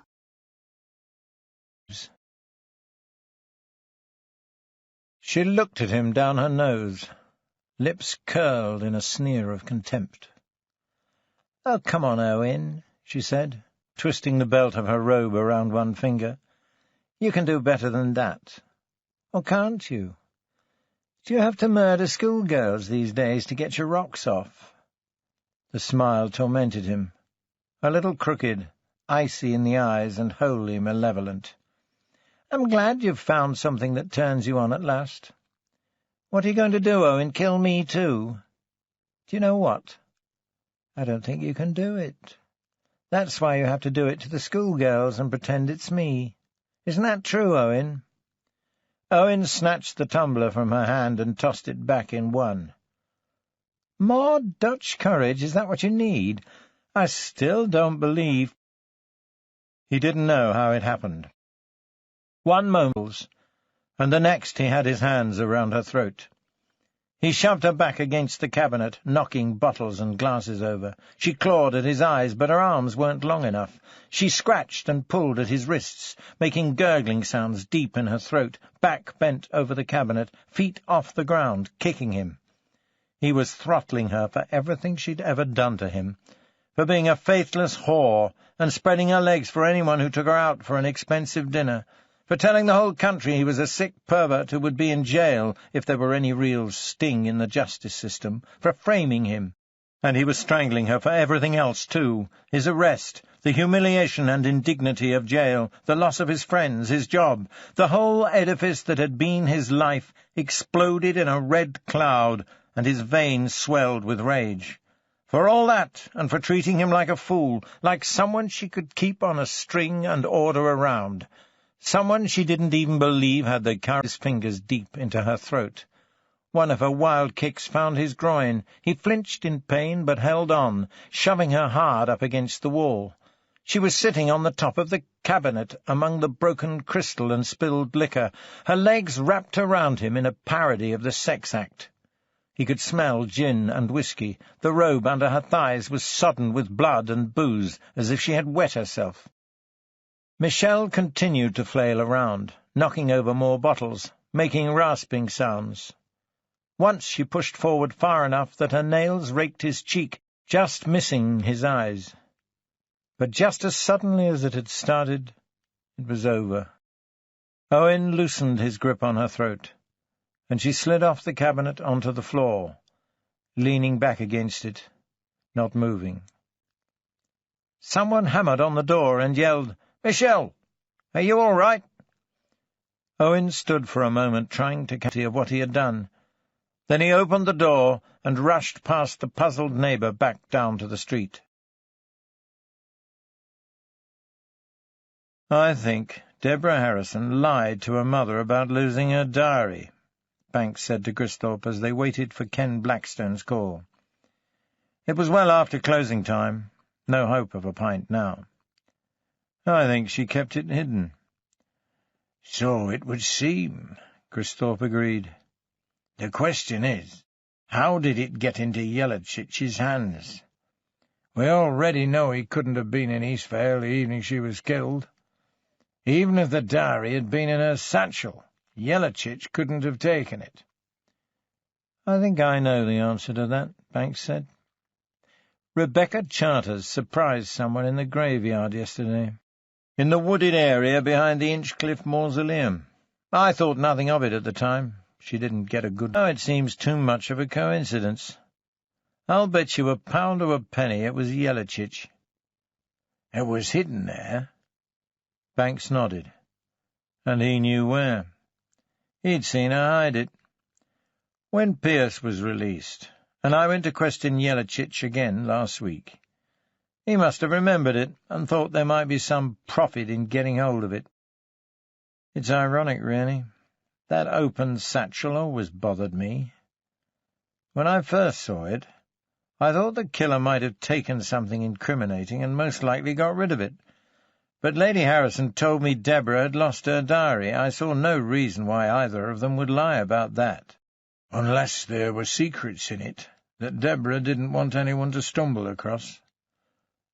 Or Lady Harrison. If you think about it, either of them could have lied. Sir Geoffrey had already told me that Deborah did have a diary, its existence. But she could say Deborah had told her she lost it, and we'd have no way of checking. Yes. And we probably wouldn't even bother looking for it, which we didn't. Didn't the Sokol search the graveyard the day after Deborah's murder? They did a ground search. We weren't looking for a murder weapon. Just Deborah's knickers and anything the killer might have dropped in the graveyard. All we found were a few empty fag packets and some butts. Most of those were down to Jelicic, who we knew had worked in the graveyard anyway. We put the rest down to St. Mary's girls sneaking out for a smoke. Besides, it's only in books that murderers stand around smoking in the fog while they wait for their victims, especially since now everyone knows we've a good chance of getting DNA from saliva. What about the Inchcliffe Mausoleum? Deborah could have gained access to that, couldn't she? That too, after we found the empty bottles. At least, the phone rang. Banks grabbed the receiver. "Alan, it's Ken Blackstone. Sorry it took so long."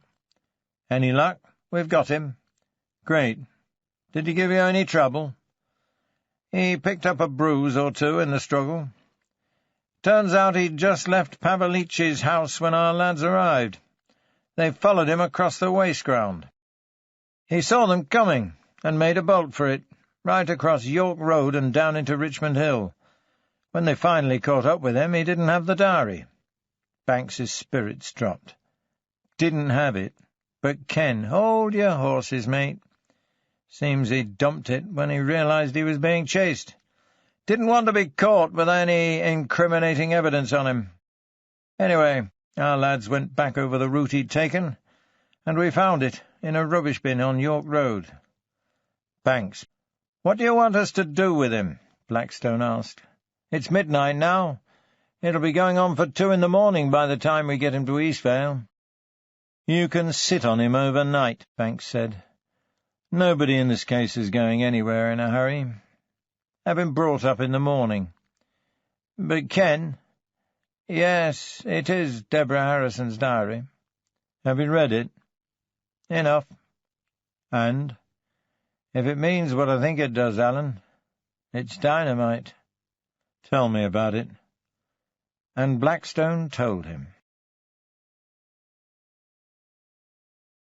At 10 o'clock the next morning, with Jelicic cooling his heels in a cell downstairs, Banks sat at his desk, coffee in hand, lit a cigarette, and opened Deborah Harrison's diary.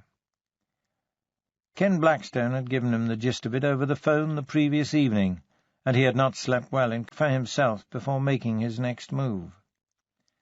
Like the inside of the satchel flap, it was inscribed with her name and address in gradually broadening circles, from Deborah Catherine Harrison to the universe. First, he checked the section for names, addresses, and telephone numbers, but found nothing out of the ordinary, only family and school friends. Then he started to flip the pages. He soon found that many of her entries were factual, with little attempt at analysis or poetic description. Some days she had left completely blank, and it wasn't until summer, when she had supposedly lost it, that the diary got really interesting. 5th of August. Yawn. This must be the most boring summer there has ever been in my entire existence.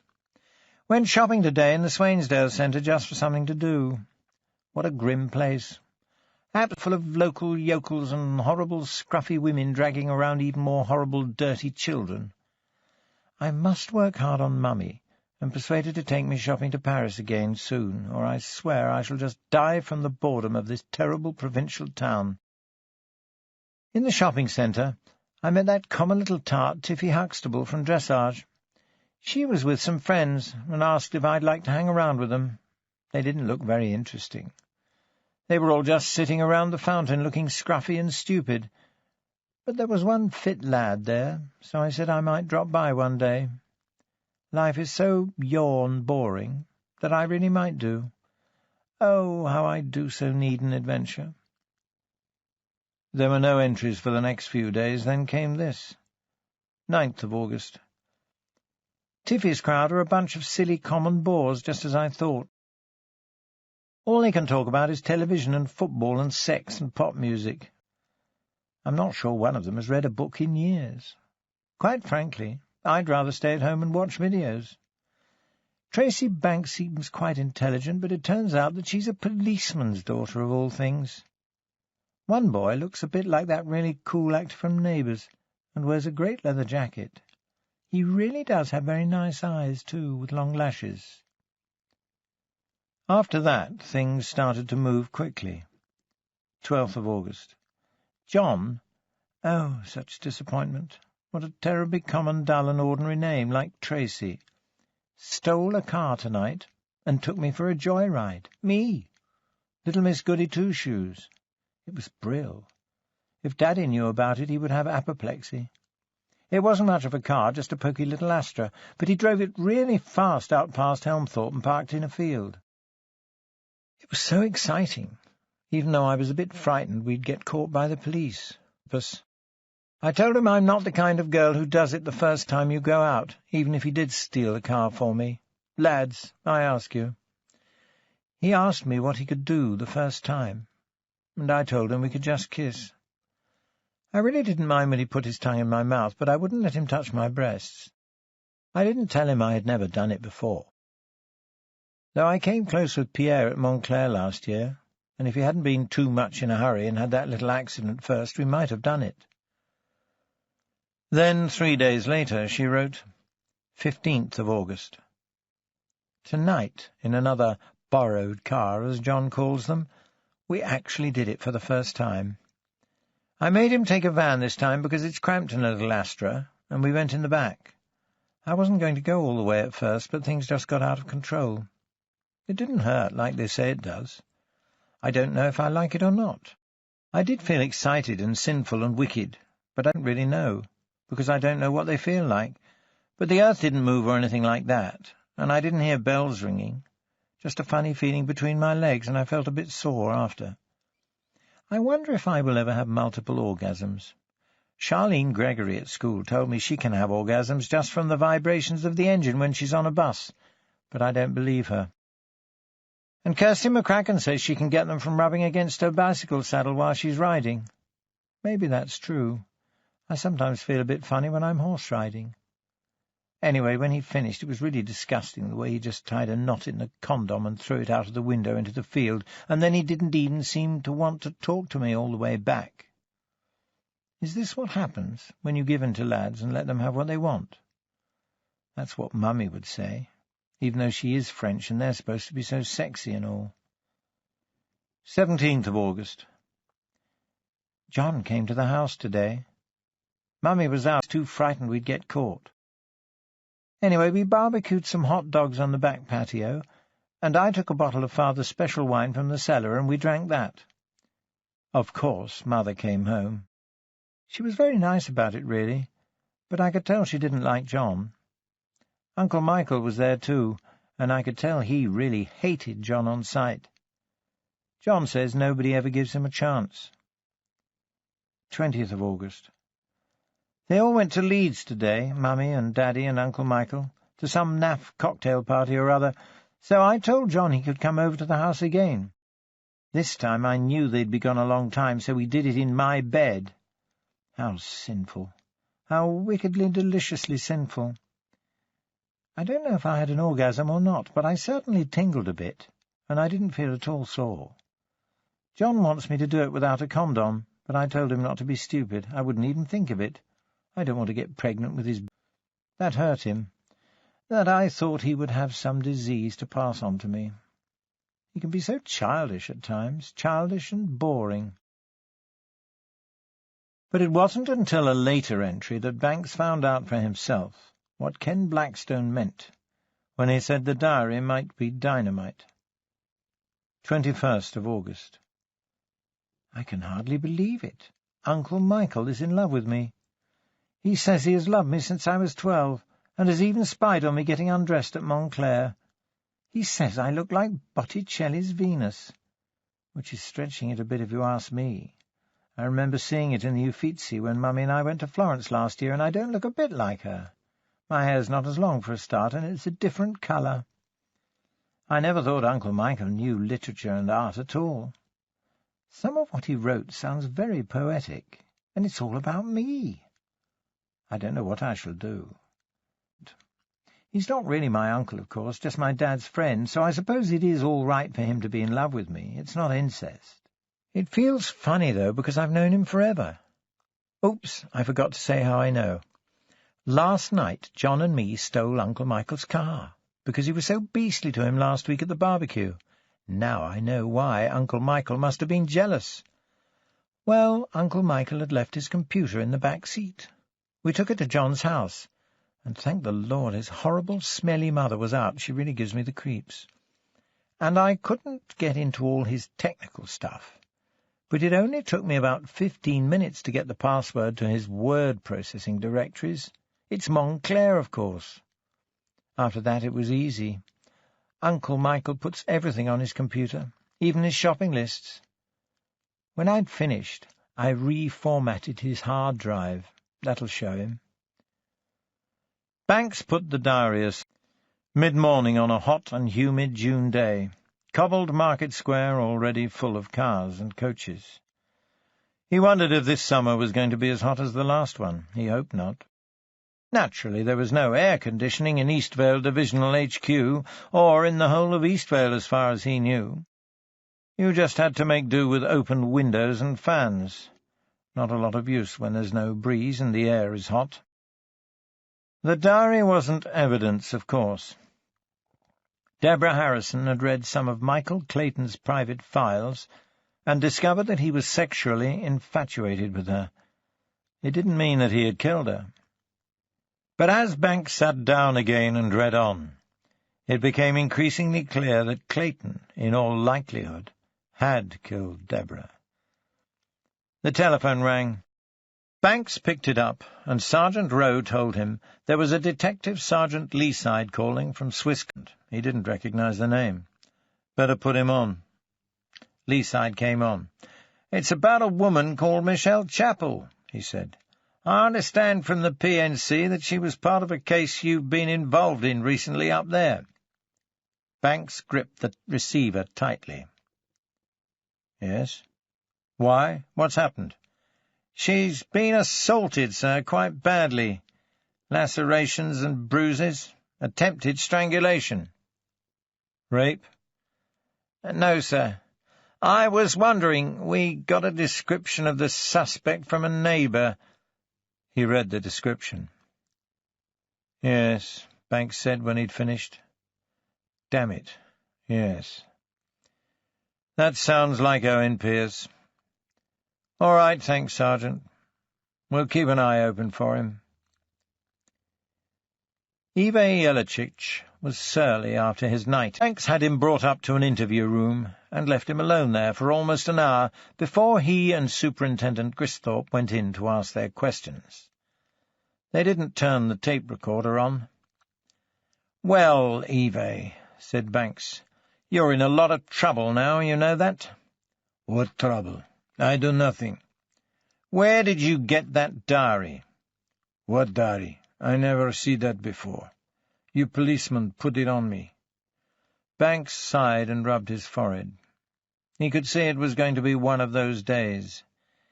"Ive," he said patiently, "both Mile Pavelici and Vieco Batarats have seen you with the diary. You asked them to read it for you. You even hit Vieco when he tried to hang on to it." "I remember nothing of this. I do nothing wrong. Vieco and I, we quarrel, is not big deal. Help us out here." "I know nothing." Gristhorpe gestured for Banks to follow him out of the room. He did so, and they stood silently in the corridor for a few minutes before going back inside. It seemed to work. Jelacic was certainly more nervous than he had been before. "Where you go?" he asked. "What you do?"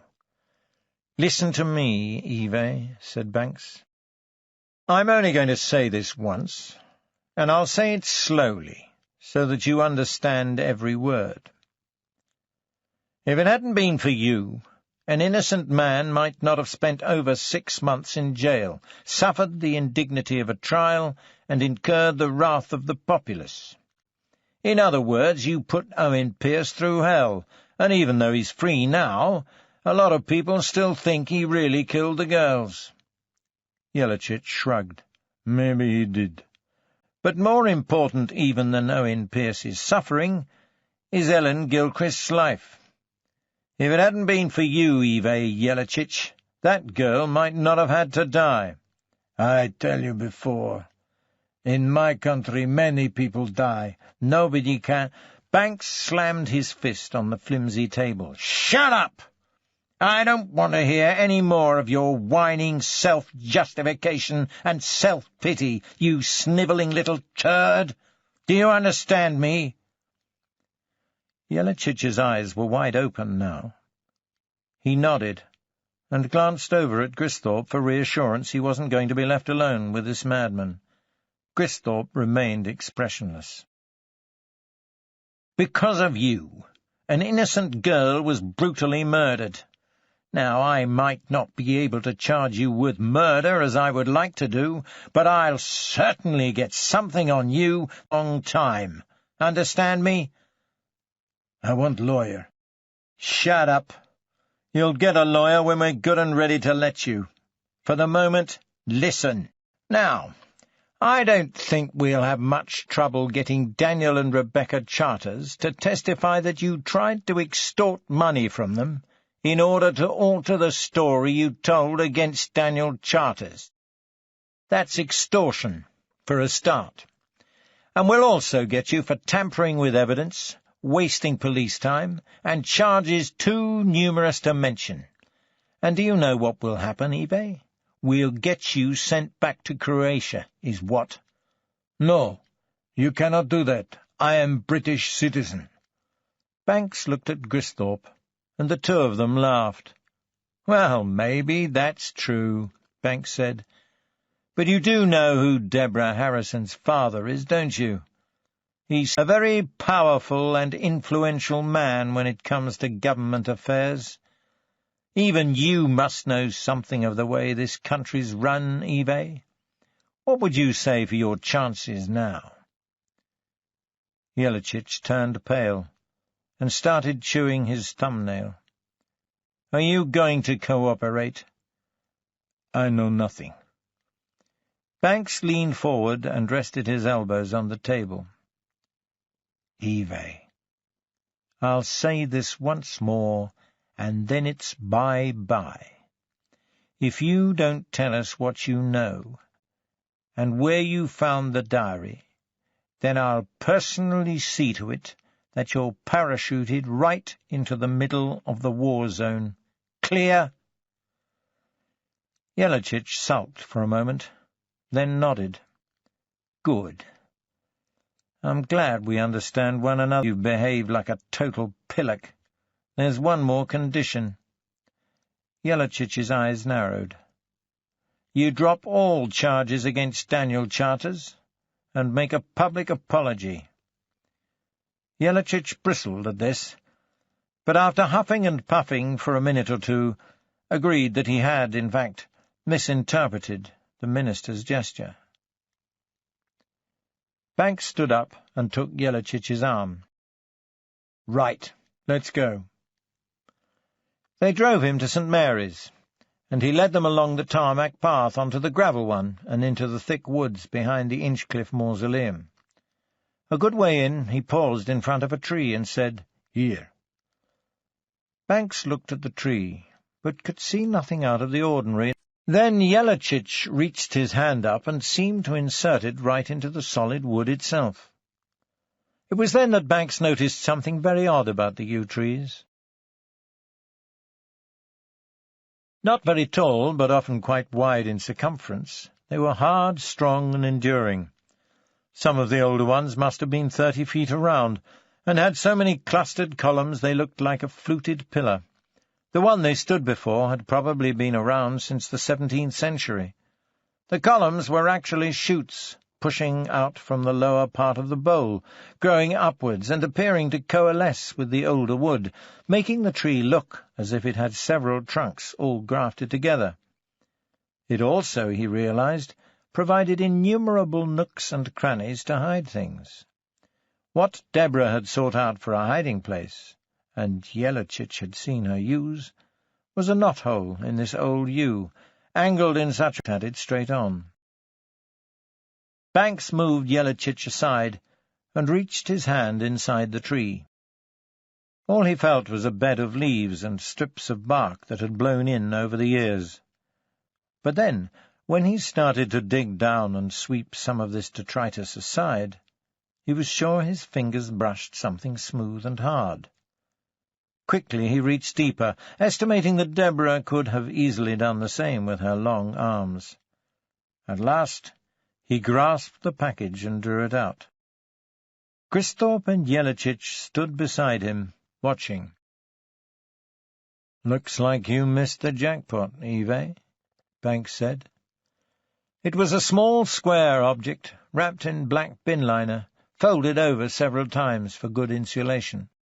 When Banks unfolded it, he brought out what he had hoped for, a computer diskette. Back at the station, Banks handed the floppy disk to Susan Gay and asked her if she could get a printout of its contents. He hoped it had survived winter in the knothole of the yew. It should have done. It had been wrapped in plastic and buried under old leaves, wood chips, and scraps of bark, which would have helped preserve it, and the winter hadn't been very cold. 10 minutes later, Susan knocked sharply on Banks's office door and marched in, brandishing a sheaf of paper. Her hand was shaking, and she looked pale. "I think you'd better have a look at this, sir." "Let's swap." Banks pushed the diary towards her and picked up the printout. Deborah, Deborah. How the syllables of your name trip off my tongue like poetry. When was it I first knew that I loved you? I asked myself, can I pinpoint the exact moment in transformation took place? And I no longer looked at a mere young girl, but a shining girl child, upon whose every movement I fed hungrily. When did it happen? Oh, Deborah, my sweet torturer, why did I ever have to see you pass that moment from childhood to the flush of womanhood? Had you remained a mere child, I could never have loved you this way. I could never have entertained such thoughts about your straight and hairless child's body as I do about your woman's body. I seek you out, yet I fly from you. On the surface all appears normal, but if people could see and hear inside me the moment you come into a room or sit beside me, they would see my heart pulling at the reins and hear my blood roaring through my veins. That day you won the dressage, and walked towards me in your riding gear, that moist curve of your upper lip, and you kissed me on the cheek and put your arm around me. I felt your small breast pressed softly against my side, and it was all I could do to remain standing, let alone furnish the required and conventional praise. Well done, wonderful. Well done, my love, my Deborah.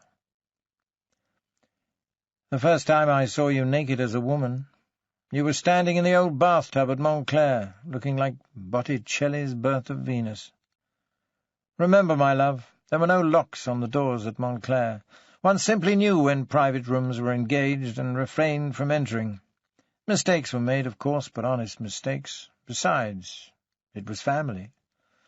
They aren't prudes about such things, the French, Sylvie's people. I hoped only for a brief glimpse of your nakedness as you bathed. I knew I couldn't linger, shout as if I had made a mistake before you even realized I had seen you. So fast, so fleeting a glimpse. And even now I wonder what would have happened had I not witnessed you in your full glory. For you were standing up, reaching for the towel, and your loveliness was on display just for me. Steam hung in the air, and the sunlight that slanted through the high window cast rainbows all about you. Droplets of moisture had beaded on your flushed skin. Your wet hair clung to your neck and shoulders, long strands pasted over the swellings of your new breasts, where the nipples pink as opening rosebuds stood erect. Even that early in womanhood, your waist curved in and swelled out at the narrow hips. Between your legs a tiny triangle of hair like spun gold lay on the mound of Venus. The paradise I dream of. Drops of water had caught among the fine curled hairs, forming tiny prisms in the sunlight. Some just seemed to... I have other images locked away inside me. The thin black bra strap against your bare shoulder, the insides of your thighs when you cross your legs. And so it went on. Again, it wasn't solid evidence, but it was all they had. Banks had no choice but to act on it. Owen gazed out of the train window into the darkness. Rain streaked the dirty glass, and all he could see was reflections of the lights behind him in the carriage. He wished he could get another drink, but he was on the local train now, not the intercity, and there was no bar service. As the train rattled through a closed village station on the last leg of his journey, Owen thought again of how he had walked the London streets all night in the rain after killing Michelle, half hoping the police, half afraid of going back to prison this time forever. He had covered the whole urban landscape, or so it seemed. The West End, where the bright neons were reflected in the puddles and the nightclubs were open, occasional drunks and prostitutes shouting or laughing out loud.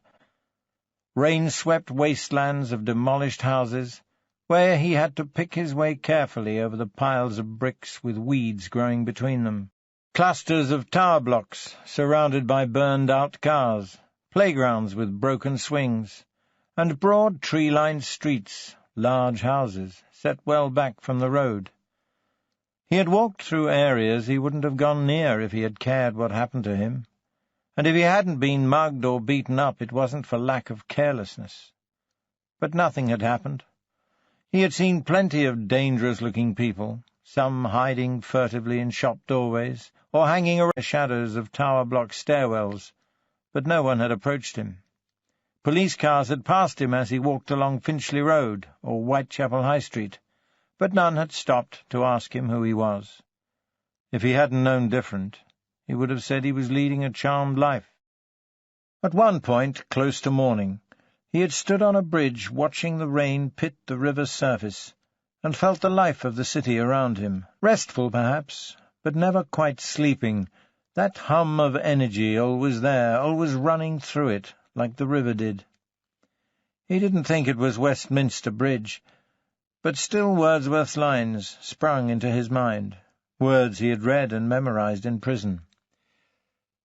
This city now doth, like a garment, wear the beauty of the morning, silent, bare. Ships, towers, domes, theatres, and temples lie open unto the fields and to the sky, all... Well, perhaps the air wasn't exactly smokeless, Owen thought, but one has to make allowances for time. Owen felt tired and empty, so tired and so empty. Eastvale Station was in the north-eastern part of the town, on Kendal Road, a couple of miles east of North Market Street. It was only a short taxi ride to the town centre. But Owen didn't want to go to the centre, or, tired as he was, home. He was surprised the police weren't waiting for him at the station, as they probably would be at his house. He didn't want to walk right into their arms, and however empty he felt, however final every second of continued freedom seemed, he still didn't want to give it up just yet. Perhaps, he thought, he was like the cancer patient who knows there's no hope, but clings on to life through all the pain, hoping for a miracle, that it was all a bad dream. Besides, he wanted another drink. Whatever his reasons, he found himself walking along Kendal Road. The day had been so hot and humid that the cooler evening air brought a mist that hung in the air like fog. At the bridge he looked along the tree-lined banks towards town, and saw the high three-quarter moon and the floodlit castle on its hill reflected in the water, all blurry in the haze of the summer mist. Walking on, he came to the crossroads and saw the Nag's Head. Well, he thought with a smile, it would do as well as anywhere. He had come full circle. By the time Banks and Gristhorpe got Chief Constable Riddle's permission to bring Michael Clayton in for questioning, which wasn't easy, it was already dark. One of the conditions, interview. Banks was pleased to see that Clayton, as expected, was at least mildly intimidated by the sparse and dreary interview room, with its faded institutional green walls, fly-blown window, table and chairs bolted to the floor, and that mingled smell of urine and old cigarette smoke. Clayton made the expected fuss about being dragged away from his home like a common criminal to the police station, but his confidence had lost a bit of its edge. He was wearing sharp-creased grey trousers and a white short-sleeved shirt. His glasses hung on a chain around his neck. "Are you charging me with something?" Clayton asked, folding his arms and crossing his legs. "No," said Gristhorpe. "At least, not yet. Chief Inspector Banks has a few questions he wants to ask you, that's all." Jimmy Riddle sat behind, so the suspect couldn't constantly look to him for comfort and reassurance. Riddle seemed folded in on himself, legs and arms tightly crossed. He had promised not to interfere, but Banks didn't believe it for a moment. "About what?" Clayton asked. "About the murder of your goddaughter, Deborah Harrison." "I thought you'd finished with all that." "Not quite." He looked at his watch. "Well, you'd better tell him to get on with it, then. I've got important work to do." Banks turned on the tape recorders, made a note of the time and who was present, then gave Clayton the new caution, the same one he had given Owen Pierce 8 months ago. Formalities done, he shuffled some papers on the desk in front of him and asked, "Remember when we talked before, Mr. Clayton, and I asked if you'd been having an affair with Sylvie Harrison?" "Thanks." "Yes," he said to the latter. "I told you it was absurd then, and it's still absurd now." "I know." Clayton swallowed. "What?" "I said I know it's absurd." He shook his head. "So you're not still trying to accuse me of that? Then why—" "And remember I suggested that Deborah might have gained access to some sensitive business material or some government secret?" "Yes, again, ridiculous." "You're absolutely right. You weren't having an affair with Sylvie Harrison," Banks said slowly, "and Deborah didn't gain access to any important government secrets. We know that now. I got it all wrong. You were in love with your goddaughter, with Deborah. That's why you killed her." Clayton paled. This is ludicrous." "Look, Jerry, I don't know what they're talking about. You're their superior. Can't you do something?" Riddle, who had read both the diary and the computer journal, shook his head slowly. "Best answer the questions truthfully, Michael. That's best for all of us." While Clayton was staring open-mouthed at Riddle's betrayal, Superintendent Gristhorpe dropped the printed computer journal on the table in front of him. Clayton first glanced at it, then put his glasses on, picked it up, and read a few paragraphs. Then he pushed it aside. "What on earth is that?" he asked Banks. "The product of a sick mind, I'd say," Banks answered. "I hope you're not suggesting it has anything to do with me." Banks leaned forward suddenly, snatched back the pages and slapped them down on the table. "Oh, stop mucking us about. It came from your compstol that day he took your car. He's already told us all about that, about how he saw Deborah make a copy of the files onto a diskette. You didn't know about that, did you?" Where?" "She kept it well hidden. Look, you know it's your journal, don't deny it." Even in his shock, Clayton managed a thin smile and rallied his defences. "Deny it? I most certainly do. And I'm afraid you'll have a hard job proving a wild accusation like that. Your suggestions are outrageous." He glanced back at Riddle. "And Jerry knows it, too. There's absolutely nothing to link that printout with me. It could have been written by anyone. I don't think so, said Banks. Oh, I know that Deborah reformatted your hard drive well beyond anything an unerase or undelete command can bring back to life. But you must admit the contents of the point to you. Very damning. Fiction, said Clayton. Pure fiction and fantasy. Just some poor love-struck fool making things up. There's nothing illegal in that. There's no law against fantasies, at least not yet. Maybe not, said Banks. We never checked Deborah's clothing for your hairs, you know. So? You might not have left any blood or tissue. But I'm willing to bet that if we went over the hair samples again now, we'd find a positive match. That wouldn't be fantasy, would it? Clayton shrugged. So what? It wouldn't surprise me. Deborah was my goddaughter, after all. We spent a lot of time together, as a family. Besides, I was in court for the so-called expert's testimony. Hairs hardly prove a thing scientifically. What about Ellen Gilchrist? Never heard of... Wait a minute. Yes. What if we found your hairs on her clothing too, and hers on yours? Was she family? A friend? Clayton licked his lips. I never saw her in my life.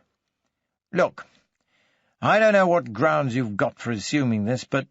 Banks dropped a photocopy of Deborah's diary in front of him. "Read this," he said. Clayton read. His hands were shaking when he put the diary down. "Fantasy," he said, straining to keep his voice steady. "That's not very much to go on, is it? It could be anyone." "Come on, Michael," said Banks. "It's all over. Admit it. You know what happened. You've just read her account. Deborah read your journal and found out you'd been secretly lusting after her since she was 12. She was both shocked and excited by the idea, but only by the... She was flattered, but still too much of a kid to know how serious it all was to you.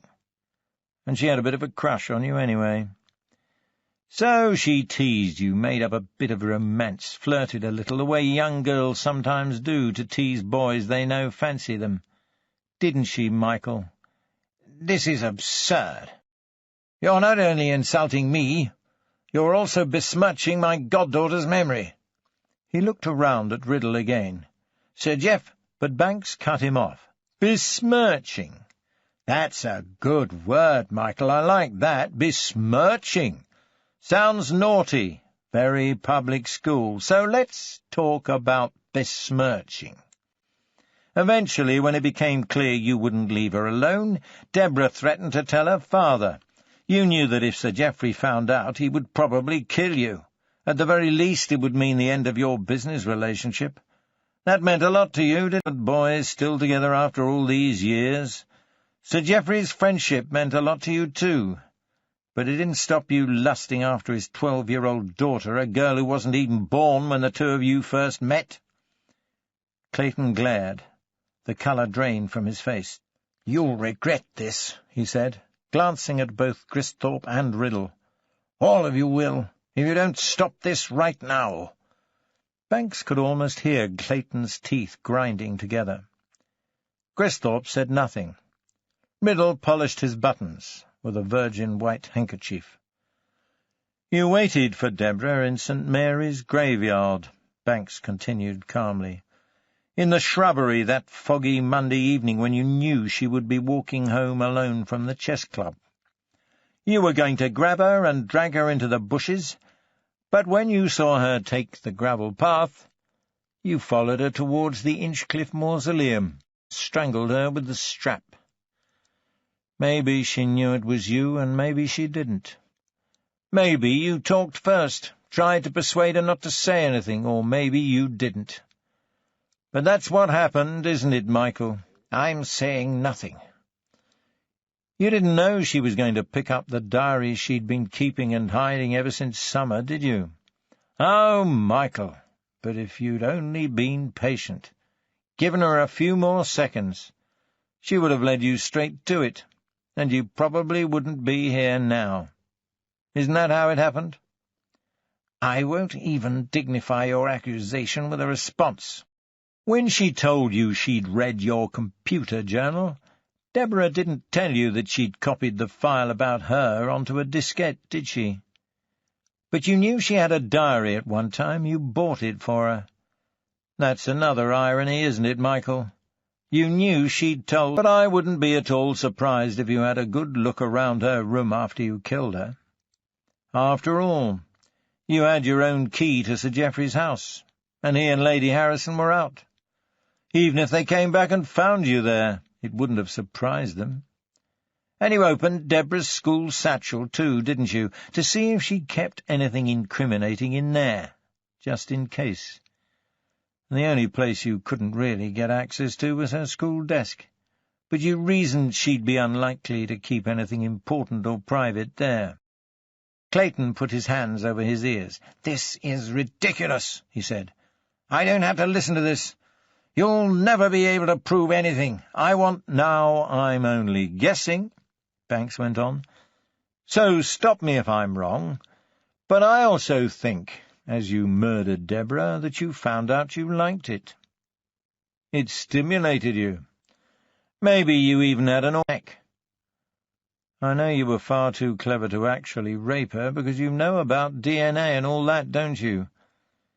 But you did mess around with her clothing after you killed her, partly for pure pleasure, I'd guess, and partly to make it look like a genuine sex murder. It was the same with Ellen Gilchrist, wasn't it? You'd been over and over it in your mind all week, planning how you'd kill again, anticipating the intimacy of it all, and when you did it, when you felt the strap tightening, pulling her back against you, feeling her soft flesh rubbing against you, that excited you, didn't it?" "Really, Banks," Chief Constable Riddle cut in from behind, "don't you think this is getting a little out of hand?" Clayton turned and looked at Riddle, a cruel smile on his thin lips. "Well, thank you, Jerry, for all your support. You're absolutely right. He's talking rubbish, of course. I'd never—" "That doesn't matter," Banks went on, mentally kicking Riddle and trying to ignore his interruption.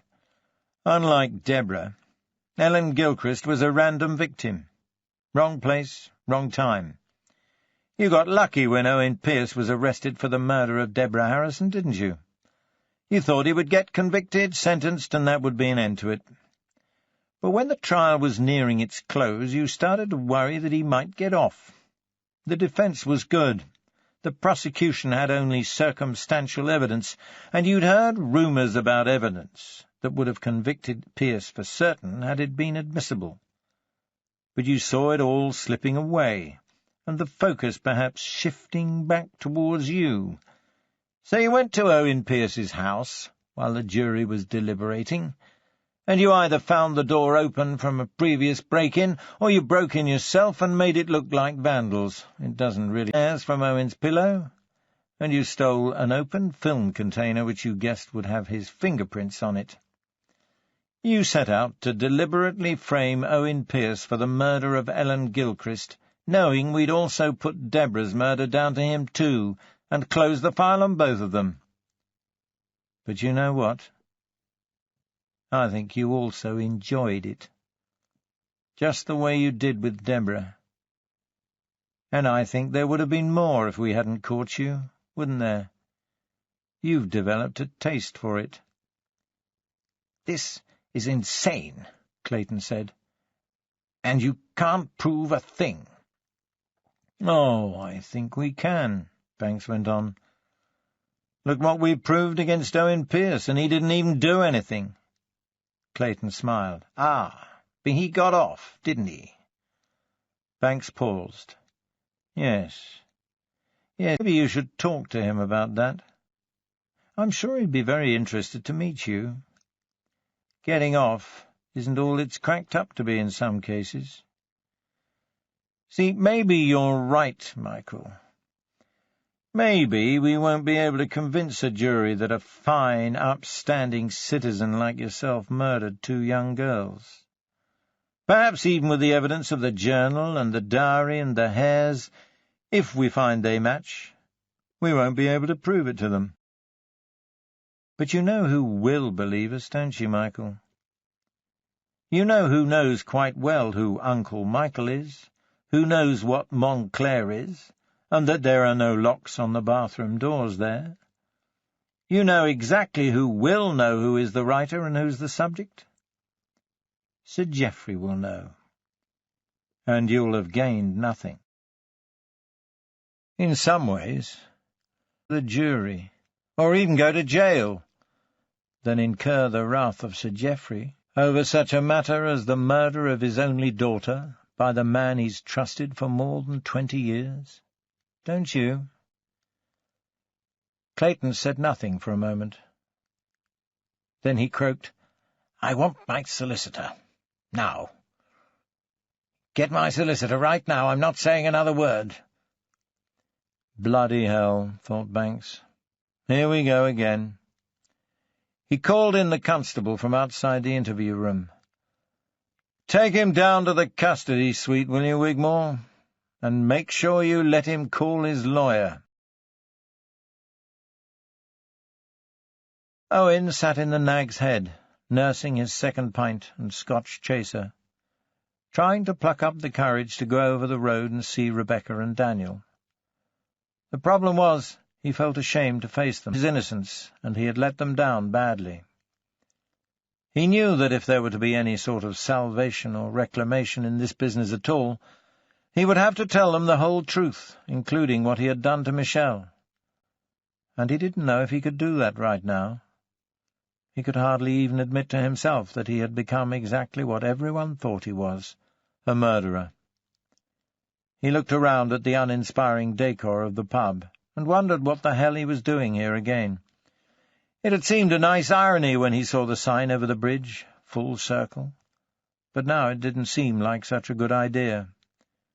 The Nag's Head was boisterous, with the landlord entertaining a group of cronies, with dirty jokes around the bar, and tables full of couples laughing, and groups of underage kids who'd had a bit too much.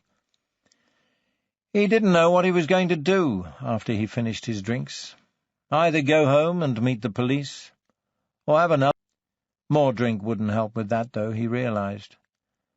He would feel less like facing them if he were drunk. Best drink up and turn himself in then, return to the custody suite, where he should feel quite at home by now. "What did you say?" Owen looked up at the sound of the voice. There was a lull in the conversation and laughter. The landlord was collecting empty glasses. He stood over Owen's table. "Sorry, mate," he said. "I thought I heard you say something." Owen shook his head. He realized he must have been muttering to himself. He turned away from the landlord's scrutiny. He could still feel the man looking at him, though, recognition struggling to come to the surface. He had a couple of days' growth, a few more pounds around the waist from lack of exercise, and a prison pallor, but other than that he didn't look too different from the person who had sat alone in that same pub one foggy night. Best finish his drinks and leave, he decided, tossing back the Scotch in one and washing it down with beer. Then all of a sudden the landlord said, "Bloody hell, it is him! I don't bloody believe it, the nerve!" The men at the bar turned as one to look at Owen. "It's him!" the landlord repeated.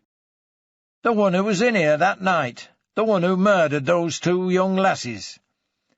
Owen wiped his mouth with the back of his hand and stood up, edging towards the door. "Nay, they let him off," someone said. "Aye, but just because they hadn't got enough evidence," another said. "Don't you read t' papers? It was a bloody cover-up. Bleeding shame, more like, poor wee lassies. A travesty of justice." By the time Owen actually got to the door, a journey that felt like 100 miles, bar stools were scraping against the stone floor, and he was aware of a crowd surging towards him. No time to sneak out surreptitiously now across Kendal Road. Luckily the traffic lights were in his favour.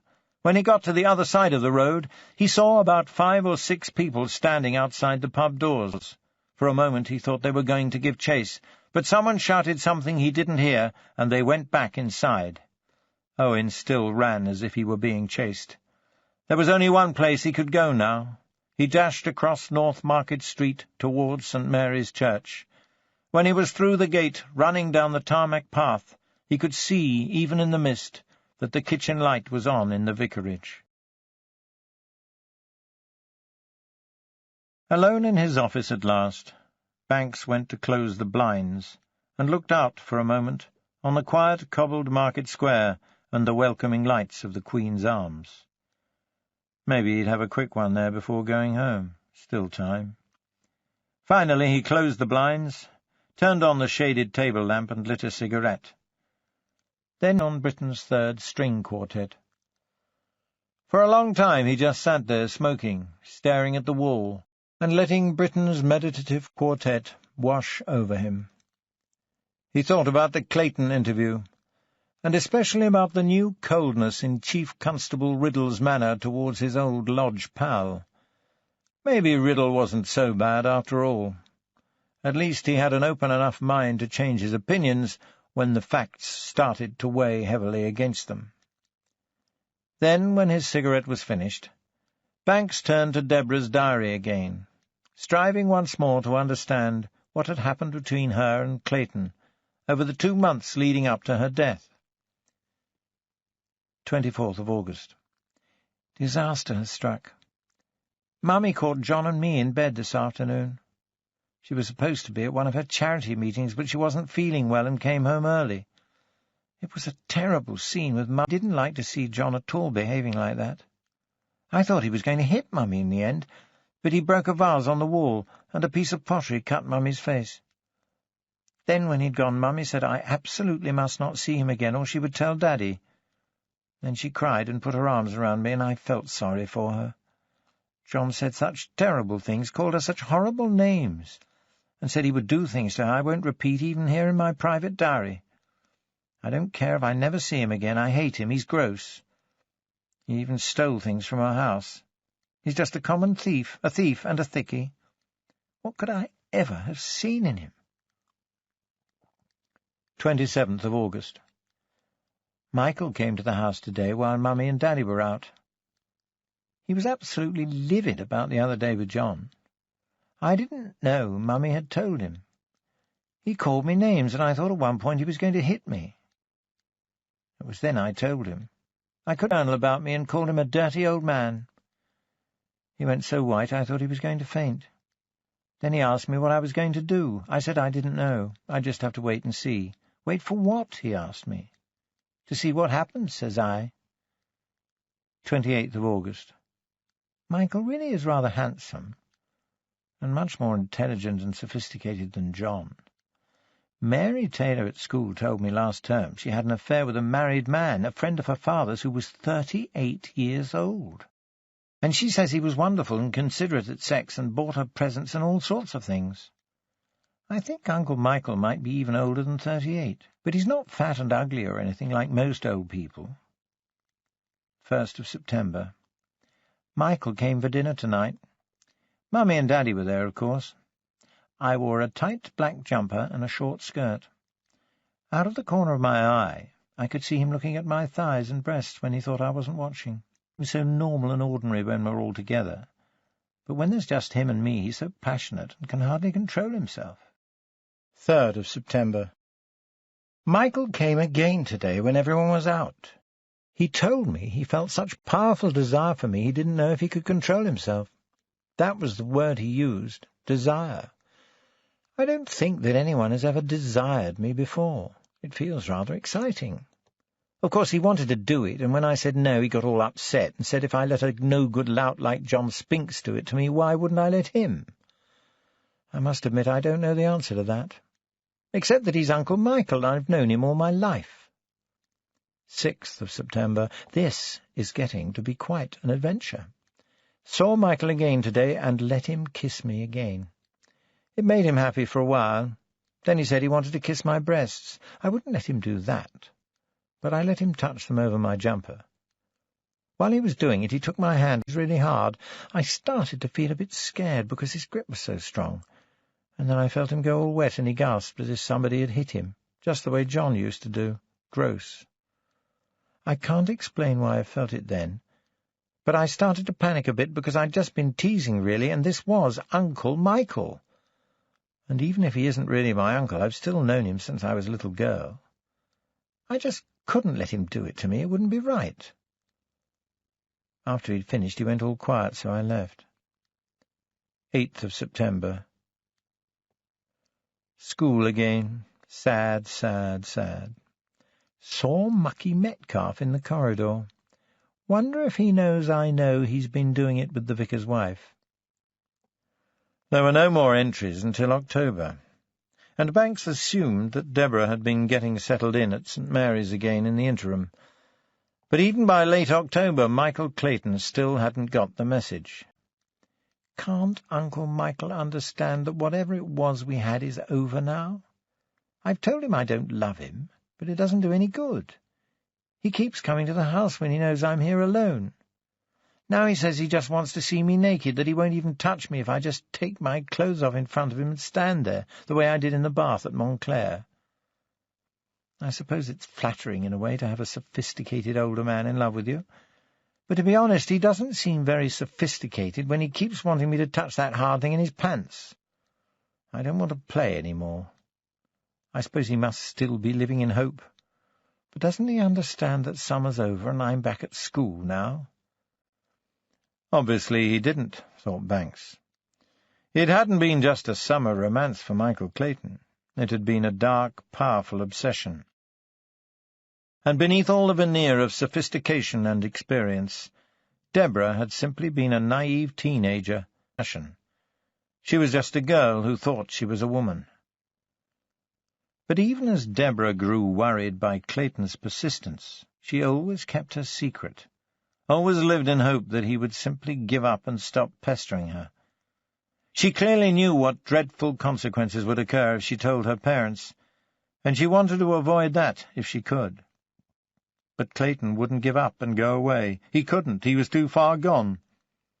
Her final entry, dated the day before she died, read, 5th of November, bonfire night. Yesterday, Uncle Michael grabbed me and held my arm until it hurt, and told me I had stolen his soul and all sorts of other rubbish. I know it was cruel of me to tease him, and to let him kiss me and stuff, but it was just a game at first, and he wouldn't let me stop it. I want him to stop it now because I'm getting frightened the way he looks at me. You still wouldn't believe it if you saw him with other people around me. It's like he has a split personality or something. I told him if he doesn't promise to leave me alone, I'll tell Daddy when I get home from school tomorrow. I don't know if I will. I don't really want to tell Daddy because I know what he gets like and what trouble it will cause. The house won't be worth living in. Anyway, we'll see what happens tomorrow. Banks pushed the diary aside and lit another cigarette. The gaslights around the market square glowed through the gaps in the blinds. The quartet was reaching the end of its final movement now, the moving, introspective Passacaglia, written when Britain was approaching death. Why do we feel compelled to record our thoughts and feelings in diaries and on tape, Banks wondered, and our acts on video and in photographs? Perhaps, he thought, we need to read about ourselves or watch ourselves to know we are truly alive. It leads to nothing but trouble. But still the politicians keep their diaries, ticking away like time bombs, and the sexual deviants keep their visual records. And thank the Lord they do. Without such evidence, many a case might not even get to court.